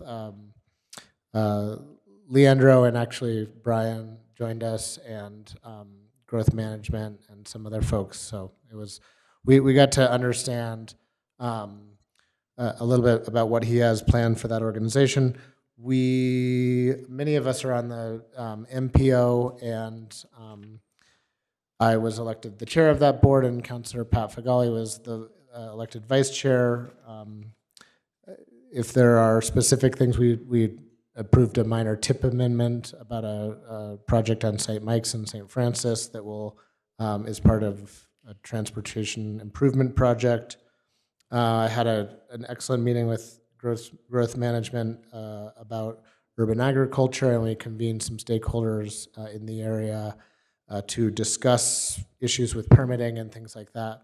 And I thought it was an interesting and productive meeting, and I want to thank staff for joining me on that. And then I also want to, I've been thinking about fire cameras. I feel like I beat this drum a lot, but I want to thank Deputy Manager Cordova for listening to a potential proposal and helping me coordinate with the fire department on that. With that, no more. Thank you. thank you. Commissioner Kakari Stone. Oh, yeah, thank you, Chair Green. I'll just give a couple highlights, but I was remiss. I want to start with when you said was there any reflections or memorials, and we haven't met since early February, and the Reverend Jesse Jackson passed on February 17th, and that was a big one. And I hope that we can do something more formal as a BCC. I spent our vacation time over the weekend with my partner, you know, just really participating in his public funeral and then the private one. And if you hear his 1980 speech to the Democratic National Convention, he was really the first person who laid the ground. You know, he's held the fort and made inroads on voter rights. But he talked about the Rainbow Coalition and keeping hope alive. And these are not just visions, but are actions that we stand on the back of many giants. And I've been to various Democratic and other events since then, and I feel saddened that we don't recognize the Reverend Jesse Jackson. I think I grew up watching him, and I hope that as a county and county employees, we really take note of incredible leaders that have fought for civil liberties and human rights, because we're losing a lot of that today. So I'm just very proud to stand with other BCC members, many county employees all of the county employees who really feel strongly about serving and keeping the public trust. So I felt bad that I forgot because we hadn't met since then. So I just really wanted to take the moment to do that. And on a practical note, you know, the call to action is to continue the work. So I think that, you know, I've been serving on committees at MPO, but I wanted to just give a few updates with regards to the Area 1B working group with the two city councilors, Fagali and Councilor Castro, and with Commissioner Johnson, to thank them for their leadership. We met on March 12th at the Agua Fria Center. We also did what we call a living land tour, just to kind of look at the area so we could ground our decisions in the land and the people. We have another meeting tomorrow. The county manager, as well as the deputy city manager, are each preparing an analysis on 3 policy options, and we're going to be deliberating those. We will be having a public forum. We're still looking for a space from 6 to 7:30 p.m. on March 19th. And we're looking for community input, so that'll be advertised, and we're working with the city to advertise that. We will be bringing all the feedback back to the BCC, and we're looking at coordinating simultaneously with the city council meetings and the committees they have. So if all goes well, and we're looking at making a decision by early May with you. So I just wanted to give those updates. Thanks. Thank you. Commissioner Bustamante. Yes, I'll be brief. There was a presentation on Saturday and a lot of questions that keep coming up regarding what's happening at Eagle Ridge, formerly known as the Downs. And the lead from Powaka gave a presentation at the community breakfast. And I really recommend, if people have questions about any details regarding the use of that land, to contact Pewaukee Pueblo. But I will share that right now the main message out for people is it will be a music venue or a public venue for entertainment, and likely, possibly a soccer field. So that was discussed on Saturday morning. People have been asking. The next thing that happened on Sunday was in Stanley. There was a large group of people who met at the Zorro, now San Rafael Ranch. One thing that I think is important from the county perspective, and I had someone snarkily send me some information that said, a text that said, let's talk about gender parity. Happy International Women's Day. And I will remind people, for whatever that reason was sent to me, and why it matters that people were meeting in Stanley, is it wasn't until 1974, if people are concerned about gender parity and why isn't there a Men's Day, and I say, go ahead and take your hat off and sit on it. Because the fact is, until 1974, women weren't even allowed to have a credit card. So there are reasons, and I'm saying I'm old enough, and there are people in this room, I'm sure, who are old enough to recognize that it hasn't always been an equal playing field. That being said, with regard to the group that met on Sunday because of International Women's Day, I'm assuming, is that we hold our elected and our employed judicial and law enforcement people to task that if we are told to turn a blind eye, or, well, the feds have it, don't worry about it right now, which is what happened with Zorro Ranch, which is in District 3, then we don't have people who will turn a blind eye. That we do have someone who was actually the Attorney General in office who said, all right, then we won't ask any more questions about it, because we know that there's been a lot of suffering involved. This country is kind of not wanted to face it. All kinds of stuff is going on that makes it not as important, and that's why I tie it to International Women's Day. But that being said, this is Women's Month, and there by way goes what happens to women when we don't really talk about it. And I won't call them women, I'll call them girls, because I think that's more accurate. So as we continue, and we have people who are running for sheriff, and the question that was asked when we had, even with regard to ICE and, you know, what are we going to do? Are we going to help people who come in and want to take people out of their homes? That when something is illegal, that we have people who are local willing to stand up and say, this isn't legal, we're not going to stand by it. Because that, on both accounts, we've had people just turn their head when something's clearly not legal. So those are the only things that I want to cover today. Otherwise, we've had great meetings, lots of people getting stuff done. It's been lots of fun. Thank you. Thank you, Commissioner Bustamante.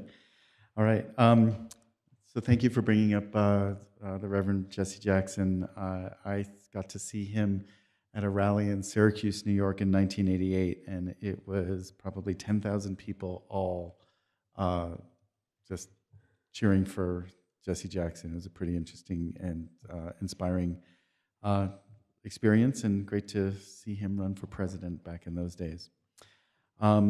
News, I filed for re-election this morning, and I think that Commissioner Bustamante did the same, because I saw her in line with me, so I want to congratulate her, and good luck to both of us. I have a request from the Pueblo of Tesuque and from the community around Tesuque to look at extending the contract for, or whatever the term of the agreement is, with the convenience center for 2 or 3 years until we actually get to a point where we have a real transfer station in the Pewaukee area. We have a governor and a tribal council that is interested in pursuing that. So I put that on the desk to start talking about that. I worked with Pueblo of Tesuque and the State Film Office to extend the incentives to include productions on tribal land.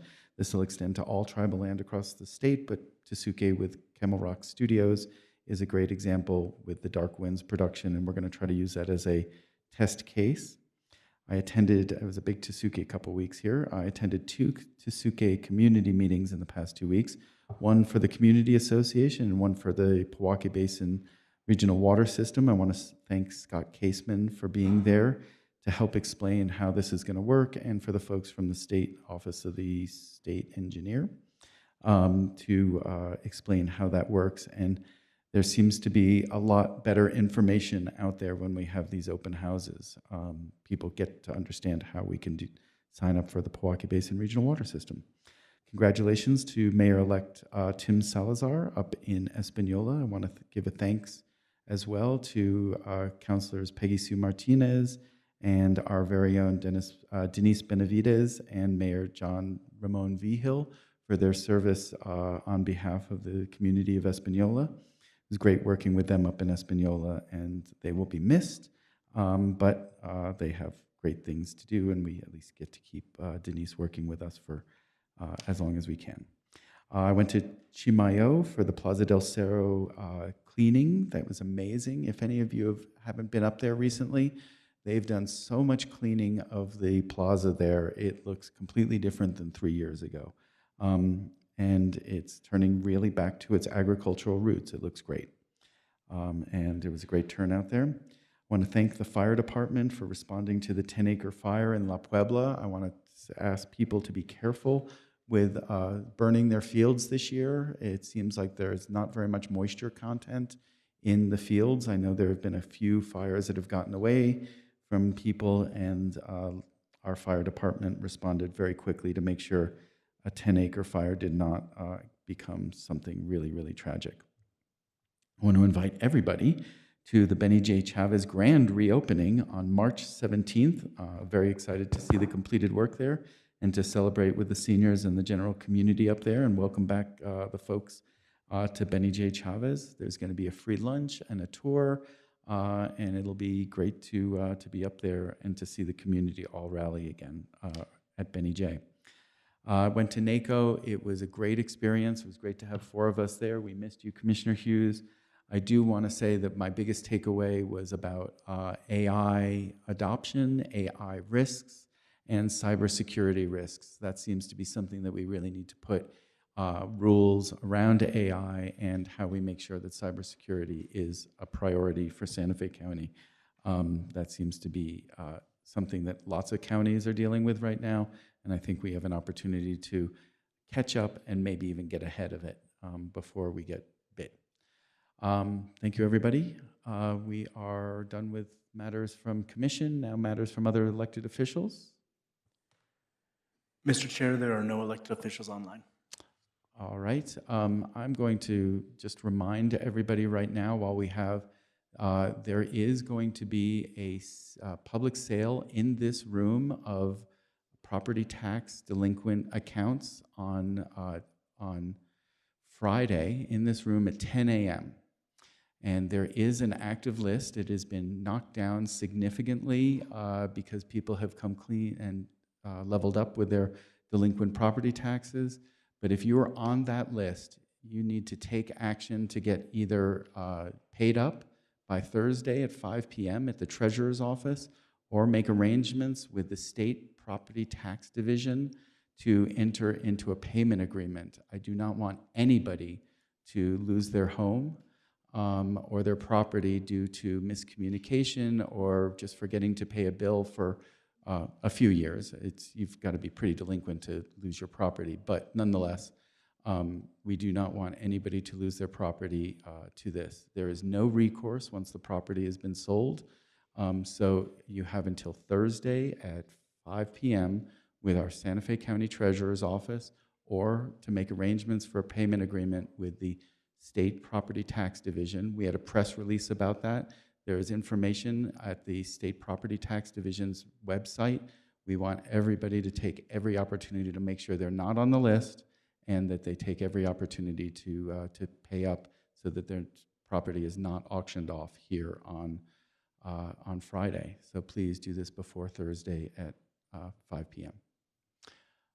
Nothing else from our county elected officials. County Attorney Boyd, do you want to take us into executive? Chair Green, yes. Reaching this item, I'm seeking a motion which would require a roll call vote to go into executive session to discuss threatened or pending litigation in which Santa Fe County is or may become a participant as allowed by Section 1015(1)(h)(7) of the Open Meetings Act. And the 2 matters for discussion are set forth in item 12A of today's agenda. Thank you very much. Can we get a roll call vote? Or can we So get moved. I need to make, or someone needs to make a motion. I'll make a Yes. motion that we go into executive session to discuss the items mentioned by Attorney Boyd. And I'll second. Got a motion by Commissioner Hughes, a second by Commissioner Johnson. A roll call vote, please. Commissioner Lisa Kokari Stone, Yes. Commissioner Camila Bustamante, Yes. Commissioner Hank Hughes, Yes. Commissioner Adam Johnson, Yes. and Chair Justin Green. Yes. For those in the gallery here, we will probably need about 40 minutes. I will promise 40 minutes, or 5 after 7. We will be here and we will do our best to be done and back here. Thank you very much, guys.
Not online. Yes, we are now. Now we are, okay. Okay, we're back.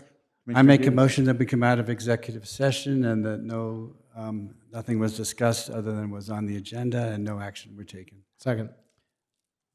We got a motion from Commissioner Hughes, a second from Commissioner Johnson. All in favor? Aye. Aye. Any opposed? Hearing none, we are back. Just to make a note, no action items are considered at this point. We're going to move on to item 13, our public hearings. We have item A, case number 265030. Forked Lightning Racket Club requests approval of a liquor license, a club liquor license to be at 2398 Brenner Way. This property is zoned public institutional within Section 4, within the city of Santa Fe, but on county property. It's a weird little situation there. Please explain it, Dominic. Please raise your right hand. Do you swear to tell the truth, the whole truth, and nothing but the truth? I do. For the record, before you testify, please state your name, work address, and that you are under oath for your testimony to be considered valid. Dominic Cisneros, Building and Development Supervisor with Santa Fe County Growth Management, 240 Grant Avenue, Santa Fe, New Mexico, 87507. And I understand I'm under oath. Thank you. Good evening, Commissioners, Chair. Dominic Cisneros, Growth Management, Building and Development Supervisor. Fork Lightning Racket Club requests approval of a club liquor license for the property located at 2398 Brenner Way. The property is zoned public institutional and within Section 4, Township 16 North, Range 5 East, Commission District 5. The existing tennis complex is an approximately 9-acre parcel, which includes an 8,626 square foot building and a 56,625 square foot air structure. The facility serves youth and children in Santa Fe through the First Serve New Mexico Academy Tennis Center and also operates as a membership-based tennis club that supports the nonprofit mission. The site development plan was approved and recorded in 2023. The property is owned by First Serve New Mexico, Inc. and leased to Fork Lightning Racket Club. The applicant, Fork Lightning Racket Club, a member-only facility located at 2398 Brenner Way in Santa Fe, is requesting Santa Fe County approval of a club liquor license as required under the New Mexico Liquor Control Act. The proposed license would authorize the service of alcohol exclusively to members and their guests. The facility does not operate as a full-serve restaurant. Food service is limited to pre-packed items and occasional catered events for members. Regular operating hours are weekdays from 7:30 a.m. to 9 p.m. and weekdays from 7:30 a.m. to 6 p.m. with occasional extended hours for special events. The subject property is zoned public institutional pursuant to Ordinance Number 2016-9, the Sustainable Land Development Code. Chapter 8, Section 8.8, and Appendix B, Use Matrix, permits fitness, recreation, sports, gyms, or athletic clubs within the public institutional zoning district, subject to site development plan approval, which the property received in 2023. The SLDC does not specifically address club liquor licenses. However, the proposed alcohol service is limited to scope and is incidental and subordinate to the principal recreational use of the facility. Accordingly, the request does not constitute a separate principal land use under the SLDC. The State Alcohol Beverage Control Division has granted preliminary approval pursuant to the Liquor Control Act. The Liquor Control Act requires the Board of County Commissioners as the local option district to conduct a public hearing on this request. Under the Liquor Control Act, the board may disapprove the license only if alcohol sales are prohibited at the location under New Mexico law, issuance of the license would be violating zoning or any other ordinance, or the use would be detrimental to public health, safety, or morals of the residents of the local option district. Legal notice was published in compliance with the Liquor Control Act in Santa Fe, New Mexican on Friday, February 6, 2026, and Monday, February 23rd, 2026. A complete application was submitted on January 27th, 2026. Growth management staff reviewed the request for compliance with applicable code requirements and finds the following facts in support of the application. The SLDC Appendix B use matrix allows the use of fitness, recreational sports, gyms, or athletic clubs as a permitted use within the public institutional zoning district. The applicant has satisfied the State of New Mexico notification requirements, and the site is located more than 1,000 feet from the nearest church and from the nearest school. Staff's recommendation is for approval of a club liquor license for Fork Lightning Racket Club located at 2398 Brenner Way. This report and exhibits are hereby submitted as part of the record, and thank you. I stand for any questions. Thank you, Dominic. Is the applicant here? The applicant does have an agent representing them here today. Do they have anything they want to contribute to this, or? Mr. Chairman, I have nothing to add to what Dominic provided to the Fabulous. commission. Just in case, do you want to swear yourself in, just to be ready in case you have to answer a question? Please raise your right hand. Do you swear to tell the truth, the whole truth, and nothing but the truth? I do. For the record, before you testify, please state your name, address, and that you are under oath for your testimony to be considered valid. My name is Kurt Summer. I'm an attorney for Fork Lightning Racket Club. I reside, the 2000 Old Pecos Trail is where I have an office, Santa Fe, New Mexico. Thank you. Thank you, Kurt. Commissioners, Commissioner Bustamante. Thank you, Chair. My first question, is the liquor sales going to be at that bar area as you walk into the main part of the club there, where the shop is off on the, as you're walking in, the shop is to the right? Is that where the liquor would be sold? That is correct, Commissioner. And is that the same entrance that the kids who walk in and go over to the youth part, they all go into the same entrance, correct? There are two entrances. There is an area that's separate entrance for the kids where the classrooms are. And there's also the main entrance, which also provides the same access, Commissioner. Okay, thank you. Commissioner Kakari Stone. Thank you, Chair Green. I had similar questions. I guess it's for Dominic as well. So this falls within the 300-foot rule. Usually that's a school or a church with no alcohol. But there is no buffer, because I've been in, it's a nice facility. I've been in it, got the tour.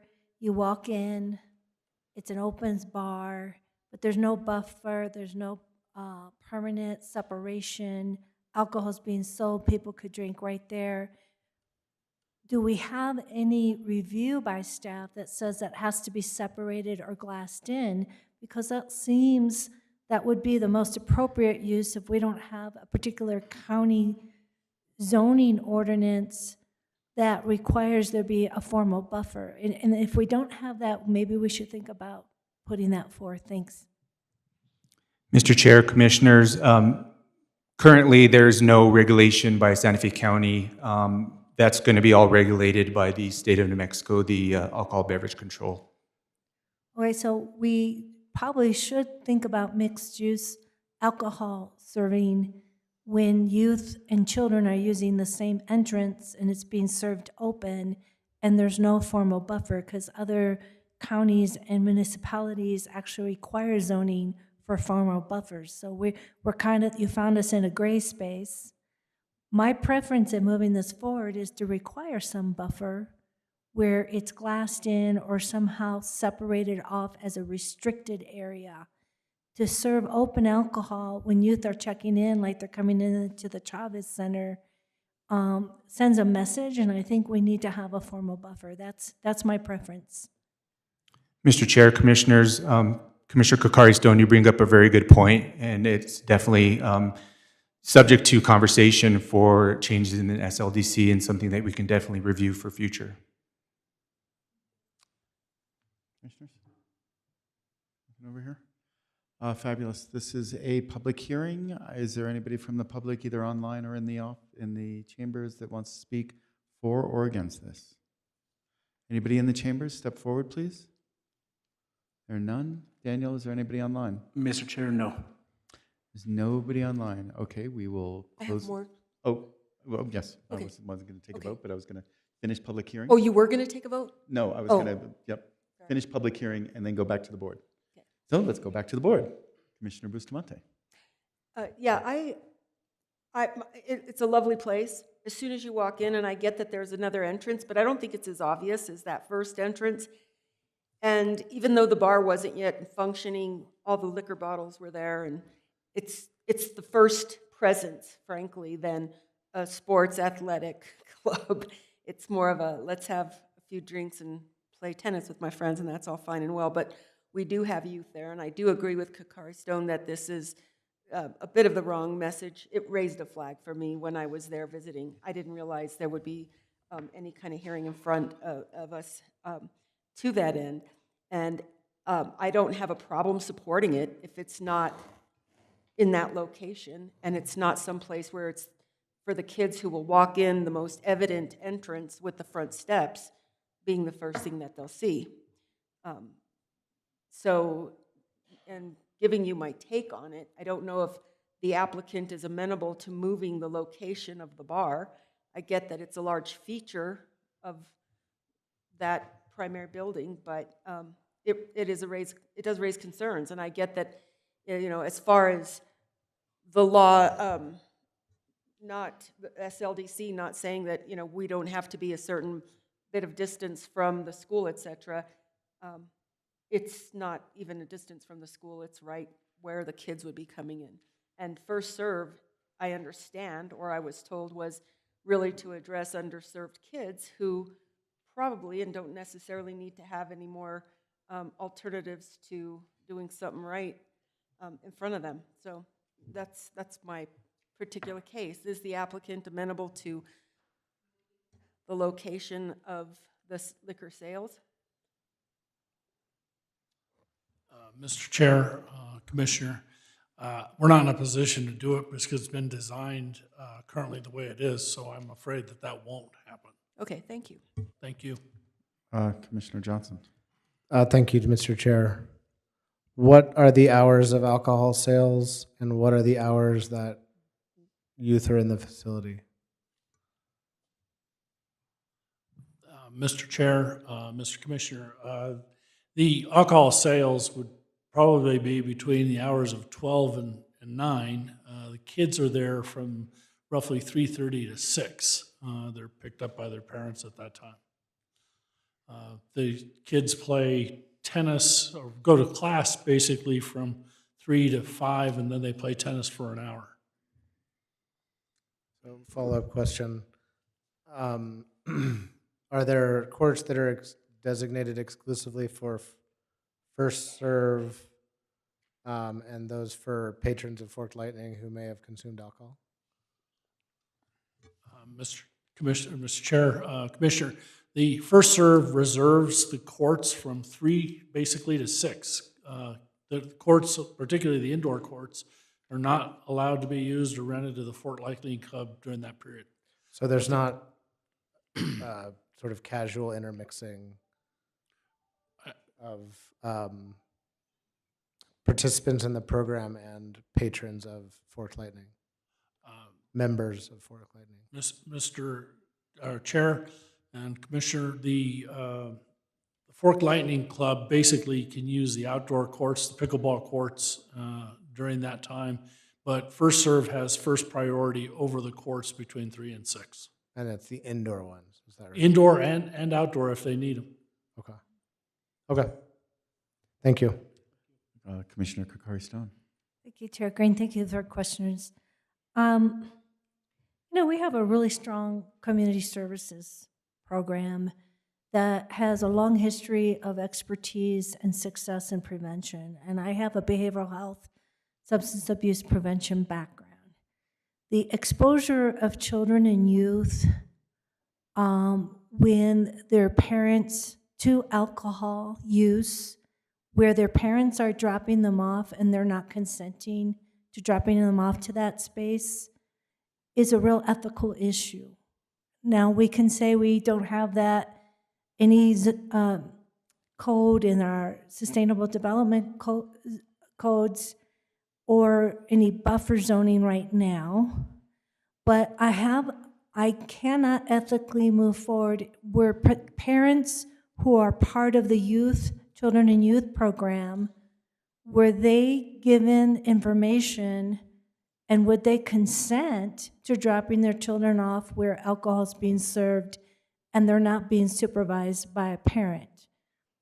It seems like an easy solution to support a positive preventative environment for high-risk children and youth is to have separate entrances and have the youth and children enter from a different door during the time of alcohol sales. If you're not willing to put a encase or glass in or have a restricted area, it sends a different message. And I still think when you have mixed use like that and parents haven't given input on this and they are high risk, it doesn't seem like an ethical context for them. That's my position. So what are some creative alternatives to having a separate entrance? So if I may, before you answer, if I'm looking at the floor plan, I do see a separate entrance for the classroom wing over planned right where the 3 classrooms are, correct? Mr. Chair, that is correct. There is a separate entrance, but there is also access through the main entrance as well. I don't want to mislead the commission on that. But there is a separate entrance. Yes, So sir. to answer the commissioner's question, there is a separate entrance. Not everybody has to go through one entrance and walk by the bar. They could be told, the youth that are taking part of this could be told, please go through this entrance, if you want to stay a part of this program.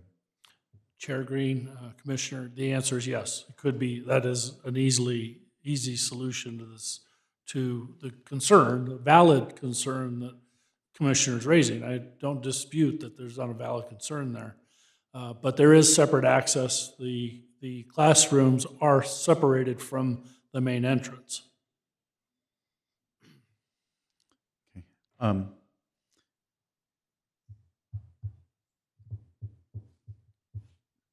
ahead. So it feels like we may not pass this unless we have some different plan. So what are our options for that? And I would think I would direct that to Dominic. So let me ask a question. Can I throw something out there? So is it possible for us to put a restriction that no youth could be in the consumption area, as it is labeled in this thing, during hours of service?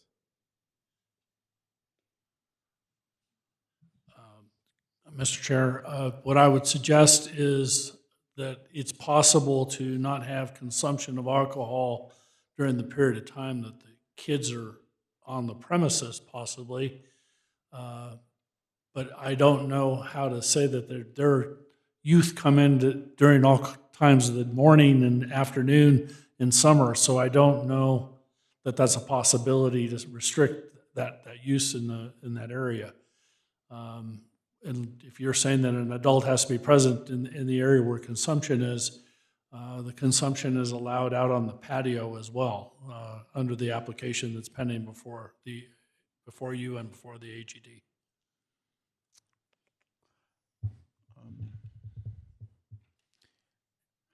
Has this ever sort of thing come before us before? No? Well, I wonder if Dominic might answer the question that I posed, which is if we delayed until the next meeting pending a plan, is that a possibility or?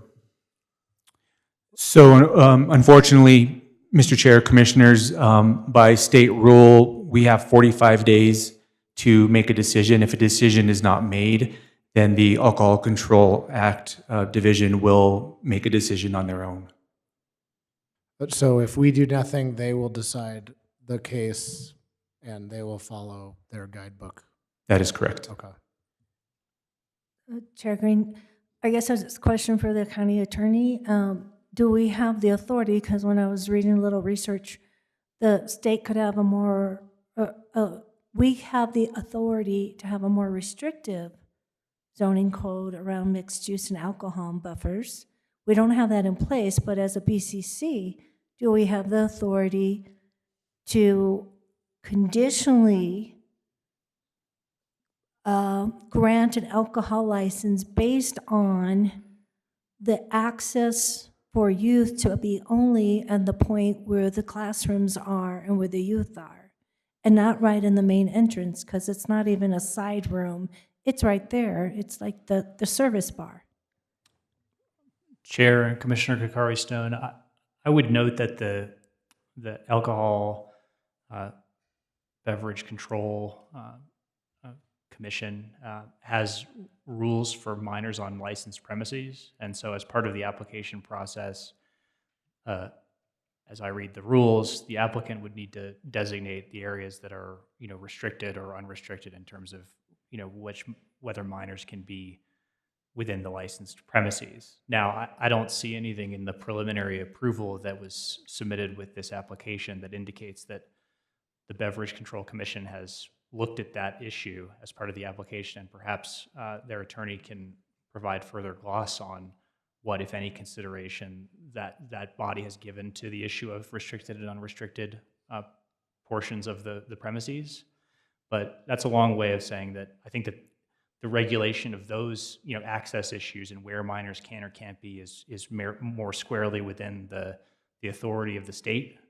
And so I think my recommendation for you all would be that you follow the rubric set forth in the memo, which is that if you disapprove the application if you determine that it is contrary to public health morals for the stated reasons, or you approve it, because ultimately we're dealing with a license application here. It's a license to serve alcohol or a denial thereof. Thank you, Attorney Boyd. So could an option be that we table the approval until the applicant puts forth a plan for restricted areas and separate entrances during alcohol sales just for the youth program? My concern is parents don't know this is happening, and these are high-risk youth, some of them, and it seems like a really great program. But as electeds, we have a responsibility to think about the public safety, especially of minors who can't make those choices or come to themselves here. And we need to come to a happy medium here where I'd like to see a plan with a restricted area and a separate, where also parents are given the opportunity to weigh in on this plan. Maybe they would withdraw from the program, and that takes away opportunities for youth in the future if there's no happy medium here. Yes, ma'am. Mr. Chair and Attorney Boyd and Commission,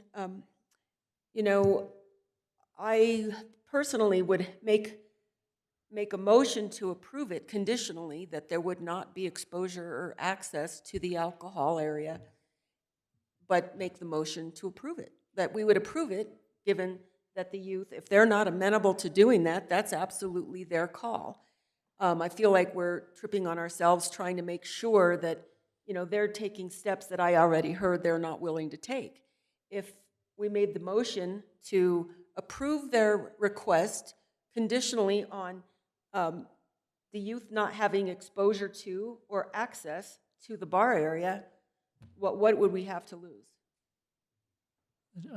Chair Green and Commissioner Bustamante, I think that the potential downsides are that you're dealing with a state-issued license, and so any condition you impose, the licensee could take the view that it's not a valid condition, that only the terms of their license govern, and so if they, violate whatever conditions you impose, that their only concern is the license they've been issued by the state. So you've asked what the downside of that conditional approach is, and that's okay. I'm not sure I understand then.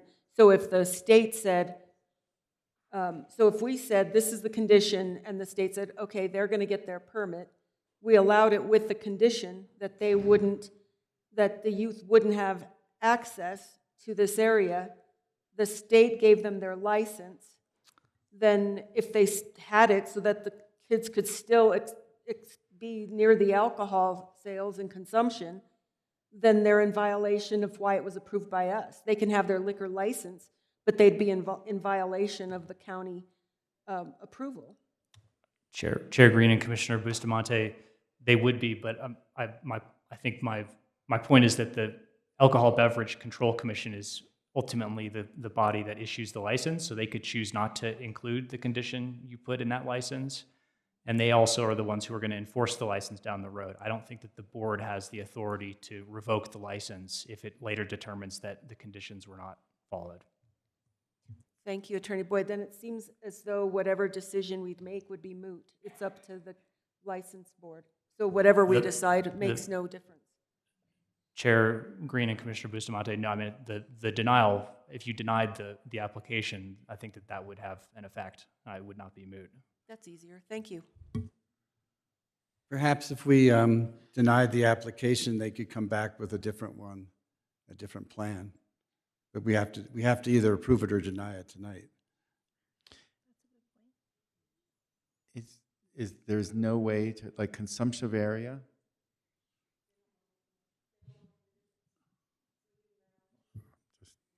Mr. Chair, Commissioners, perhaps one way to deal with this would be to restrict alcohol consumption or restrict the youth from using the main entrance and using or being in the area where the alcohol consumption is being sold, which is at the entrance, or restricting the sale of alcohol between the hours of roughly 3:30 and to 6 while the youth are there. I don't have authority for that, but I mean, that's a way to solve the legitimate concern that you have. I don't take that I'm minimizing your concern. I don't have authority to say that, but I certainly would go back to my client and make that recommendation. If you imposed that as a condition, I suppose we certainly could live with that and go forward with that approval. Mr. Chair, then I would like to move forward with a motion based on what Commissioner Hughes said to deny the approval, and they can come back with something to address the concerns that we've had. I make that motion. We can either shoot it down or stand it up, but I make the motion that we deny approval and hear it again if they come back with a condition that doesn't allow the kids to go into or be exposed to the alcohol and its consumption. And I'll second that motion. Point of clarification or discussion? Please. So I would propose that, I support that, but that it is participants in the youth program that are unaccompanied minors or people, because if I walked in with my daughter, I mean, I would want to be able to use the entrance, and it's my daughter. Okay. But if it's unaccompanied, a participant in the program, that seems more reasonable, and I would accept that as a friendly amendment. Okay, thank you. Would you as the second, Hughes? Are we in discussion? Well, if he's making a friendly amendment, I would have to accept it at this point without continuing the conversation. If I accept it, then the seconder would have to make that Yeah, I accept it. acceptance, Okay. but then we could continue the discussion. Commissioners Kukarstone? I agree with the amendments. I just want to add for the reasons that we're looking for an application to come forth that assures that there's a plan for unaccompanied minors in a restricted area and a separate entrance. So to assure the public health safety and the morals of the residents using the facility that are from the public. Thank you. So, Kurt, you don't think you can make a phone call? Oh, no. I could if you would give me a couple minutes. Oh, good Lord. No. No, okay. That's all right, I just. No. This isn't a dinner party. Okay, we have a motion to deny this based on the the youth access to alcohol or exposure to alcohol, if not access. And seeing no compromise right here, we have a second, but it doesn't matter, it's a denial. So, We have to take a vote. yeah, well, that's the motion, is a denial. Is it a roll call for this? Not Let's call a necessarily. roll call. Okay. Roll call vote, please. Commissioner Lisa Kokari Stone, Yes. Commissioner Camilla Bustamante, Yes. Commissioner Hank Hughes, Yes. Commissioner Adam Johnson. Yes. Chair Justin Green. Yes, and I'm going to explain my vote. I really wish we were more prepared for this in this realization that that there was a separate entrance. I see it right here. It could have been resolved here, but anyway. Well, my understanding is they can come back with a different plan. Yes, so there we go. Thank you. Yeah. All right, first for everything. Okay, case B, which is, case D is the one that we skipped. So case B, case number 2025, or 25-5081, Tierra Pintada Phase 2 Final Plat, Pierre Amastoy and assignees and the Hakes Brothers. Applicant, New Mexico Land Solutions LLC agent, request approval of a final plat for Phase 2 of the Tierra Pintada Major Subdivision consisting of 60 lots with an overall 138 lot subdivision on approximately 32.143 acres. Applicant also requests approval of the affordable housing agreement with 11 affordable lots in Phase 1 and 10 affordable lots in Phase 2. Subject property is located at 4475 New Mexico 14, parcel, and so on, within the mixed-use zoning district. Thank you. Kenneth. Thank you, Mr. Chair. The applicant is proposing completing. Can I swear you in? Sorry. Sorry. We don't It's trust been our a own while. people Please raise your right hand. Do you swear to tell the truth, the whole truth, and nothing but the truth? I do. For the record, before you testify, please state your name, work address, and that you are under oath for your testimony to be considered valid. Kenneth Quintana, Development Review Team Leader, 240 Grant Avenue. Thank you. Thank you. The applicant proposes completing Phase 2 of the two-phase development known as Tierra Pintada. The request seeks final plat approval of the remaining 60 lots associated with the 138 lots originally approved for the subject Tierra Pintada site. The project includes 1.5 acres of non-residential use as per the mixed-use zoning district use table. As per the final order for the mixed-use conceptual plan, 21 TDR certificates are required to reach the density needed for the 138 proposed homes, plus the one TDR certificate to reduce the non-residential area to 5% for a total of 22 TDR certificates. Of the 138 lots, 21 homes, or 15% of the total, will be sold at the affordable prices to income qualified buyers.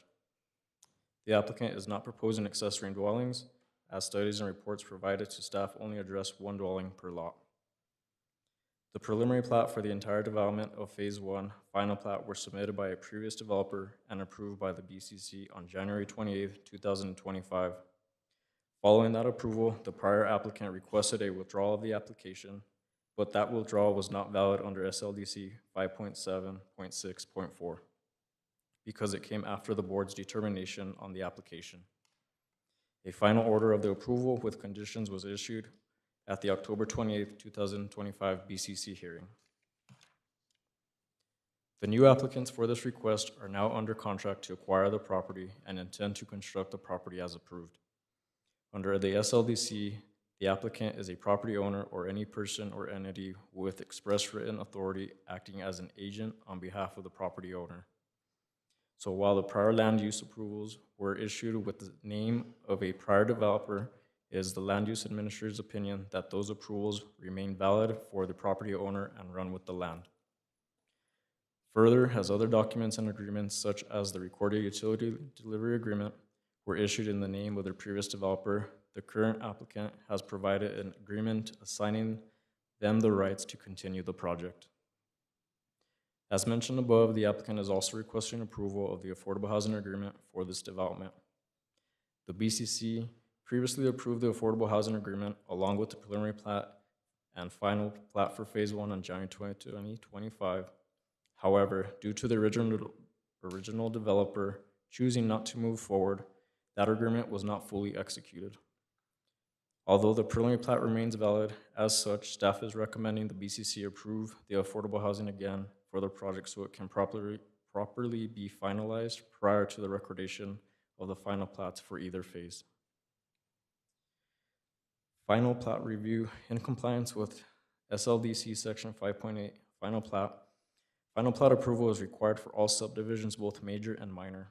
No final plat shall be recorded until it has been approved and provided in this section. The final plat for a major subdivision can conform to the approved or approved amended preliminary plat, including all conditions and mitigation requirements contained within the development order approving the preliminary plat. Under SLDC 5.7.11, an approved preliminary plat is valid for 2 years. Based on the original approval in January 2025 and issuance of the final order in October 25, the Tierra Pintada preliminary plat is still valid.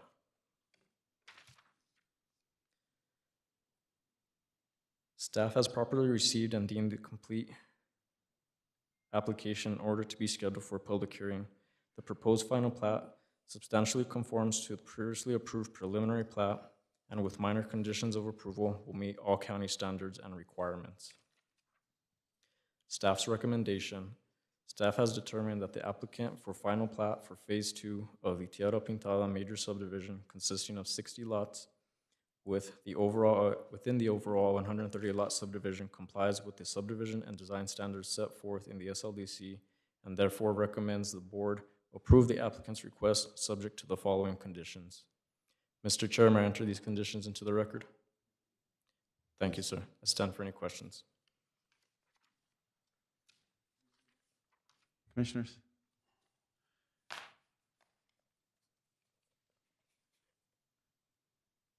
Okay, nothing yet. Let's get the public hearing open. Or, sorry, applicant, please.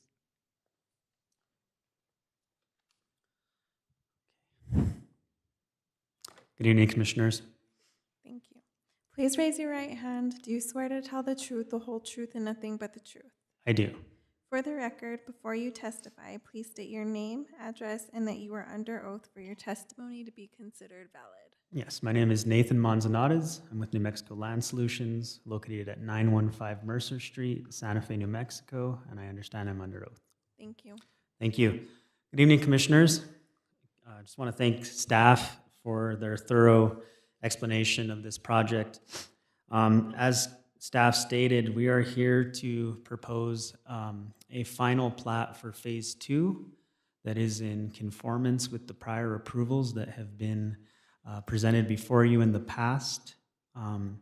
Most notably, the January 28th, 2025 approvals, which were preliminary approval for both Phase 1 and Phase 2, and final plat approval for Phase 1. Tonight's request is not a new subdivision. It's instead just closing up the final plat for Phase 2 that has already been approved. In closing, we have verified with staff that we meet all of the SLDC design standards, and we have not deviated from our preliminary plat approvals, and we are in agreement with staff's conditions of approval, and we are also going to amend the affordable housing agreement and provide the 21 affordable housing units for both phases. With that, I stand for any questions, Commissioners. Thank you. Thank you, Nathan. Commissioner Johnson? Oh, sorry. Yeah, so. Good. Thank you, Chair. There's some mention of commercial site. Where is that? Mr. Chair, Commissioner Johnson, That is located in Phase 1, Okay. and it's a standalone commercial track. Where is it for our reference? That is located off of 14. So to the east of that sort of carve-out Correct. portion. Okay. Okay, that's my question for now. Thank you. Thank you. Commissioners? My only question is, have the TDR locations already been identified where you would buy, or do we just purchase them straight away from the county?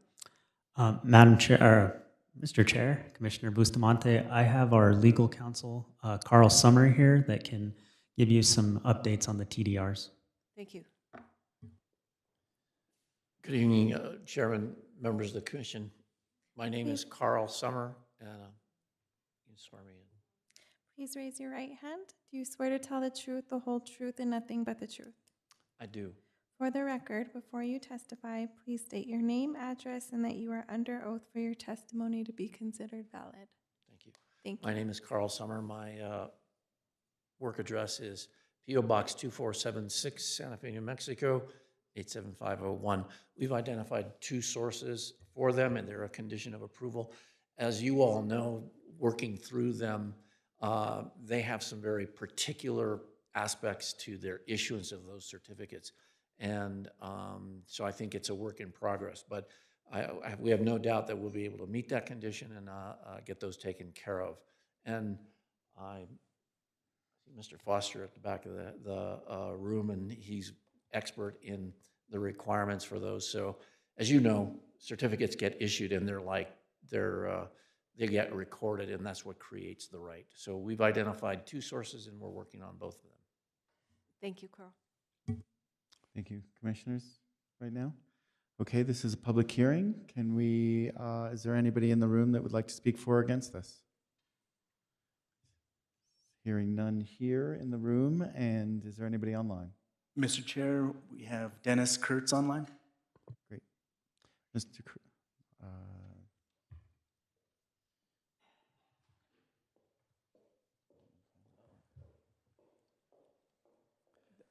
Go ahead, Mr. Kurtz.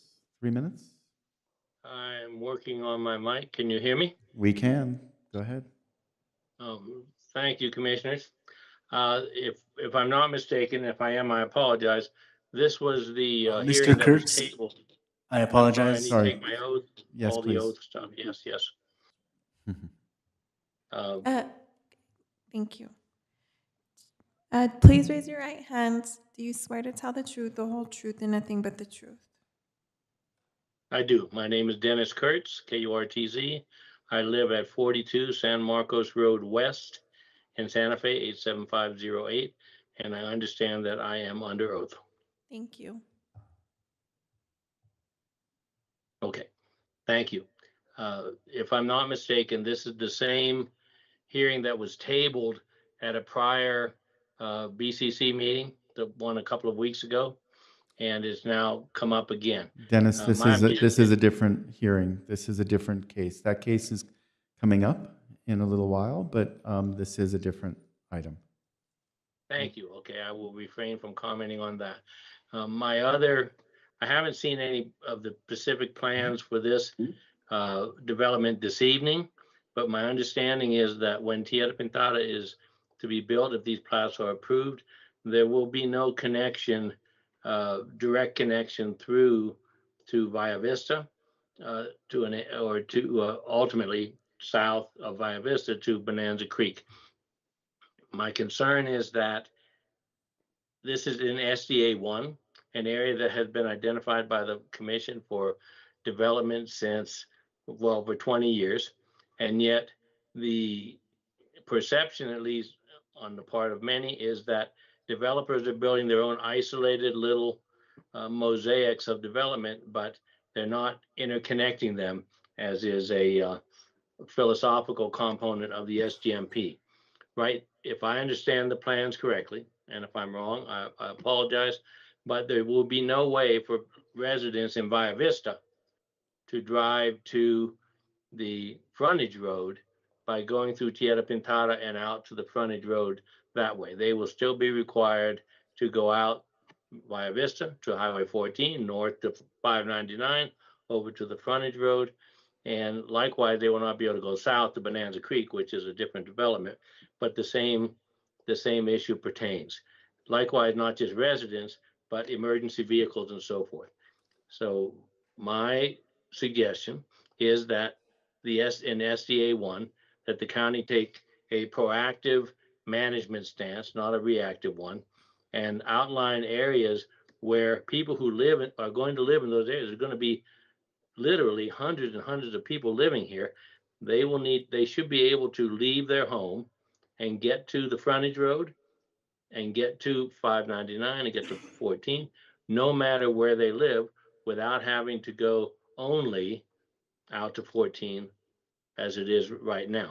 Right now, like I said, Via Vista residents won't be able to go through Tierra Pintada. I don't know what's involved in that kind of an effort, but I would like to see that the county creates some kind of overlay of through streets so that it's possible to live in the middle of one of these developments when they're all built and get to the frontage road or get to, out to south to Highway 14 and so forth without having to go through only a few entrances. Traffic studies show issues there, and it's a chance for proactive management versus reactive management. Thank you. Thank you, Mr. Kurtz. Daniel, anybody else? Mr. Chair, no other online attendees would like to speak. Thank you very much. Commissioners, we're going to close public comment at this point. Commissioner Bustamante. Yes, I want to make sure that I hear the support for what was just stated. The concern is egress in a lot of our rural areas is just dangerous. Like there's one way in, one way out in too many places. So I completely support what Mr. Kurtz is saying. There should be different options for having to evacuate an area, especially given its proximity to a large byway and potential for traffic, especially off of 14 and close to I-25 and the train station. So I definitely hear what Mr. Kurtz has stated, and am in absolute support of that. If there's a way to create other ways to get in and out of that particular neighborhood. Commissioner Hughes? Well, I think I see a connected road so people from Via Vista can drive through this and vice versa. Is that true? Sorry, I didn't mean to be nodding my head at you. The answer is, Mr. Chairman and Commissioner, no, there is not a connection between Via Vista, and there's a lot of practical reasons for that, but there is no direct connection. Okay, so there isn't a connection. Why not then? There's two reasons. One is the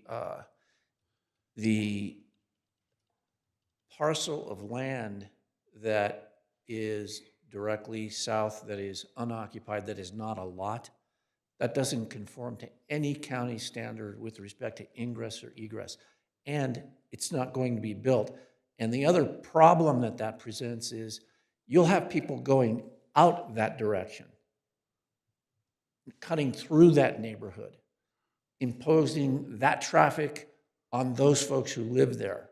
And you'll notice that this room isn't filled with people who are complaining about this. And so it is a standard. It is also a traffic problem going the other direction. I don't know, Nate, if there's anything more you wanted to add to that. Mr. Chair, thank you, Carl. Just to add to that, yes, that would definitely increase traffic to the area that was not a part of our original SRAs that were accounted for. And then there's also the problem with our retention ponding area being in that location. And then that little island peninsula is actually a legal non-conforming lot that is done through a deed in the 70s. So there's really not even a survey for that lot. So yeah, the potential for that connection is just not happening. Okay. So as it's designed, though, there is an exit to the frontage road And an exit to Route 14. Correct. There are two ways in and two way out of this development. Thank you.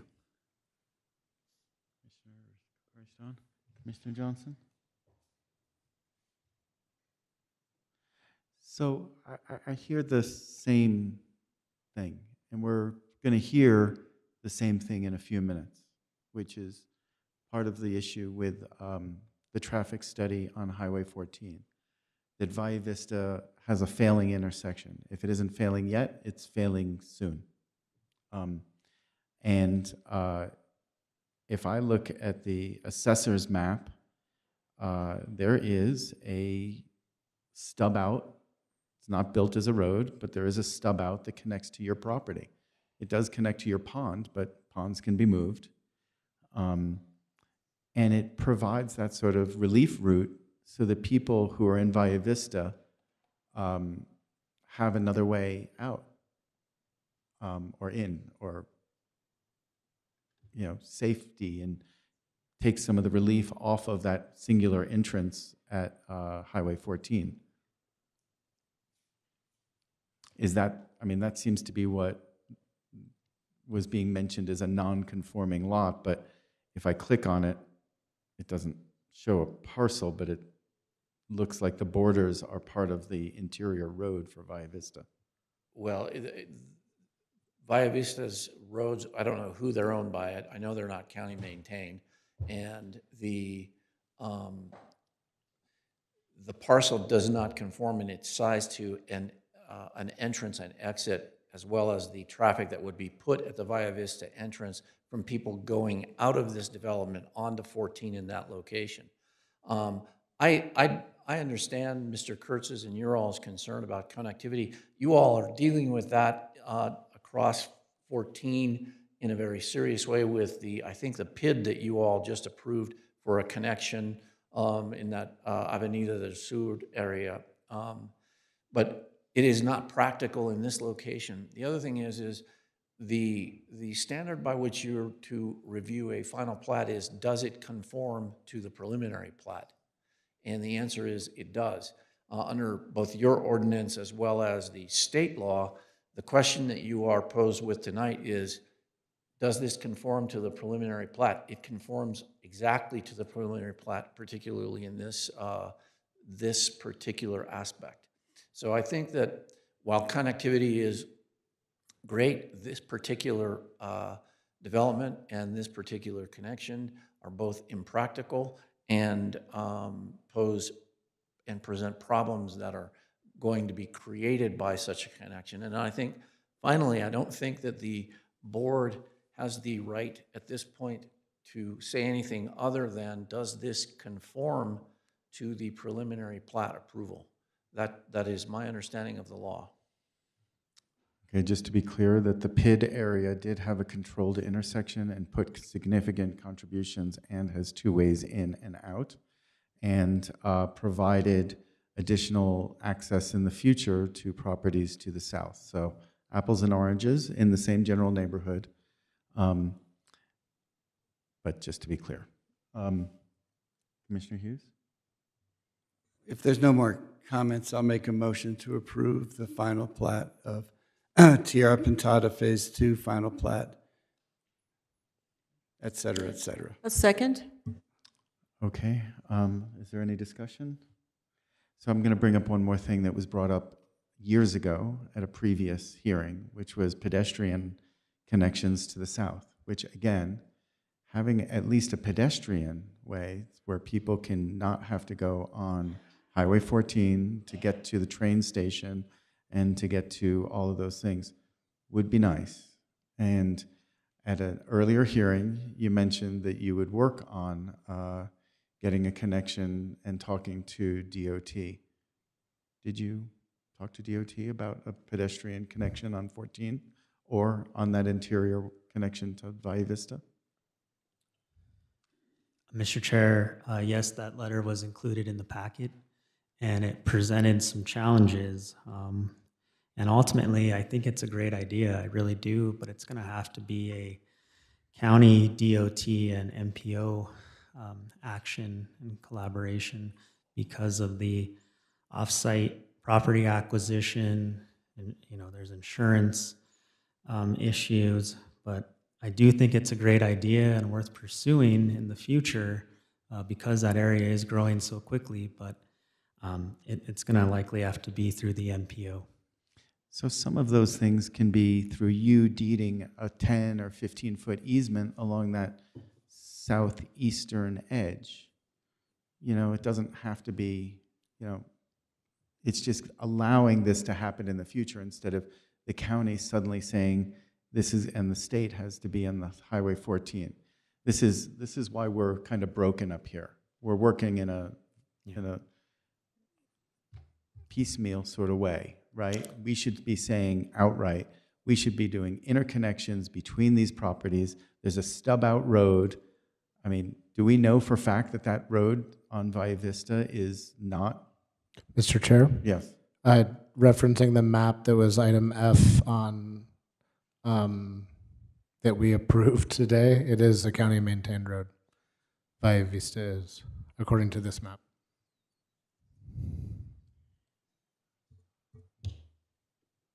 I have a motion and a second here.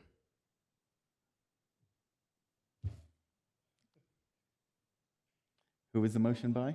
The motion by I made the Commissioner motion. Hughes and the second by Commissioner Bustamante. All right. All in favor, say aye. Aye. And I'm going to say no. Thank you. Okay, thank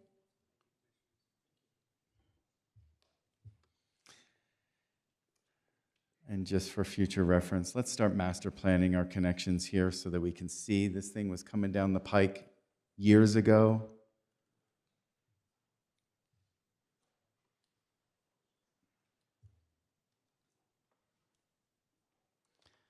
All right, moving on.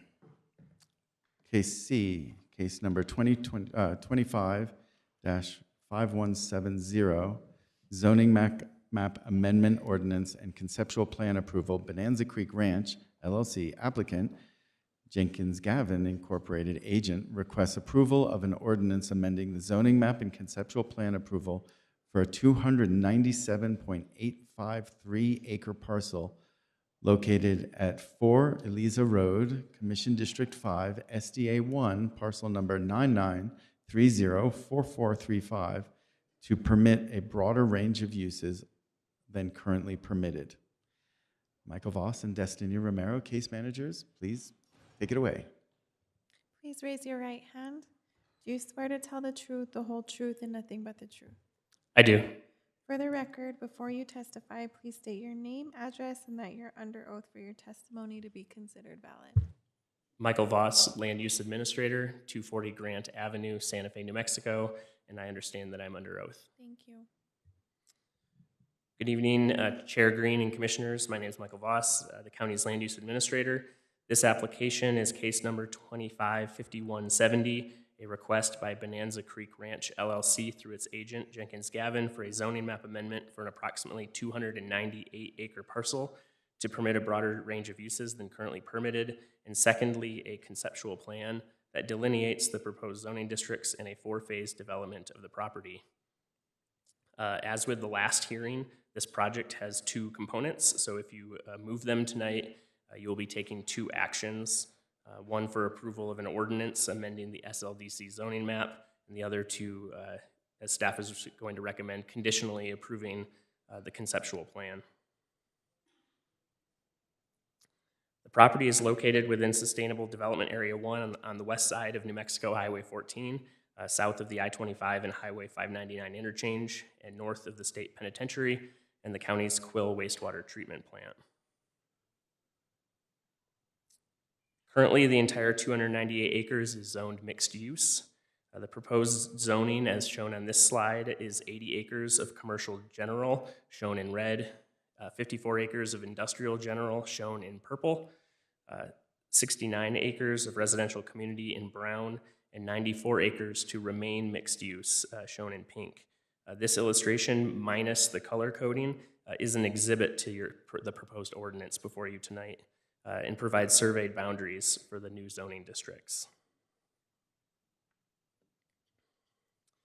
The board authorized publication of the ordinance for this zoning map amendment at your February 10th meeting, which was done with publication happening on February 23rd and on March 2nd. A zoning map amendment's a quasi-judicial matter that must meet statutory requirements and specific requirements outlined in the SLDC and the bullet points on this slide. The first is that the request must be consistent with the Sustainable Growth Management Plan and other adopted plans and policies. In addition, the SLDC provides specific public policies that should guide any zoning amendments. Not every request will meet all of the public policies, and the board must weigh and balance the various factors when making your decision.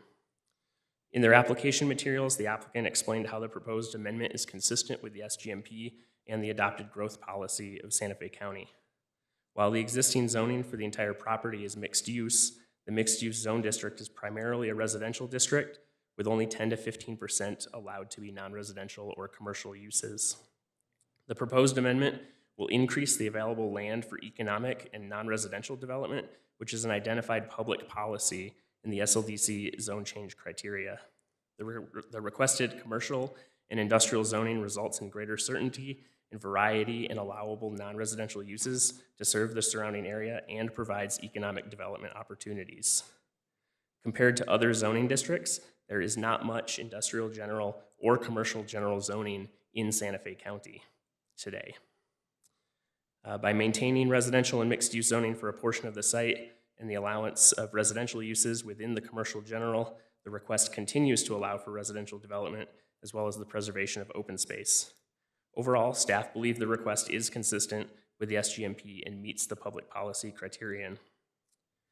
The next criterion is regarding adverse impacts on surrounding properties. The applicant has addressed how the proposed change aligns with the surrounding area and may better relate to the existing uses, has been thoughtfully planned, and includes appropriate buffers and separation where needed.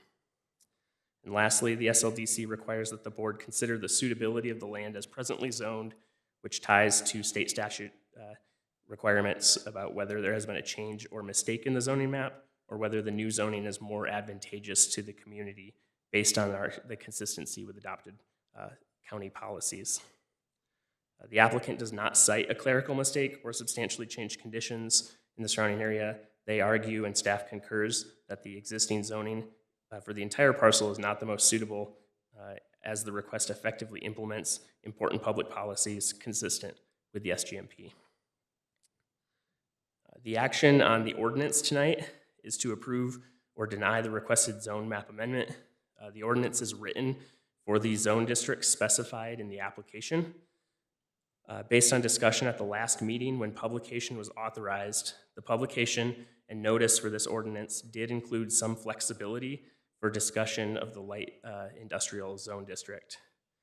You will notice in the packet materials that the applicant has offered self-imposed use limitations, but details on specific uses were not in the publication and are not appropriate for the ordinance. We'll return to this in a little bit, but the staff recommends approval of the zoning map amendment request. Regarding the conceptual plan, such a plan is required for phased development within 3 of the 4 zone districts that are proposed for the property. The purpose of a conceptual plan is to establish the scope of a project, but is not intended to be a fully developed site development plan ready for construction. It allows the developer to obtain conceptual level approval with less expense than proceeding immediately to subdivision platting and gaining a better understanding of the parameters for those future more detailed plans. The decision criteria for a conceptual plan are conformance to the SGMP, viability of the proposed phases to function as completed developments should subsequent phases not be completed, and conformance to applicable laws and ordinances, required improvements, and other standards. As stated earlier, this plan helps define the boundaries of the proposed zoning districts, as well as establishes an internal road network, site access, phasing, dedicated open space, utilities, grading, and initial off-site improvements. A more detailed review of the plan and SLDC compliance is included in the staff report and associated materials. Staff believe that the submitted plan meets the criteria for approval as it complies with the requirements of the SLDC. Section 4.9.9.7 of the SLDC does allow the decision-making body to impose conditions that are deemed necessary for the approval.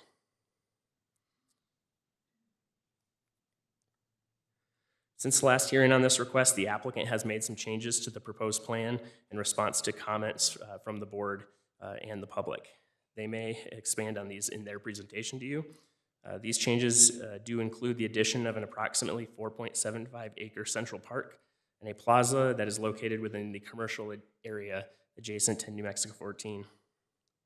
They have also identified the possible locations of 3 additional parks, with the final location and designs to be further established during the future subdivision phases.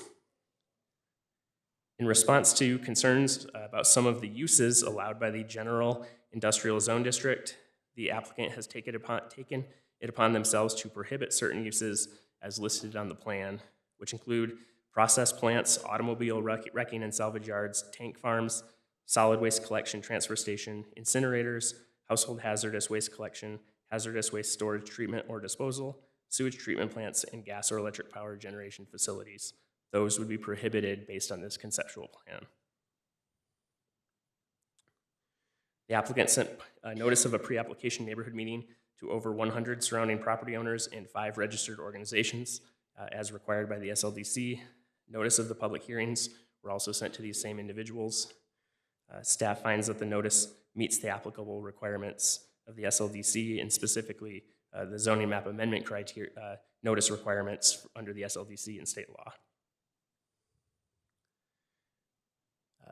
This request for the zoning map amendment was heard by the SLDC hearing officer and the Planning Commission, which both recommended approval, and staff recommends approval of the conceptual plan with the conditions identified in the staff report numbered 1 through 13. Those are on pages 10 and 11 of the memo. And we recommend approval of the zoning map amendment ordinance. Thank you, and I will stand for questions. Thank you, Michael. Is the applicant here?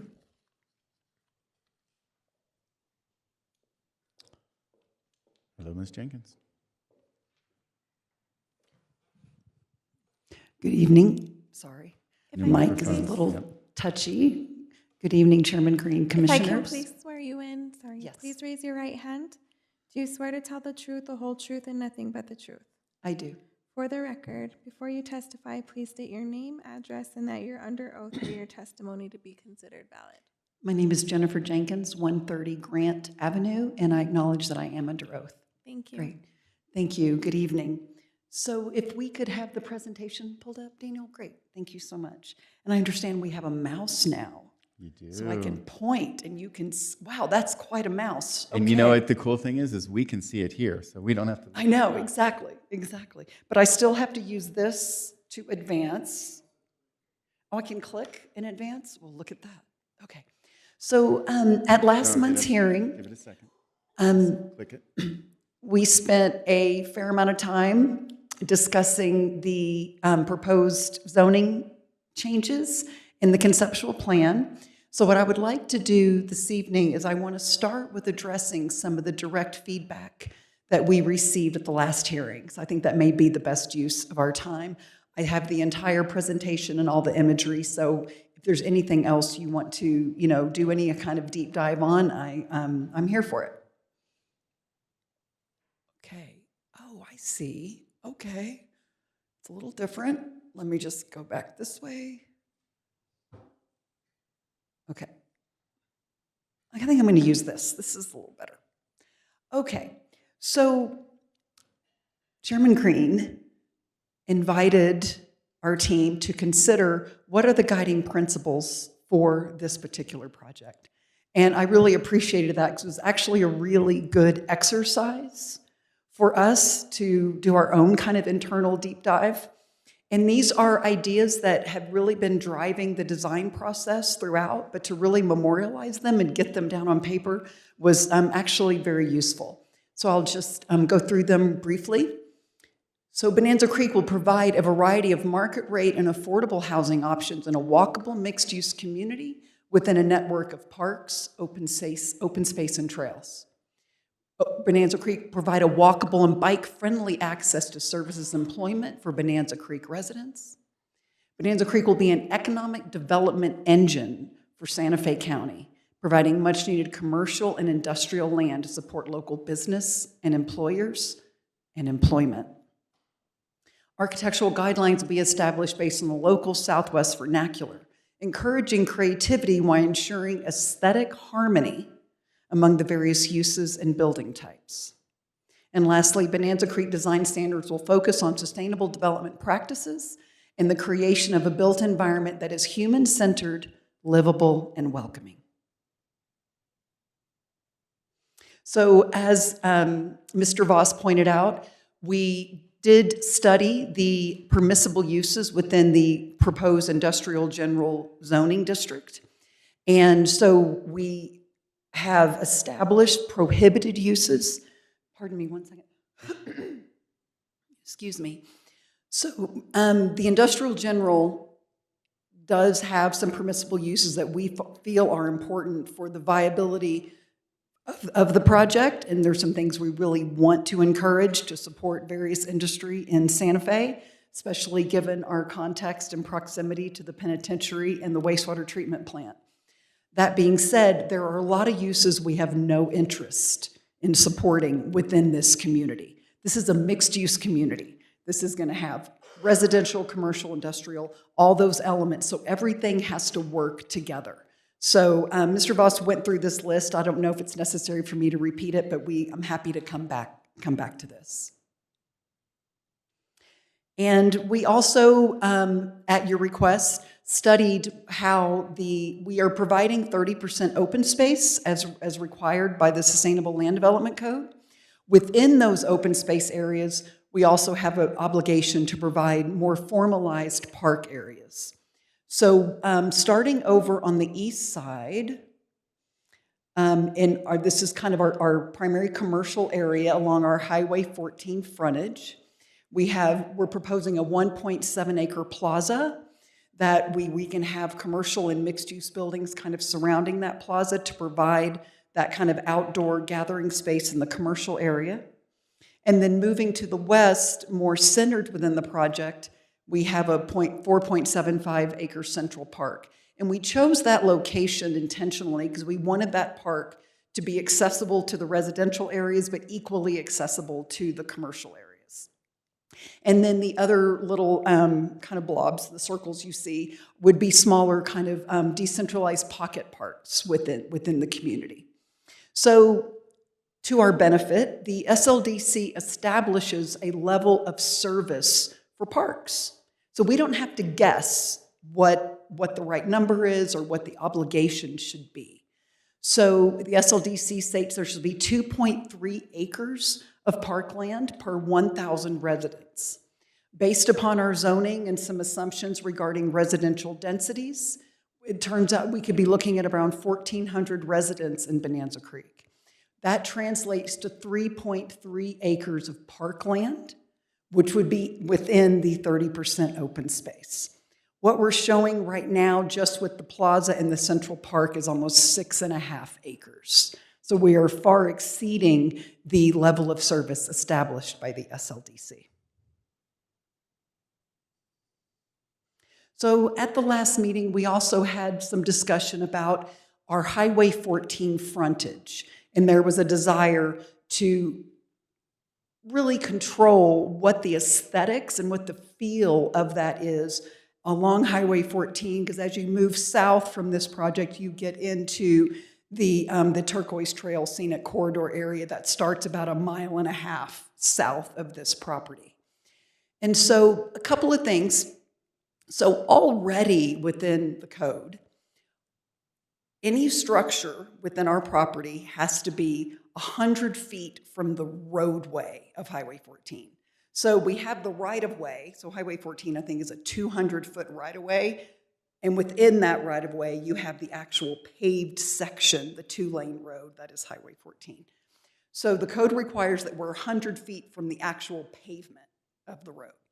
So right here, right now, you can see that kind of centered, our property line is already about 100 feet from the road. And so you can see, we have a big right-of-way, we have the road, and then there's quite a buffer between the road and our property line. And then beyond that, as you get into our property, there's a requirement for a 25-foot setback and landscape buffer along that, that east property boundary. So as we studied this, what we would like to propose is at our access points, at our two roadway connections to Highway 14 here and here, we would like, there will be commercial lots. So there'll be 4 lots that are at those intersections. So in order to maximize visibility and economic viability in those locations, we would propose the standard setback of basically, that's, 125 feet from the road. But then on the balance of those commercial lots along the frontage, they would do a 50-foot setback. And what this additional setback accomplishes a few things.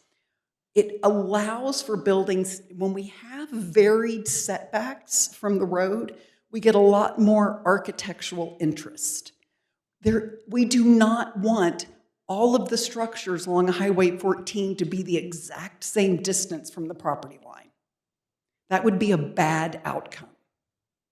A good outcome is we have a variety of setbacks in terms of how these structures relate to Highway 14. So that is what this proposal accomplishes. It allows us to give us room so we can have a variety of setbacks and we don't end up with this basically a straight line of structures along Highway 14. With respect to the height, the maximum permissible height in the commercial general district is 40 feet. We would propose that any structure that fronts on Highway 14 be limited to 24 feet. 24 feet is a standard height limitation for residential structures, just as a point of context. And that concludes my presentation. Like I said, I am happy to touch on any other elements of the application, but I think we spent a lot of time reviewing that last time. So with that, I'd be happy to stand for any questions, and I appreciate your time. Thank you, Ms. Jenkins. Questions from the commission to start? Yes, sir. Yes, so what type of industry do you think, are you trying to accommodate? Yeah. With respect to the industrial zoning, Commissioner? Yes. Yes, okay. Why it's industrial and not industrial light? Sure.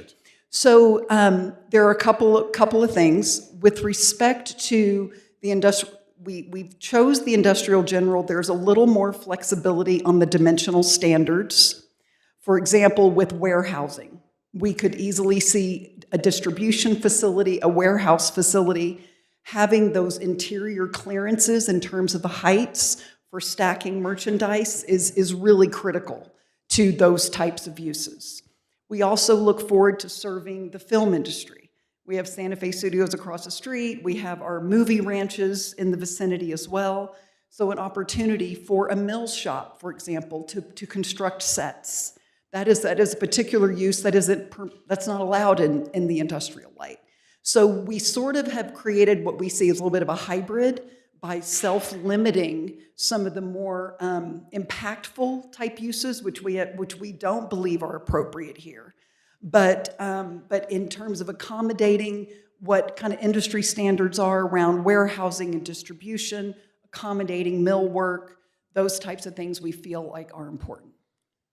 So in that case, leaving mill-type facilities allowed, would you mind adding to the things you don't allow, manufacturing plants and animal production that includes slaughter?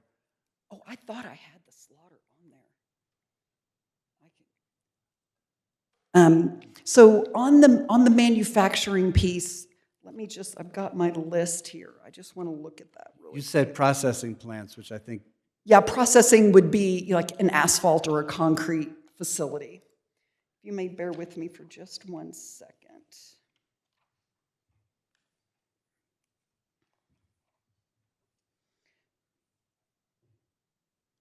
So I will say yes to the animal production for sure.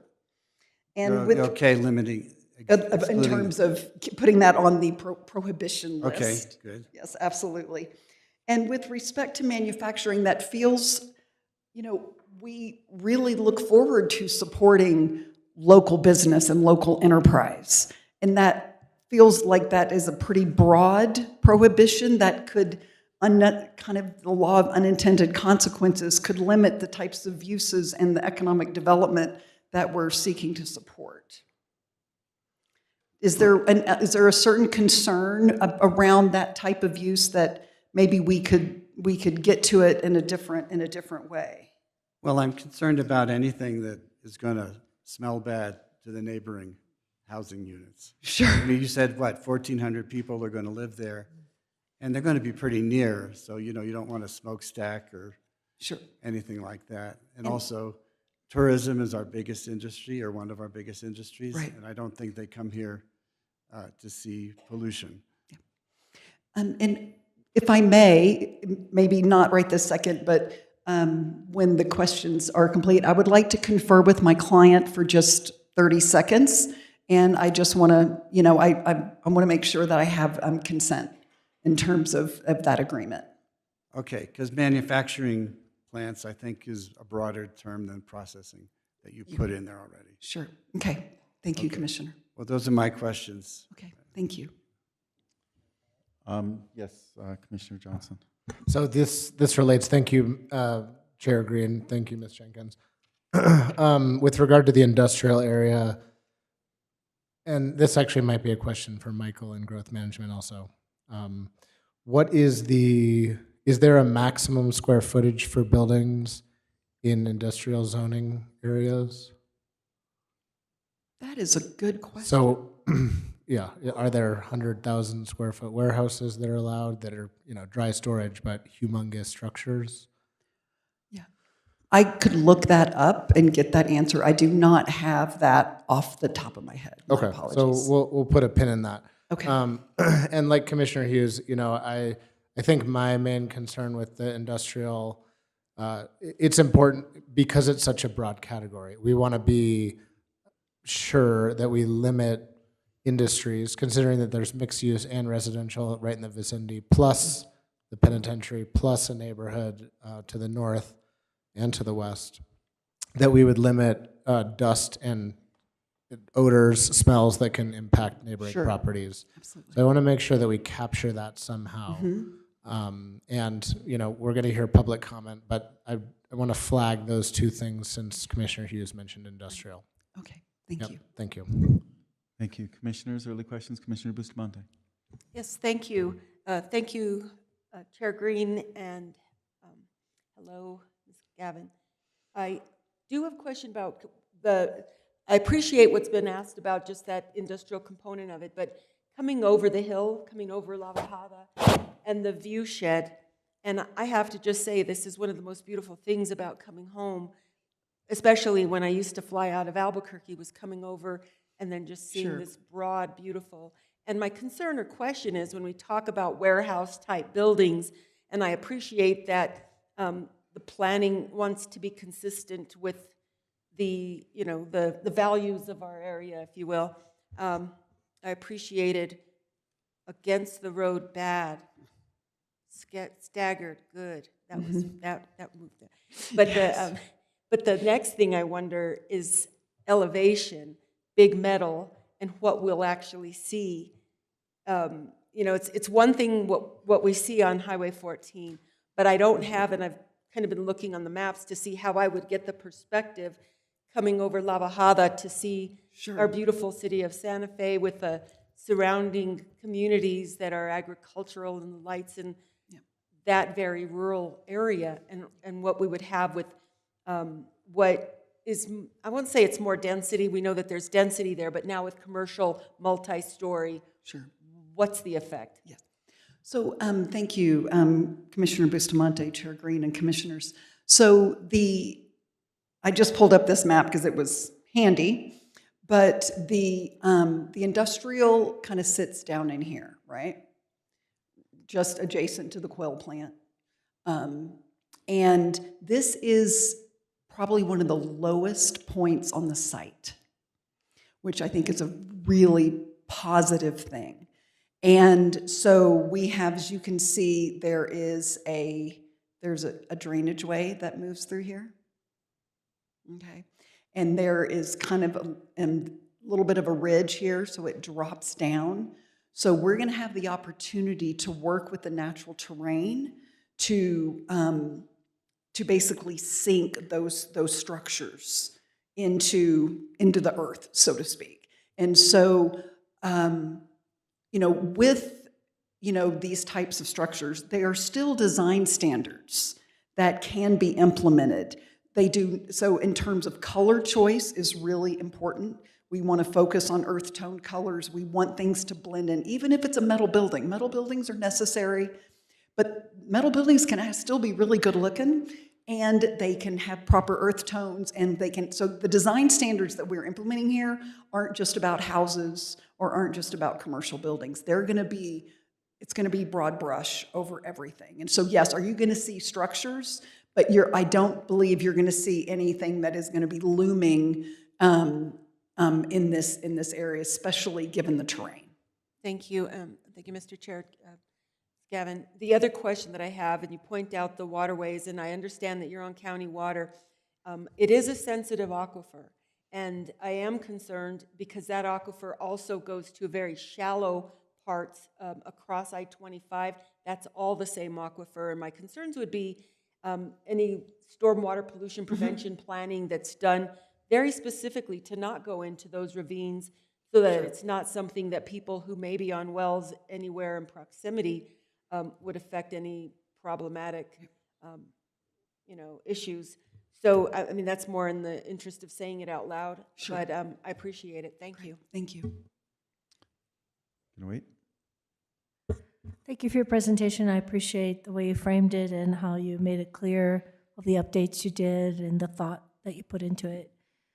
Just a question, so the way that you have it, what you're proposing in the conceptual plan is that the commercial and industrial could include, for example, a large Amazon distribution center or a Costco. That could fit there, right? Based on your criteria.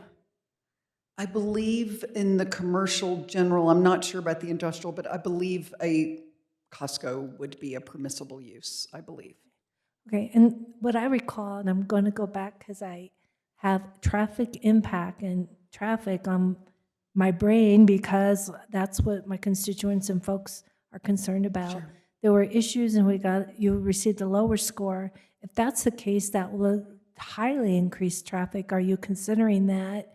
And how will you, I guess we really have no guarantees. If we approve it tonight, it could be that and the traffic could be horrendous. You do have a guarantee though, actually, if I may, Commissioner Concreso, and that's a really great question. So our traffic study that we presented with the conceptual plan is based upon certain land use assumptions.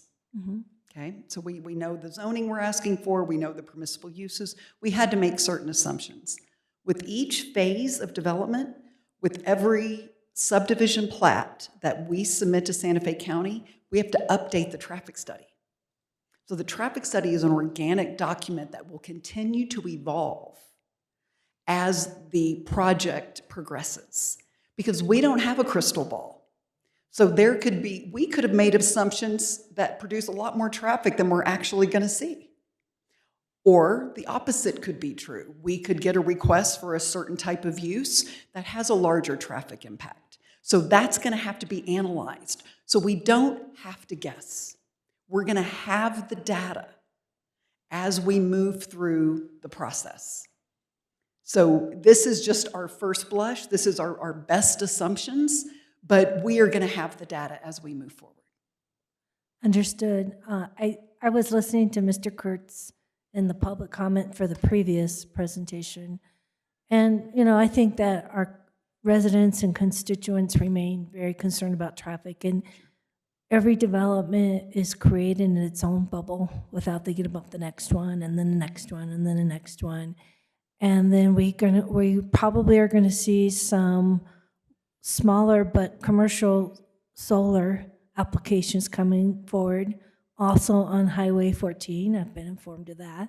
So there's a lot of activity happening out there, and I'm just putting it out there for the public that as a BCC and for myself, we are keeping that on our radar, and I think we need to think about it in a more comprehensive way, commissioners, with growth management, what these traffic impact reports, what the metrics are, if we have the most up-to-date types of technologies in considering traffic impacts, and maybe having a more mediary list of approved contractors rather than using the same ones and those be selected by the county.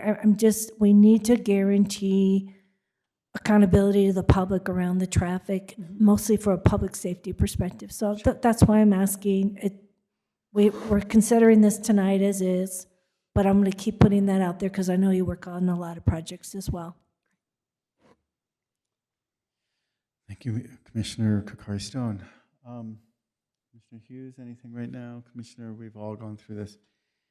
I look at traffic as well, and this is something that's lingering in my mind. And as I look at the Valle Vista situation, if I look at South Sierra Place and Ramada Way, it sort of corners into a dead end where it could connect to your development. And the property that is between you and your development looks like it's owned by the Valle Vista subdivision and is either adjacent and connecting to your property or on the assessor's maps actually has an owner of Santa Fe County. So here we are. We need a solution for Valle Vista. And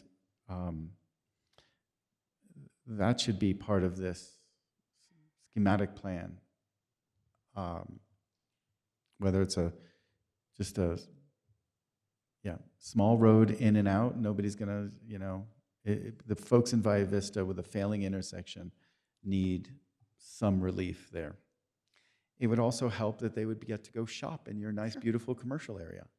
And they would also get to go to your Central Park and all these great amenities. And I think your commercial properties would be more valuable because you've got a neighborhood of a couple hundred more homes that come into your area. That is really one of my biggest traffic concerns in this. And instead of us doing everything within a bubble, that we start to really look at how our adjacencies and how we can make solutions for other things. Anyway, I'm going to leave it there. I'm going to go to public hearing. Is there anybody in the room that would like to speak for or against this? I've got one person in the back wants to come forward. If you would please come forward, get sworn in, and Please raise your right hand. Do you swear to tell the truth, the whole truth, and nothing but the truth? I do. For the record, before you testify, please state your name, address, and that you are under oath for your testimony to be considered valid. My name is Patty Montes Burks. I reside at 14 Vista del Monte in the Valle Lindo subdivision, east of this new commercial plan. And I do know that I'm sworn to say for the oath. Good evening. I wasn't expecting to be here today, but I had heard wind of gotten wind of this commercial development in a piece of land that only cattle are on right now. Can you hear me? Yes, you're great. And I went looking this morning. I drove down Highway 14 because I live a quarter of a mile from this location. And I went looking for the signs. I did not see any signs. When I came back up to my house, I went to Turquoise Trail Elementary. I didn't see any signs posted for this property, for this development. Came back and I saw some white signs on the ground. So I thought, are those them? I stopped and they were face down on the dirt. So I'm concerned that it wasn't properly noticed. I'm not opposed to this plan at all. I'd like to be part of maybe creating a really nice commercial, mixed-use, residential development, because there are a lot of things that we need in that neighborhood, in the neighborhoods. Valle Vista has been there as long as Valle Lindo. We're 50, 60 years old. We've seen this development grow, the development grow out there, and it's really actually an assault on Highway 14 to be driving into town right now with the new developments from 599 to the interstate with a half of a roundabout and a double diamond and all of this new development in what was supposed to be the truck stop, you know, the Thompson development, and also the Siebert development that's going to impose 800 more residents on our area. And then you multiply, you do the multiplier on the vehicles. How can we just dump all this traffic onto Highway 14? Can we do it safely? Can we have cut-ins and cut-outs into Highway 14 to accommodate the type of traffic that's going to be needed for these developments? I would just request that if you can step back and try to have some of this new development that's existing right now to kind of, you know, let it settle down and see how that absorbs into the county services before we go on to more and more and more. I also want to just kind of, as an option, I'd like the county to consider maybe some entrance and exit ramps onto Highway 14 from various points so that we're not imposing so much on 14. So I'm thinking I-25 on and off ramps could help. So thank you. Thank you very much. Daniel, anybody on, or is there anybody else in the room, in the chambers right now? Seeing none here. Daniel, online? Mr. Chair, we have two people. Our first speaker is Doug Spear. Please raise your right hand. Do you swear to tell the truth, the whole truth, and nothing but the truth? I do. For the record, before you testify, please state your name, address, and that you're under oath for your testimony to be considered valid. My name is Doug Spear. I live at 100B Pine West in Santa Fe, 87508. I am under oath, and I am also the president of the San Marcos Association. This development falls within the South San Marcos Association. And first and foremost, I want to say that I'm very concerned about the general industrial zone. I do not believe that is consistent with the rural agricultural character of our area.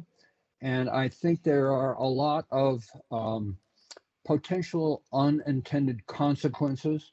I realize there are some things that have been removed from permissible uses, but the comment at one point was that restricting manufacturing was a broad prohibition. I am concerned that general industrial is a very broad use, that we can't possibly account for all the things that could come in there that could be very disruptive in this neighborhood and in this area. Secondly, I'm very concerned about the traffic. As you know, this is a concern we've heard many times tonight. It's all about the same area. And I would suggest that you look carefully at the map where the roads are placed to give access to 14. Only the South Road will allow traffic to turn left onto 14 going north. The other entrance is purely from southern traffic. That means that most of the traffic that leaves that property will be going to the one entrance where there is a traffic light proposed, I believe, if I can remember correctly. It wasn't mentioned tonight, but that's what I remember from the last time.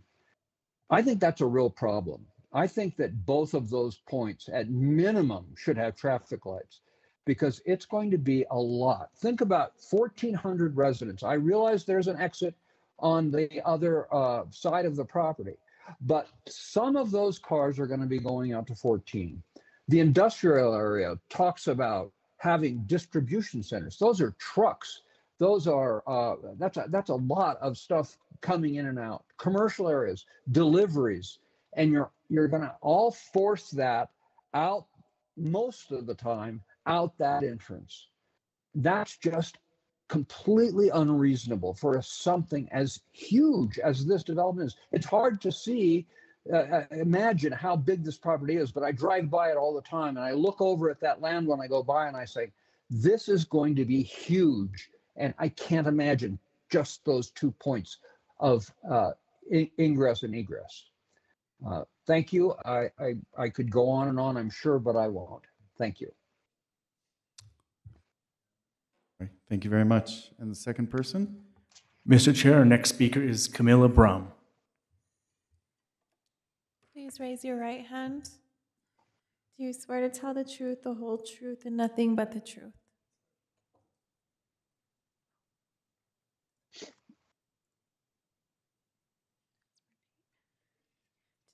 Do you swear to tell the truth, the whole truth, and nothing but the truth?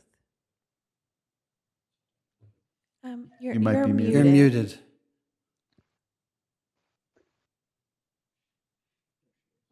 Okay. Do you swear to tell the truth, the whole truth, and nothing but the truth? I do. We For can the hear you, record, thank you. Okay. For the record, before you testify, please state your name, address, and that you're under oath for your testimony to be considered valid. My name is Camilla Brahm. I live at 181 San Marcos Loop, and I understand I'm under oath. Thank you. All right. I want to just make some brief comments about this application. First of all, the applicant said just a minute ago when you were discussing the industrial uses, she again mentioned the Santa Fe Studios and that, you know, they could be tied in with that for storage or whatever. And as I stated last time, Santa Fe Studios has been closed since last year. It's been up for sale and there is no movie filming going on in this area because I live out here. But also the applicant has stated they agreed to certain industrial uses being prohibited in this development. And they went over their list of things they added that they promised to not allow to build in their industrial zone. But things still permitted in general industrial use. I'm going to read off the list of things that still could be allowed if this zoning was changed. Permitted in general industrial uses includes hotels, motels, temporary structures including tents, mobile home dealers, manufacturing plants y'all talked about a minute ago, industrial parks, warehouses, storage facilities, many warehouses, many storage units, rooftop parking facilities, solid waste collection transfer stations, commercial solar energy production facilities, which now includes, they could have a battery energy storage facility, and last but not least, large-scale wind facilities. So, as I said last time, the SLDC came, as we all know, it was adopted in 2016, so just 10 years ago. And at that time, there was a big discussion about even permitting light industrial use in this area.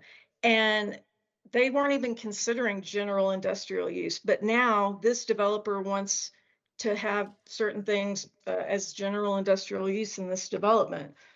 And again, we all know this is the Turquoise Trail National Scenic Byway. It's being built up faster than we can keep track. And at some point we need to put the brakes on and decide if this is the right thing to do at this time. And I want to read to you just one little paragraph from the San Marcos Association from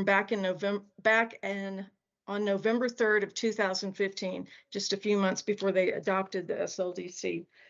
It said, an industrial zone on Highway 14 would create a scenario of industrial traffic moving up and down the byway. Most of 14 is a single lane in each direction with few areas for passing.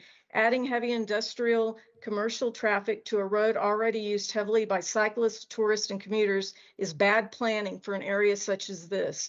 In addition, creating an industrial or commercial zone here would fatally mar the intended scenic nature of the byway.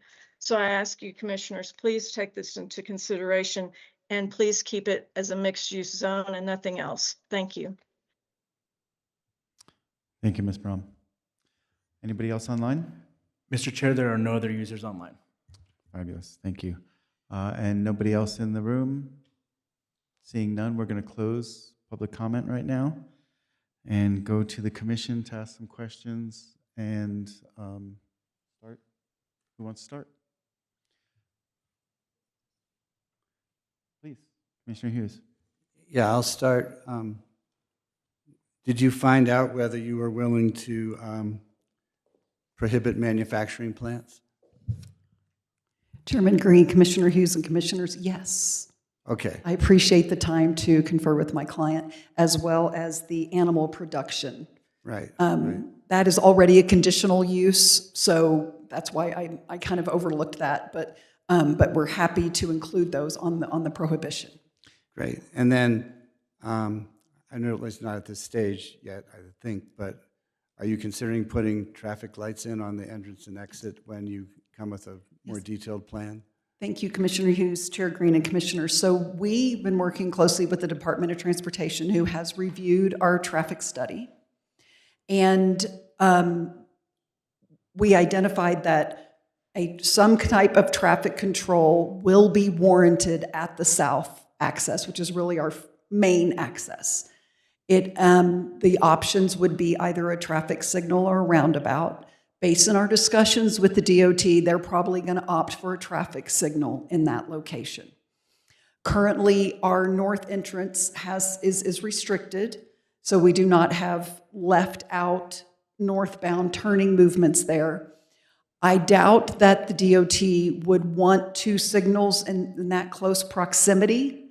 And so, but that is really up to them. If the DOT, based upon our traffic studies as we get into that area, and they decide that they want a traffic signal, then we will work with them to provide the traffic control that is warranted. It's, at the end of the day, it's not up to us. It's up to the Department of Transportation. And so currently, the plan is we would likely have a traffic signal at the south entrance and the north entrance is restricted. But that could absolutely change as the project evolves and as we continually update the traffic study. Okay, and just a comment, this doesn't affect you, but I think there should also be a traffic signal at Valle Vista as traffic increases. I know people have trouble getting out of their community. So thank you. Thank you, Commissioner Hughes. And just so I'm going to tag on to that, two things about traffic. First one is that if Valle Vista is going to fail, either it needs to have a traffic signal or it needs to have a right in, right out, and then a traffic circle somewhere in your development that allows people to do a cut back. Both very complex, but this is doing the neighborly thing. Sure. Having a connection to that neighborhood is also a neighborly thing. I think both having traffic lights and Valle Vista, but then this just becomes an urban corridor, right? Sure. With 3 traffic lights, right. Which honestly, this development needs 3 traffic lights. It's going to need it. You don't know it now, but we can see enough into the future. And sure. So if this gets developed to that level. So I keep going to other commissioners. Commissioner Johnson. Sure, and this is a little bit, given the late hour, it might be a little bit of a shotgun approach. So I appreciate the change and clarification as far as the setbacks go. Just to drive it home, at the shortest distance, the setback from Highway 14 would be 125 feet, and then it would move to 150. 50. I agree with Commissioner Bustamante. I think the staggered approach is better and more reflective of the area. You know, when we do developments like this, and it is a good pocket for it, you know, all things considered, I would prefer to keep open land when it's contiguous and there's a state penitentiary to the south. So it's not, it is sort of blocked in by that. I think I would want to see a commitment to limit signage in that frontage, well, in the frontage, but in the setback area, so that we don't have a big McDonald's sign or whatever. Is that contemplated? Well, actually, the code already handles that for you. Thank you. Signage is not There you go. permitted in the setback. There you go. Teach us all something. We just need a reminder. Let's put it that Sure, way. of course. You know, when I think about something like, and I think the idea of something like a Costco, let's just take that as an example, can entice people because it's something that, you know, provides services and has, you know, decent labor practices, et cetera, et cetera. The thing that I think we have missed in the city of Santa Fe in those type of big box development patterns is parking in front. So I would request that parking be placed in the back, so that the built environment, which is more architecturally in line than a parking lot with a landscape, would be part of that. Is that something you'd be open to? Yeah, that's actually our plan. So for the structures that will front on Highway 14, if I may find the rights. So it sounds like you'd be open to that as a condition. Would they have access from the front, or would it be a loading dock facing Highway 14? No, they would, they would have a proper facade, but the vehicular access would be from the rear roadway, because they're not going to have, you know, curb cuts on Highway 14, so we have our 2 access points. There'll be a rear roadway that would access the parking, but then, no, they have a proper facade and pedestrian access that would relate to Highway 14. So that doesn't get to be the back of house, so to speak. Sorry, just to be clear, pedestrian and facade are terms that do not donate public access. I can be a worker and it can be a working loading dock, and that's just to be clear. A facade is just a face of a building. Primary facade is different than a facade. So we're probably looking at these buildings having more than one primary facade, because you're going to want the access that is accessible from the parking area to be just as inviting as the front of the building on Highway 14.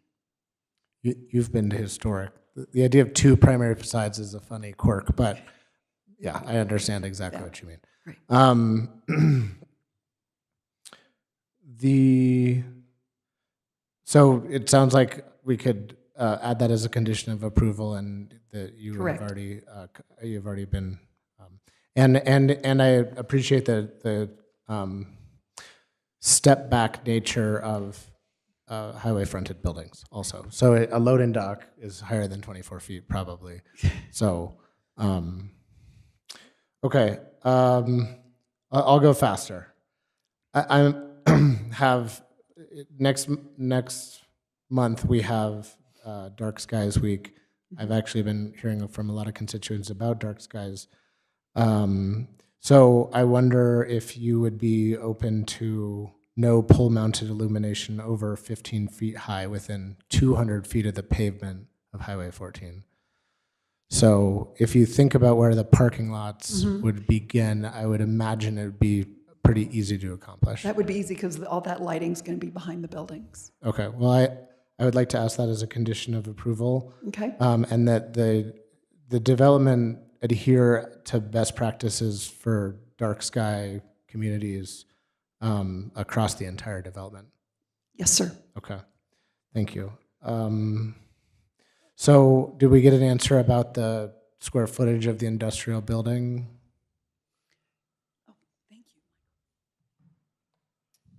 Yes, Chair and Commissioner Johnson, the square footage maximum for a building does not apply in the industrial zone districts. That is only in the commercial zone district. The industrial zone districts have a 60% lot coverage requirement, but not a specific building maximum. Are there any zoning areas in Santa Fe that restrict square footage and not percentage? So the commercial general zone district that the applicant is asking for does have a specific building square footage cap. Maximum, okay. I believe there's a couple different ones. One of them is 100,000 square feet, and if you want to go bigger, it's a conditional use request instead Okay. of permitted by right. So given the comments and my understanding of the, the character of the area, it seems like something like 50 to 60,000 square feet would be in line with a lot of the types of development that you're trying to accomplish, movie sets, a grocery store, what have you. So would you accept 50,000 square feet as a... In terms of an individual building? Yes. Yes, sir. Thank you.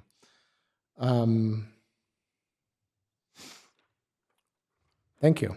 That's all I have for Great, now. thank you. For now, at least, but that's probably. Thank you for being flexible. It just to very briefly put a fine point on it. I mentioned this is a great pocket for development, given the land uses around it, and so it's important that we do this right. And I appreciate your flexibility on it. Thank you. Thank you, Commissioner.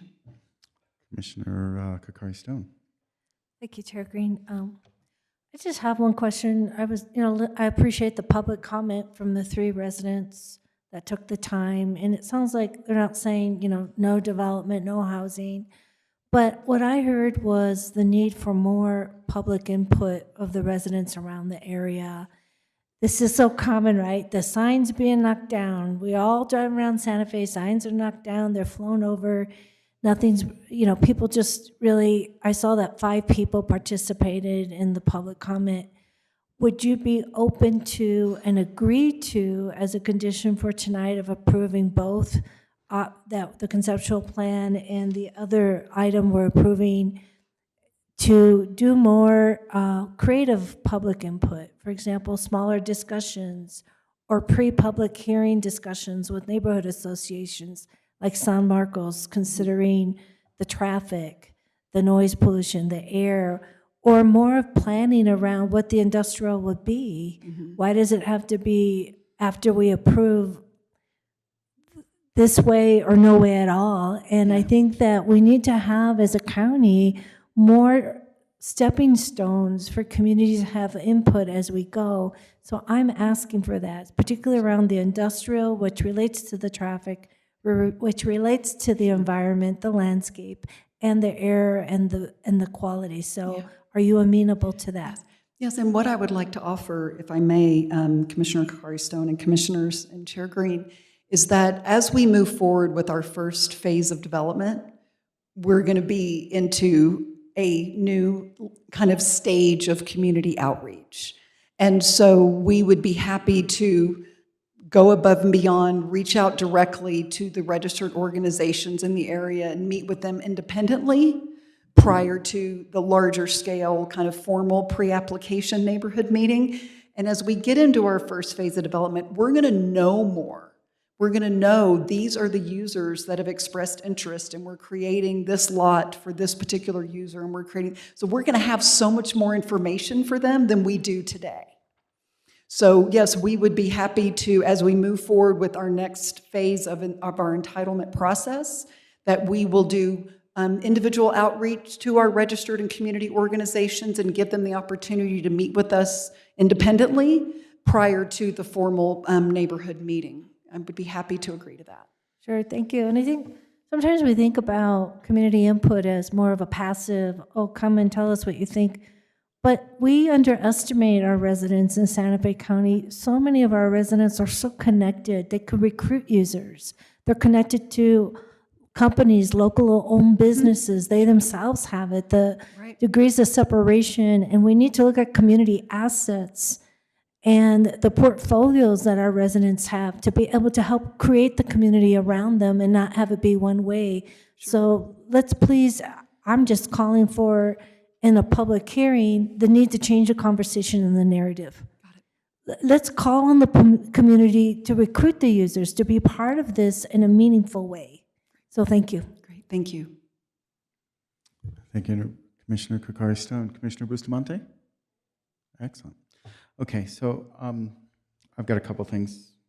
When I look at Highway 14 right there, right now it's a 2-lane divided highway. It's not going to stay that way. And you're measuring your 100 feet off the pavement based on a single lane in each direction. So that road is going to be at least 25 feet wider. Actually, it's going to be 30 feet wider because you're going to have a turn lane in both directions, right? So somebody who wants to go to the east, somebody that wants to turn left into your area, so you're going to have a turn lane there. So that's 10 or 12 feet. Then you're going to have your through lane, which you already have, but now it's shifted over 12 feet. Then you're going to have a decel lane there. So the road is going to be 25 feet wider than even if we don't do any median or anything in between, this is an undivided highway, which I don't actually think is the safest thing for this, because there probably should be a little bit of a division there. Okay. So given that the road is at a minimum 25 feet wider than you're saying it is, than it currently is, and you're measuring all of your setbacks based on 100 feet from there, I ask respectfully that we actually assume that the road is going to get 36 feet wider and that your setbacks be at least 36 feet deeper. So thank you, Commissioner Green, Chairman Green, and Commissioners. So the setback requirement, as each structure is permitted, it's going to be based upon where's the road, or if I may finish. So the beauty of this is that when we submit a subdivision application that's going to have the engineering for any improvements in Highway 14 that would include turn lanes that widen that paved section, that's where the measurement, it's 100 feet from there. This is just the existing conditions. This is what I know about today, but absolutely, we don't have to guess and make assumptions, because it's going to be based upon the engineered plan that is submitted, and that's where the 100 feet will be measured from. But the beauty of this is the road is going to do a little bit of this, right? It's going to have areas where it's going to be wider to accommodate turn lanes than areas where we just have our 2 through lanes. And what that does is it gives us a variety in our setbacks, which is a really positive thing from a design standpoint. So we will absolutely measure from not what's there today. It's what is either the planned improvements or what is on the ground that is relative to that structure. So I guess an answer to the question is yes, the 100 feet is measured from what is the circumstance at the time. So the circumstance at the time could be built after the fact, right? So if you come in and permit all of those buildings along the street frontage and say, well, as a traffic plan comes in the future, which we fully know that with 1,400 residents living here and a Costco and some industrial 18-wheelers coming out, that road's going to be at least 36 feet wider, possibly much more. So what I may offer is that we can't, the first stage before any buildings go up is we have to do a subdivision plat.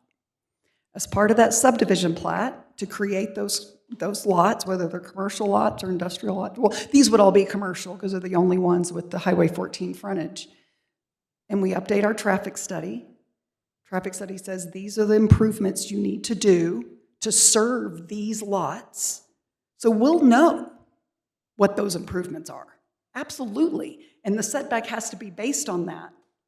And the infrastructure goes in before you go vertical. I understand. You're just gaming the system, though. You're giving us a conceptual plan right now that says conceptually there will be 1,400 units and a Costco here. Oh, I never said Costco. I understand, but I a never Costco said could go Costco. here. You said a Costco could go here, right? It's like, and people would be thrilled if a Costco went here. However, this is high-density commercial and high-use industrial. They're going to be 18-wheelers, whether they're building sets for, or whatever. Sure. These things are coming in large-scale trucks. Sure. And the traffic engineer, did the traffic engineer look at 18-wheelers coming in? Or did they just look at generalized traffic coming in? Because if you have industrial, trust me, nobody's going industrial without an 18-wheeler. No, we absolutely made assumptions with respect to the traffic to be generated by the industrial zoning, for sure. So, in the spirit of mixed use, is there any dialogue to be able to have the amount of general industrial and instead do half light industrial? So there's a mix, because you certainly, like, I helped convert a mill in Tesuque to create the mill at Camel Rock Studios. That's 20,000 square feet. That's plenty for a big screen production. Sure. You know, that's on an acre, right? Right. Maybe 2. You've got 50-something acres of general commercial. And to give we want to put a mill is 2 acres. Right. Maybe you do 3 mills. That is 6 acres. Sure. But you're in the 50-something acres of industrial. Okay. Again, a little bit of overbuilding in an area that is sensitive. And, you know, as Commissioner Bustamante mentioned, it's our scenic corridor. We've all mentioned the scenic corridor, and it's highly visible. Okay. We need to protect that corridor. So, 1, reducing the amount of general industrial. 2, finding a way to have additional setbacks. The 25 feet from the existing condition, I just think that those lots should be 100 feet from your property line, and there should be landscaping there that gives that rural feeling, so the gateway into Santa Fe doesn't feel like it's, you know, it's all behind something. Don't get me wrong, it's all back there. You've got 300-something acres of development behind there, or 260, 270 acres of it, but you're giving up 6 or 8 acres along the front so that we don't get phone calls for the rest of our life saying, you guys just approved that. Why? Right? We need to protect the spirit, the visual appeal of Santa Fe. And a 25-foot setback, when we know that the road's going to be wider, there should be a trail there, might even be a trail that we have to build because of from the pen. Those should all be not looking at commercial development. And so thank you, Commissioner Green. So again, we have to be 100 feet from the road. Wherever the road is, we got to be 100 feet from it. So as the road gets closer to our property, as it likely will, as you've aptly pointed out, we're 100 feet. So now we're well into the property in terms of the 100 feet. So we will always be 100 feet from the road. As you just stated, these buildings should be 100 feet from the road. They will be, because the SLDC says they will be. What if there's a trail that the Highway 14 puts on that side of the road, is that included in the quote-unquote road? It talks about the actual road pavement.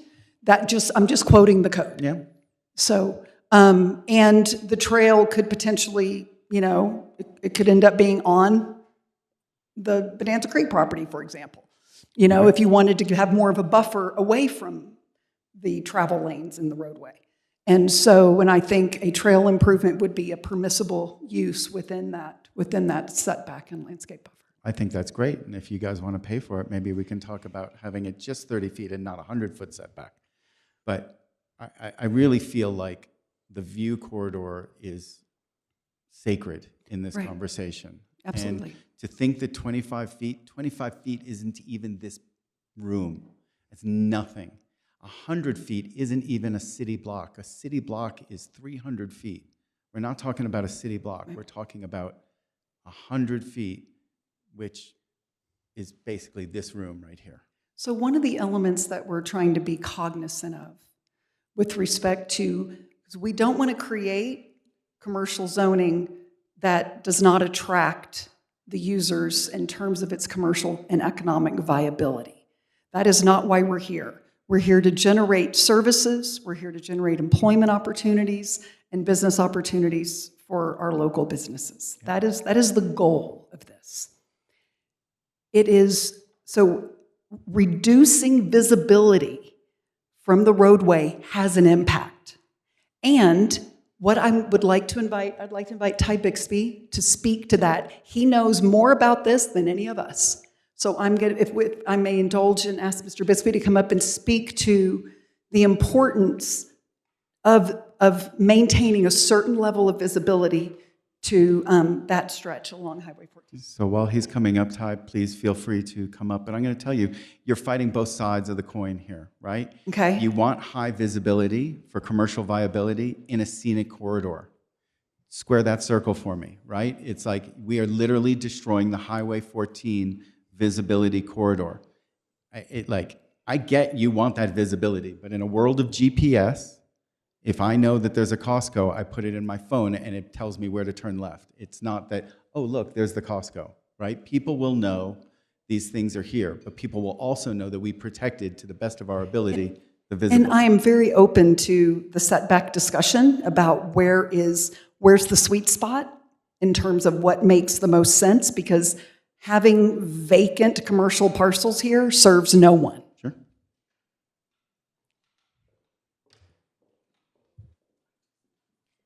Please raise your right hand. Do you swear to tell the truth, the whole truth, and nothing but the truth? I swear. Ty Bixby, 5 Calle Peñonero, Santa Fe, New Mexico. I'm also working as an advisor to the applicant here.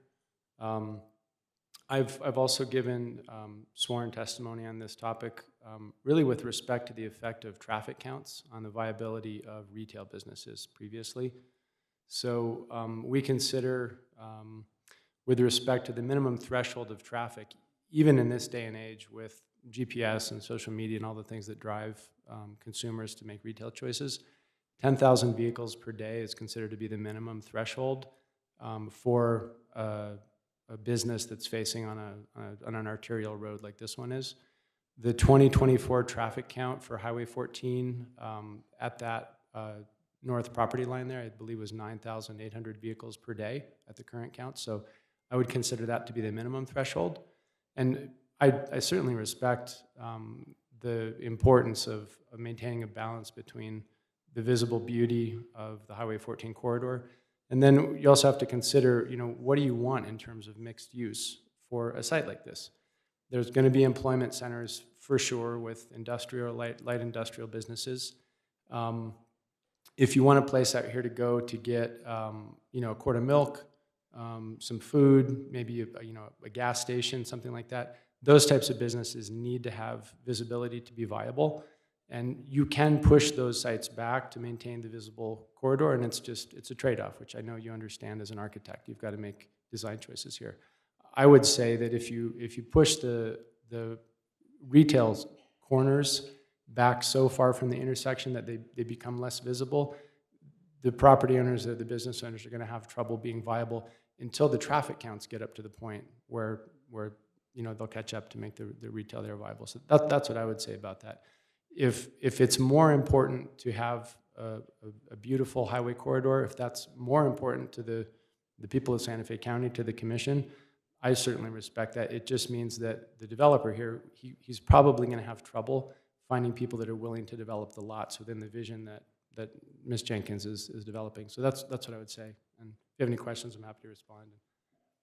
So, there are other things that can attract people to this, right? The idea of a plaza and have public amenities that people go to because it is unique and not just waiting for commercial things to happen. To have vibrant public spaces, that'll attract people here, right? Yep. If you have a central park that people, 4.5 acres is not quite a central park. It's a park, it's a basic park. But a central park with maybe a soccer field and maybe something that draws families to this, and not just a leftover green space, but really something that anchors this, right?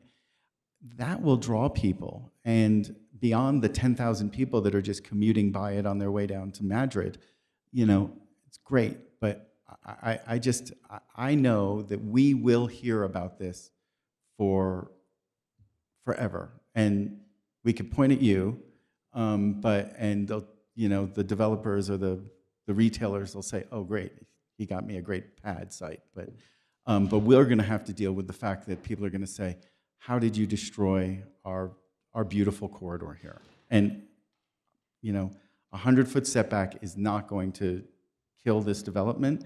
In fact, it'll probably accentuate it with better development behind it. The plaza, I think, should be surrounded not with the highway on one side of it. It should actually be embedded at least in the middle of one of these, adjacent to the first setback block, probably to the west of that. And the the Central Park should be along that second middle street there from north to south, connecting everything and be 1.5 city blocks, 400 feet deep, so it has something that can ramble and connect the north to the south and beyond that. And you know, those are the things that you should be specifically speaking to right now in your conceptual plan, and will become things that anchor this in a way that makes people say, I'm going to visit this because it's a special community, not because it just has a store and I saw it on the highway. Sure. Commissioner Green, may I say one more thing? Of course. So 2 anecdotal stories that I think speak to what you're talking about, because I agree with what you're saying. The concept of a plaza with mixed use, everybody knows, that's an awesome place to live, work, play. The vision, for example, of the developers of Aldea de Santa Fe. You've got the plaza there. 100% of the real estate on that plaza was developed, and it all changed hands in foreclosures because they had a density issue, there's a number of problems there.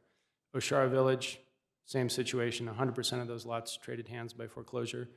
And in the case of Rancho Viejo, the plaza that's there, that entire retail strip center, it didn't quite go to foreclosure, but it did change hands at a price that was half of what the developer paid to build it, really just because he had to accept rents that were low enough to allow businesses to exist there. So we have those non-theoreticals, and I'm enthusiastic about this project. It has a chance, because of the traffic and the proximity to Highway 14, to maybe become a project that overcomes those limitations if we're able to find a balance between the arguably important factors that you're asking for, of maintaining the visual beauty. It should be a nice place to live. It shouldn't be junky big boxes. By the way, the minimum size of a Costco is 145,000 square feet. So if the applicant were to agree to a 50,000 square foot limit, you definitely won't have a Costco or a Walmart or a Sam's Club out there. There'd be other kinds of businesses. So I'm interested in continuing to be part of the applicant group here and seeing what I can do to help.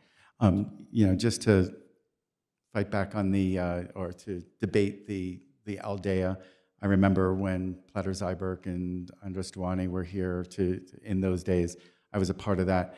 It wasn't going to work there because the location, it was a new urbanism dream, and it was great that it had developers that were willing to do it, but it never had the traffic counts. Right. You do have the traffic counts. Right. And you do have people that will call us all the time to say, this is ugly, right? Why did you let this happen here? And I know we will live with it for a long time. I know it's these... Respectfully, if I may, and I appreciate that, but I'm glad you looked in my direction. I just want to ask that we can keep the conversations into things that may be consequential to a vote. We're approaching 10 o'clock and we still have 2 more hearings, and we're talking about recollections of other developments and making detailed recommendations as to how an applicant should move forward. I don't mean to be disrespectful, but respectfully of everyone's time, I'm asking that we keep our discussions concise and to what the applicant needs to hear from us tonight. Thank you. Okay, thank you, Commissioner Bustamante. Just a restriction on heavy traffic to the frontage road. We're building an industrial, or you're building an industrial, we're allowing an industrial use to happen.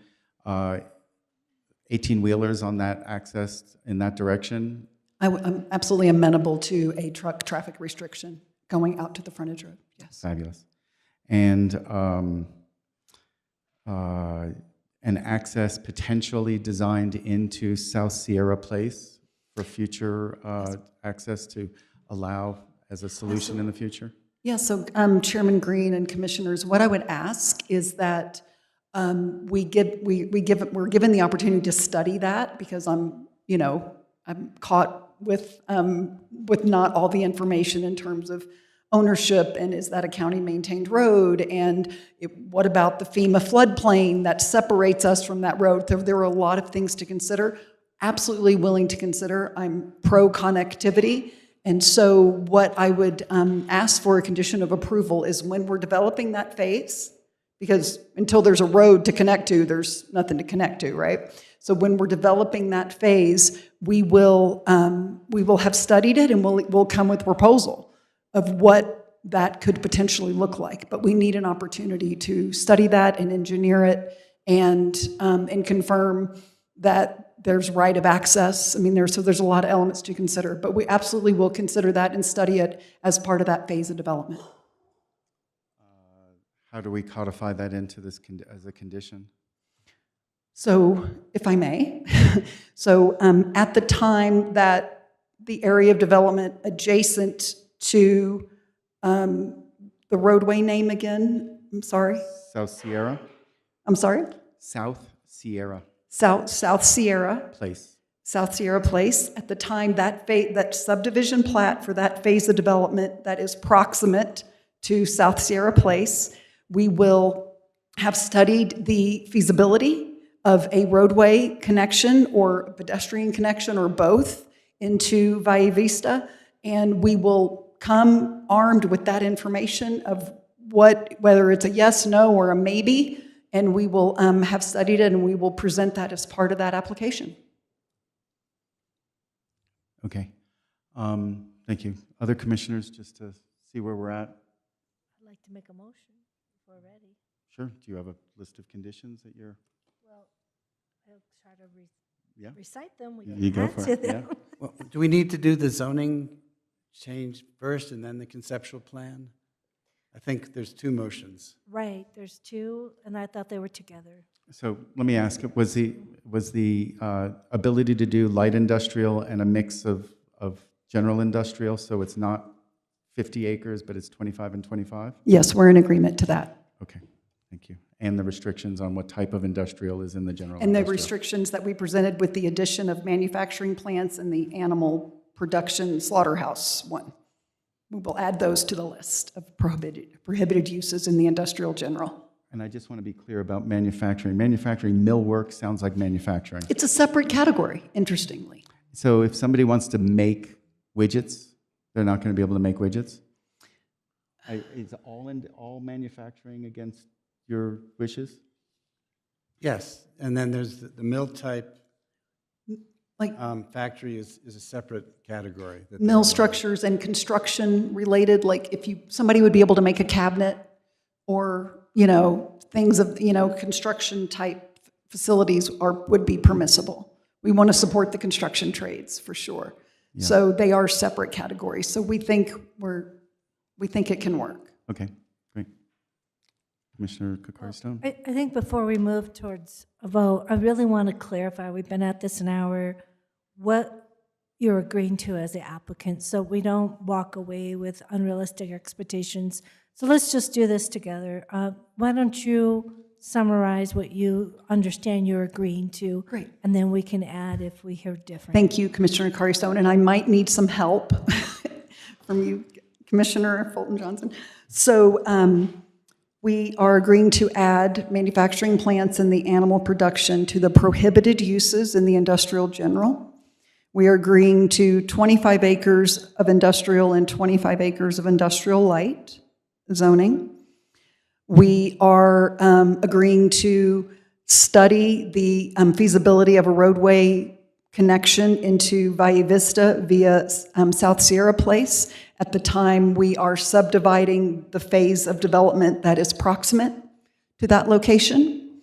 And we are agreeing to no heavy truck traffic on Lewis Road that goes out to the frontage road. We are agreeing that along the commercial structures that are adjacent to Highway 14, the parking will be behind the structures and not fronting on Highway 14. And the buildings themselves will be designed so there's a public entrance on the Highway 14 side. So that is not kind of a quote unquote the back of house for the facility. Dark skies. And I believe lighting. that there was you agreed to a maximum of 50,000 square Oh, yes, feet? thank you. In the industrial, we agreed to a maximum 50,000 square foot structure. Thank you. Thank you. No pole-mounted illumination. No over- pole-mounted illumination over 15 feet within 200 feet of Highway 14, Great memory. correct? And we would follow best practices with respect to night sky protections Dark sky, yep. for the entire development. Thank you. So thank you for clarifying that. And No, thank you. That was actually the helpful sake- for me. I want to give deference to Commissioner Hughes, since it's in his district, if you hear clearly and you agree to what's been discussed, what she just summarized, so we can move forward, and it would be your prerogative to make the first motion, Commissioner. I agree with all that. And do we need two motions or can we do one? That's a question for Walker. Chair and Commissioner Hughes, it certainly would be cleaner for the minutes to have both of them taken separately, but it sounds like if the sense of the commission is to approve these in one fell swoop, you could make it part of the same motion. Okay. Well, then I'll make the motion to approve the zoning amendment and the conceptual plan. Given all of the zoning, I guess we're going to make half of the zoning industrial light and half industrial. That's 25 acres each. We're going to add to the prohibition to manufacturing plants and also animal production. That includes slaughter. And then on the conceptual plan, all of the things Adam mentioned, which are. Well, the conceptual plan is mentioned by Commissioner Green, but at the moment in which we are reviewing the next phase development connection to what? South Sierra Loop and Valle Vista Place. The dark skies provisions that were mentioned, including no pole-mounted illumination over 15 feet high within 200 feet of the pavement of Highway 14. The parking shall be 200 feet from the Highway 14 frontage and behind the buildings relative to Highway 14. And no truck traffic on Louis Road? Yes. Was also a condition. Anything I missed? The 50,000 square feet. 50,000 square foot limit Max on it, buildings in the industrial zone. And if I may, apologies, Chair Green, Commissioners, just a point of clarification on the parking. It was my understanding the parking must be behind the buildings and not adjacent to Highway 14. I did not recall there was a particular distance, because if you had a relatively small commercial structure and then the parking had to be a certain distance away from Highway 14, it could end up being pretty far right. from the building. I'm sorry, you're correct. So Okay, it's great. like 100, no buildings or parking lots within 100 feet. Parking lots shall be behind the building. Yeah, behind the building. Great. Thank you so much for that. Okay, I think that is my motion. I second it. Chair, may I? Just as a point of clarification from staff's perspective, we will obviously review the minutes Thank you. of this and make Thank sure you. that we bring you a final order that correctly reflects all of these conditions. But we would recommend that the ordinance adopting the zone map amendment, we will make the change for the industrial to be half light and half general, but we would put the prohibition on the 2 additional uses on the conceptual plan and not in the ordinance. That makes Sounds sense. good. Yeah, they go on the conceptual plan. Go ahead, Greg. Or Greg raised his hand, but Walker's. I just had a technical question with regard to the ordinance. Is that right now, as I read it, there are actual survey markings that demarcate the zoning districts. So if you're saying,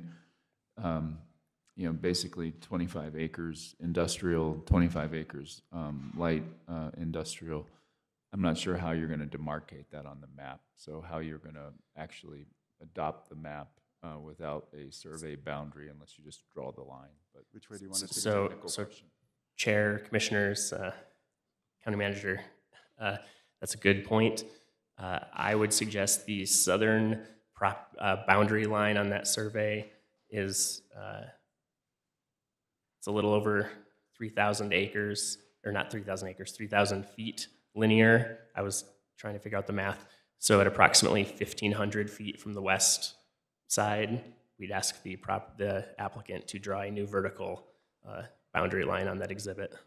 You're saying go vertical, east-west versus north-south? My gut was to go east and west, but the applicant, this is a good point of clarification. Thank you, Chairman Green. I think that there's not a lot of depth in terms of that, just because of the terrain. So I do think east-west makes more sense. Okay. So is the east side industrial light and the west side industrial? Yes, she said yes. Yes.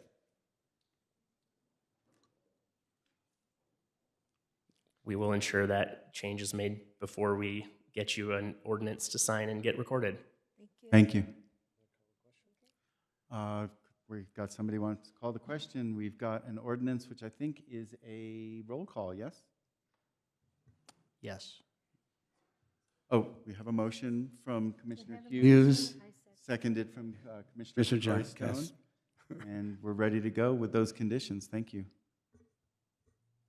Roll call, please. Commissioner Lisa Kokari Stone, Yes. Commissioner Camilla Bustamante, Yes. Commissioner Hank Hughes, Yes. Commissioner Adam Johnson, Yes. and Chair Justin Green. Yes. Thanks. We got some conditions in there. So we've got a second item for or was that for both motions? No, that was for both. Okay, great, fabulous. Good job. Thank you very much. Chair Green, before we get to the next item, I wanted to bring up something regarding item 13B, the Tierra Pintada Phase 2 final plat. You mentioned to me that agenda item also had up for approval an affordable housing agreement, and Manager Schaefer pointed out to me that the conditions of approval included compliance with the approved affordable housing agreement. So the commission could take it as approved by virtue of having approved the merits application. But I don't want to belabor this any further. There was no formal vote on the affordable housing agreement. So I think there just needs to be either clarity in the minutes that you approved the affordable housing agreement, or some formal vote on the agreement. Fabulous. So did you understand the issue? There was two issues on the last item prior to this. Yeah, so I'll just move that we approve the affordable housing agreement for Tierra Pintada. Excellent. I second it. We have a motion from Commissioner Hughes, a second from Commissioner Kokari Stone. All in favor say aye. Aye. Aye. And I'm in favor of that part. So thank you very much. It's unanimous. Thank you very much. Moving on to E. Sorry, they gave me a bunch of stuff to sign here. Item E, case number 255230, Grand Prix de Santa Fe applicant Jenkins Gavin, again, requests approval of a conceptual plan to support redevelopment of subject parcel as a 130-space RV compound and equestrian event center to be developed in 3 phases. The 57-acre property is within the planned development district located at 87 South Polo Drive within Section 17, Township 16, North Range 8 East, SDA 1, Commission District 2. Kimberly and, yeah, thanks. Please raise your right hand. Do you swear to tell the truth, the whole truth, and nothing but the truth? I do. For the record, before you testify, please state your name, work address, and that you are under oath for the testimony to be considered valid. Kimberly Serrano, 240 Grant Avenue, and I do. Thank you. Thank you. Good evening, Mr. Chair and Commissioners. Grand Prix de Santa Fe LLC applicant, through their agent, Jenkins Gavins, requests approval of a conceptual plan to support redevelopment of the subject parcel as a 130-space RV campground and equestrian event center to be developed in 3 phases. The 57.086-acre property is in the Planned Development District located at 87 South Polo Drive. The Santa Fe Equestrian Center was established on an 80.63-acre parcel in 2015, which was later subdivided in 2023 into tracts 1, 2, and 3. Only Tract 1 of comprising 57.1 acres is the subject of this application. Tract 2 and 3 are not part of the request and remain bound by the existing entitlements. 2001 Santa Fe Horse Park Master Plan, Book 489, page 34 through 36. 2015 Santa Fe Equestrian Center Development Plan, Book 782, page 39 through 44. 2016 SLDC designated the 80.63 acres as PD 13 Santa Fe Horse Park Plan Development District. 2023 Summary Subdivision Plat, Book 900, page 28 through 29, creating tracts 1, 2, and 3. Tract 1 is currently operating as an equestrian and event center and includes a small RV campground area and associated bathhouse. Existing improvements also include a polo field, corrals, stables, event lawns, and utility infrastructures. The applicant requests approval of a conceptual plan to redevelop the subject parcel as a 130-space RV campground and equestrian event center, subject to the SLDC provisions governing planned development districts. The project will be developed in 3 phases. A site development plan will be submitted for each phase of the development. Phases may be developed in subphases, and development of each phase subphase may not be sequential. The permissible uses as depicted in the conceptual plan are as follows: camps, camping, and related establishments, public assembly, stables, and other equine-related facilities, commercial over 12 horses, recreational facilities, outdoor RV storage, and residential uses. The conceptual plan approval criteria per SLDC 4.9.9.6 has been addressed by the applicant as outlined in the memo. This application has been reviewed for compliance with the applicable standards set forth in Chapter 7 of the SLDC. Access and roads, fire protection, landscaping and buffering, open space, water supply, wastewater and water conservation, protection of historic and archaeological resources, and terrain management. On December 11th, 2025, this request was presented to the Sustainable Land Development Code hearing officer. The hearing officer memorialized findings of facts and conclusions of law in a recommended order on request. The hearing officer, based on the evidence presented, recommended approval of the conceptual plan with the proposed use matrix subject to staff's 13 conditions. On January 15th, 2026, this request was presented to the Santa Fe County Planning Commission. The Planning Commission memorialized findings of facts and conclusions of law in a final order on this request. The decision of the Planning Commission, based on evidence presented at the hearing, unanimously recommended approval of the conceptual plan, including the proposed permissible uses. Staff has determined that the conceptual plan application is in compliance with the subdivision and design standards set forth in the SLDC. Staff recommends the BCC approve the conceptual plan to support redevelopment of the subject parcel as a 130-space RV campground and equestrian event center to be redeveloped in 3 phases. Mr. Chair, may I enter the conditions into the record? Yes, please. Thank you. I stand for questions. Thank you very much. Commissioners, any questions? Is the applicant here? Yes. Yes.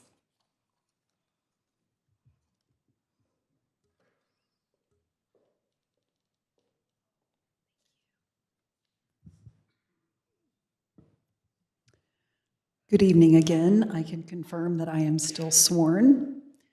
I am here this evening on behalf of Grand Prix de Santa Fe and request for conceptual plan approval for the redevelopment of Hippico de Santa Fe. I'm going to go through my presentation as expeditiously as possible. So just quick introductions. As I mentioned, the property owner, Grand Prix de Santa Fe. engineering services provided for the project by Santa Fe Engineering Consultants, and landscape architecture by Design Office. So I'm going to assume everyone is familiar with HIPACO. This is Paseo Real that is coming, that basically Airport Road turns into Paseo Real as it heads in a southwesterly direction, leaving the city of Santa Fe. And this is Polo Drive, which is the access to HIPACO, which is here. And then we have County Road 56C, which comes down here and also connects to Paseo Real. And this is the La Cienega community here that you can see access via Calle Debra. So the property is zoned Planned Development District. It is identified as PD 13.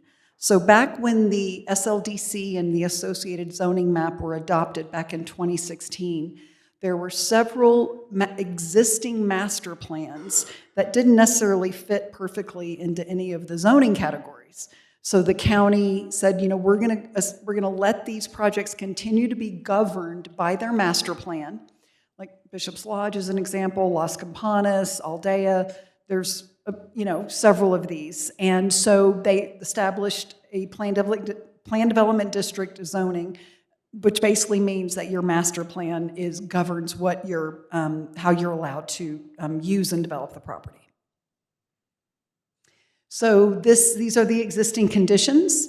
You can see we have the polo field, which is the really the site of the redevelopment. This is kind of a small RV campground that you see here. We have other kind of event and lawn spaces and equestrian facilities throughout. So a little bit of background. So back in 2001 is when the Santa Fe Horse Park Master Plan was recorded. And then subsequently, quite a few years later, a development plan was recorded in 2015. And I mentioned in 2016, HIPACO was designated as PD 13. In 2023, the property was subdivided into 3 parcels. So the subject of our request this evening is the largest, kind of the central parcel, Tract 1, that totals 57 acres. Back in December, the hearing officer recommended approval of the conceptual plan, and then in January, the Planning Commission also recommended approval. So our recurrent request is a conceptual plan to establish a new PD for Tract 1 only.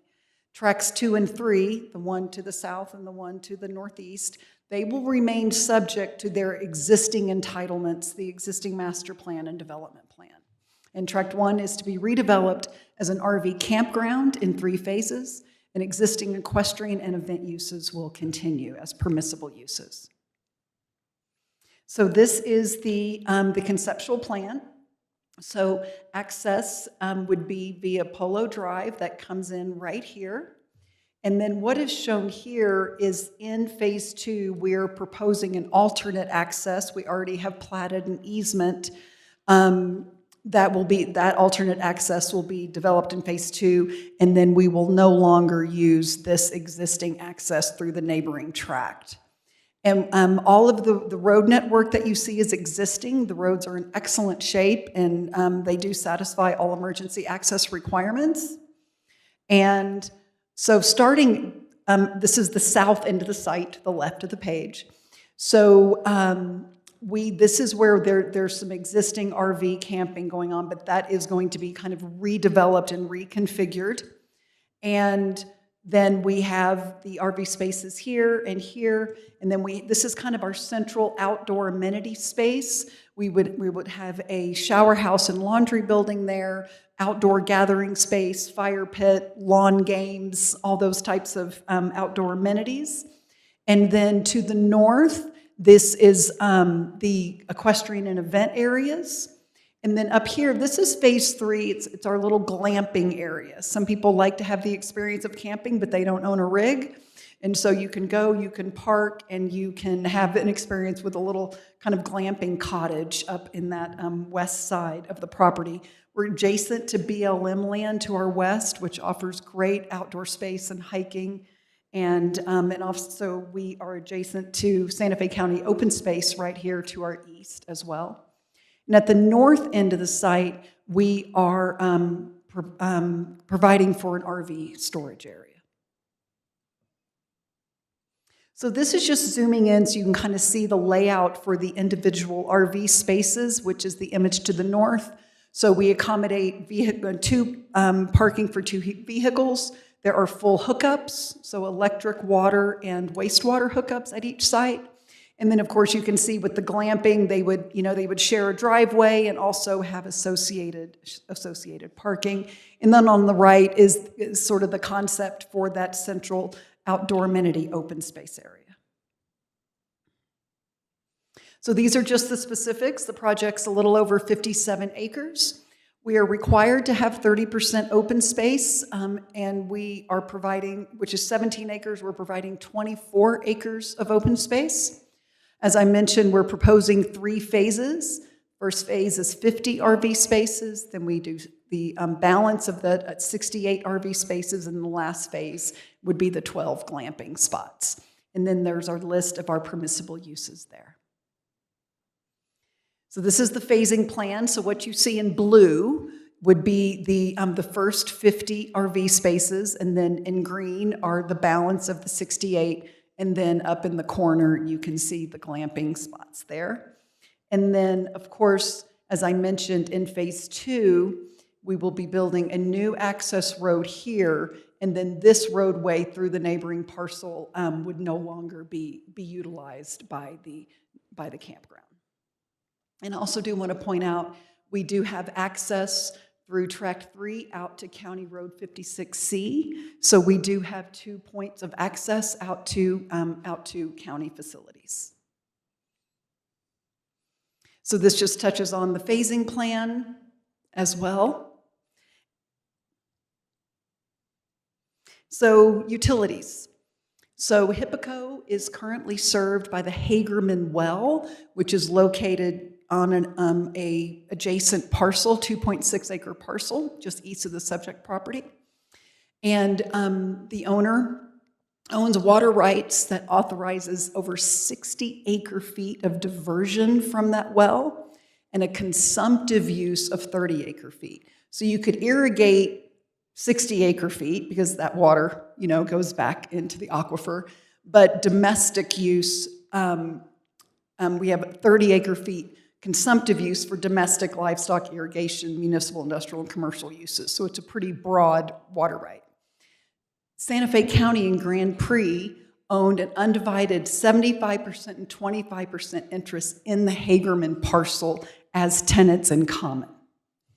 So at full build out, the water budget for the project is 17.83 acre feet per year, which is an over 70% reduction in water use than what is historically been used to irrigate primarily the polo field at the 60 acre feet per year.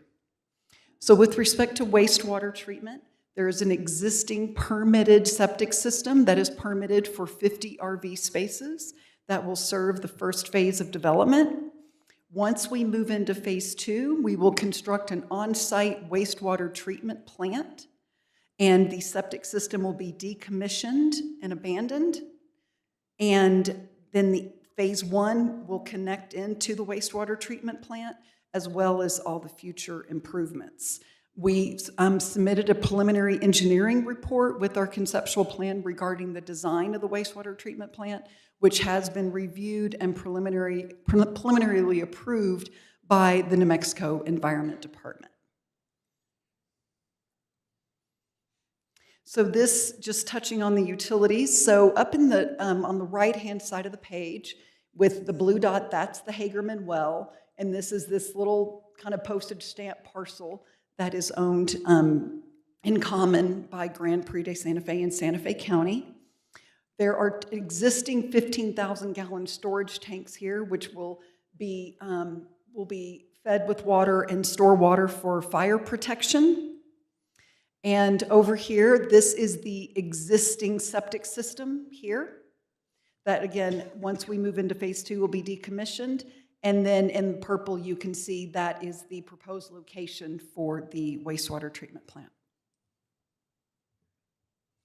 So I just want to touch on the access situation. So the main access will be via Polo Drive, coming off of Paseo Real. This is our Phase 2 access that will be constructed at such time this will no longer be utilized. We also have a 50-foot access easement running. This kind of triangular parcel right here is owned by the city of Santa Fe. This is this is the county open space here. And so we have an easement that, should it ever become necessary, that we could have another access road that comes here over to here across City of Santa Fe property. And then on the southern end of the site, we have an all-weather access out to County Road 56C. So we did conduct a traffic study in these at the direction of the Santa Fe County Public Works Department. These are the intersections that we analyzed. We analyzed the intersection at Polo Drive, Calle Debra, as well as 56C. So we had to establish the existing level of service at these intersections, and then what would the level of service be at build-out. And as you can see, we have excellent levels of service, A's across the board in the existing conditions as well as in the build condition. So that completes my presentation. I'd be happy to stand for any questions. Thank you. Thank you very much. Commissioner Bustamante. Thank you, Ms. Jenkins. The question that I have about the water, and it's long been something that people have been very envious of with regard to the water rights. And I understand there have been communications historically about the possibility, but now that we have this contamination in La Cieneguilla, I'm wondering, and the possibility of somehow either leasing, purchasing from the owners of HIPCO for water from the Hagerman well.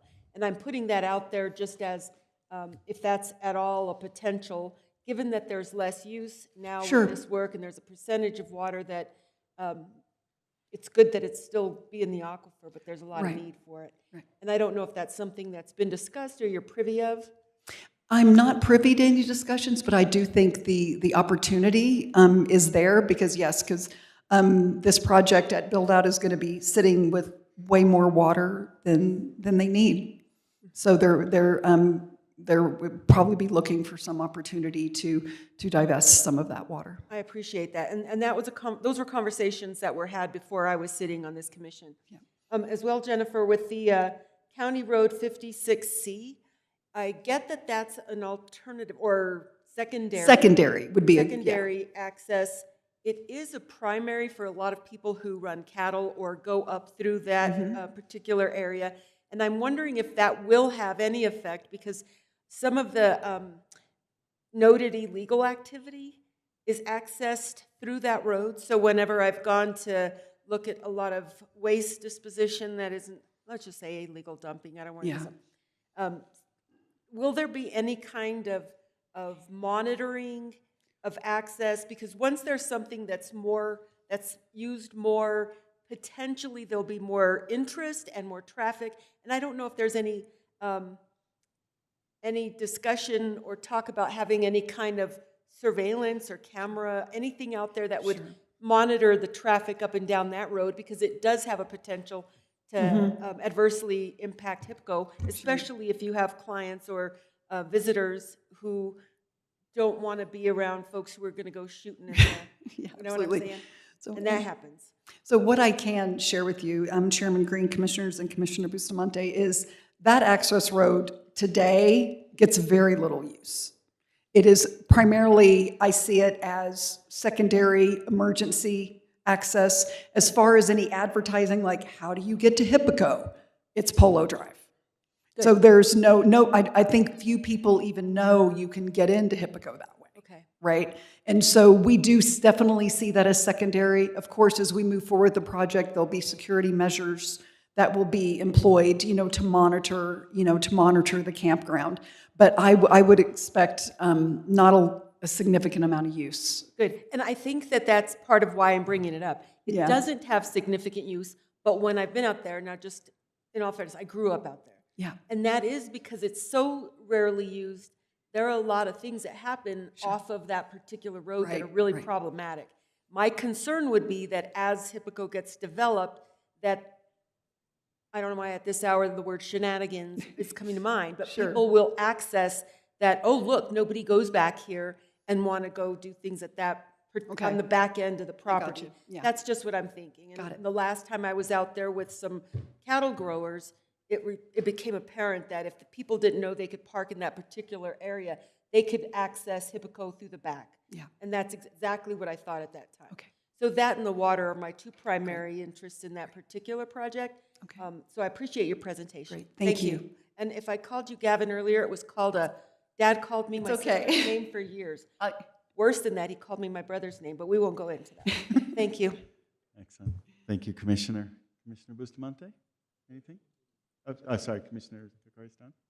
Thank you, Commissioner Bustamante. He's seeing double. All right. Okay, thank you, Chair Green.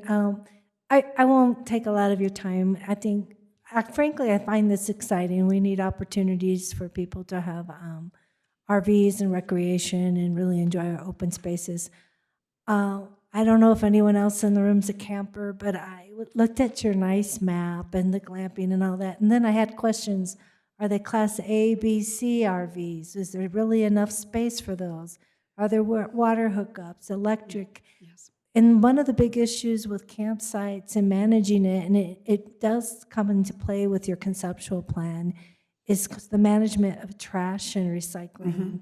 It can make or break a good RV park, and also the landscape around it with the Yes. blowing. So any particular plans so far with that? And I don't see those big Class A's are huge. You can have a little tiny camper, and then you got this big, like, Dolly Parton travel trailer thing going on.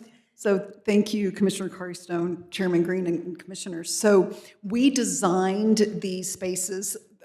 Most of them are pull-throughs, so there's no backing in required, and they are designed for kind of the biggest rigs on the road. So, and it's at this scale, everything, it looks really small, but they're very generous. I think they're 30 feet wide,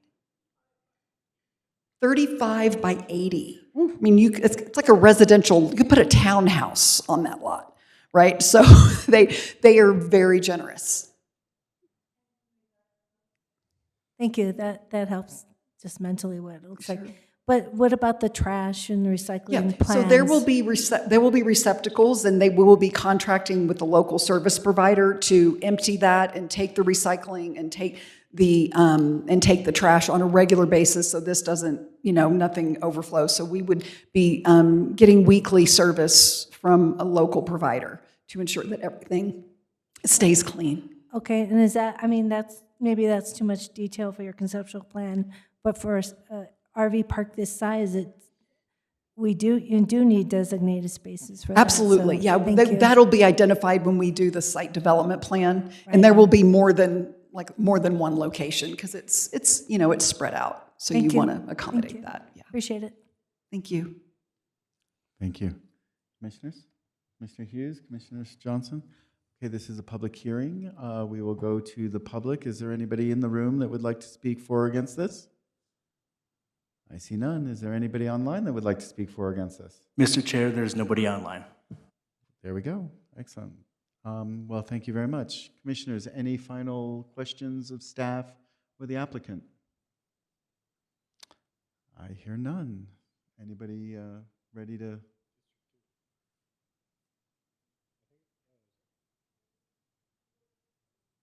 Who wants to speak? No. I'd like to make a motion to approve this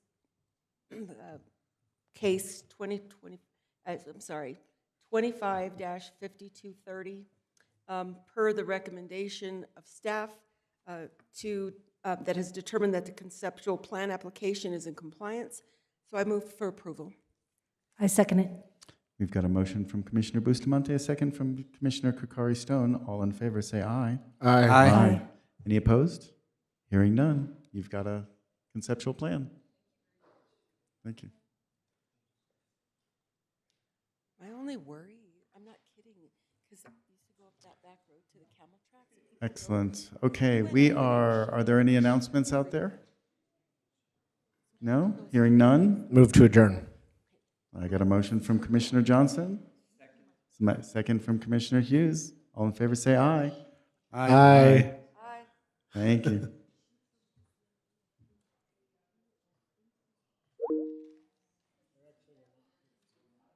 Oh, good. No, I still don't want.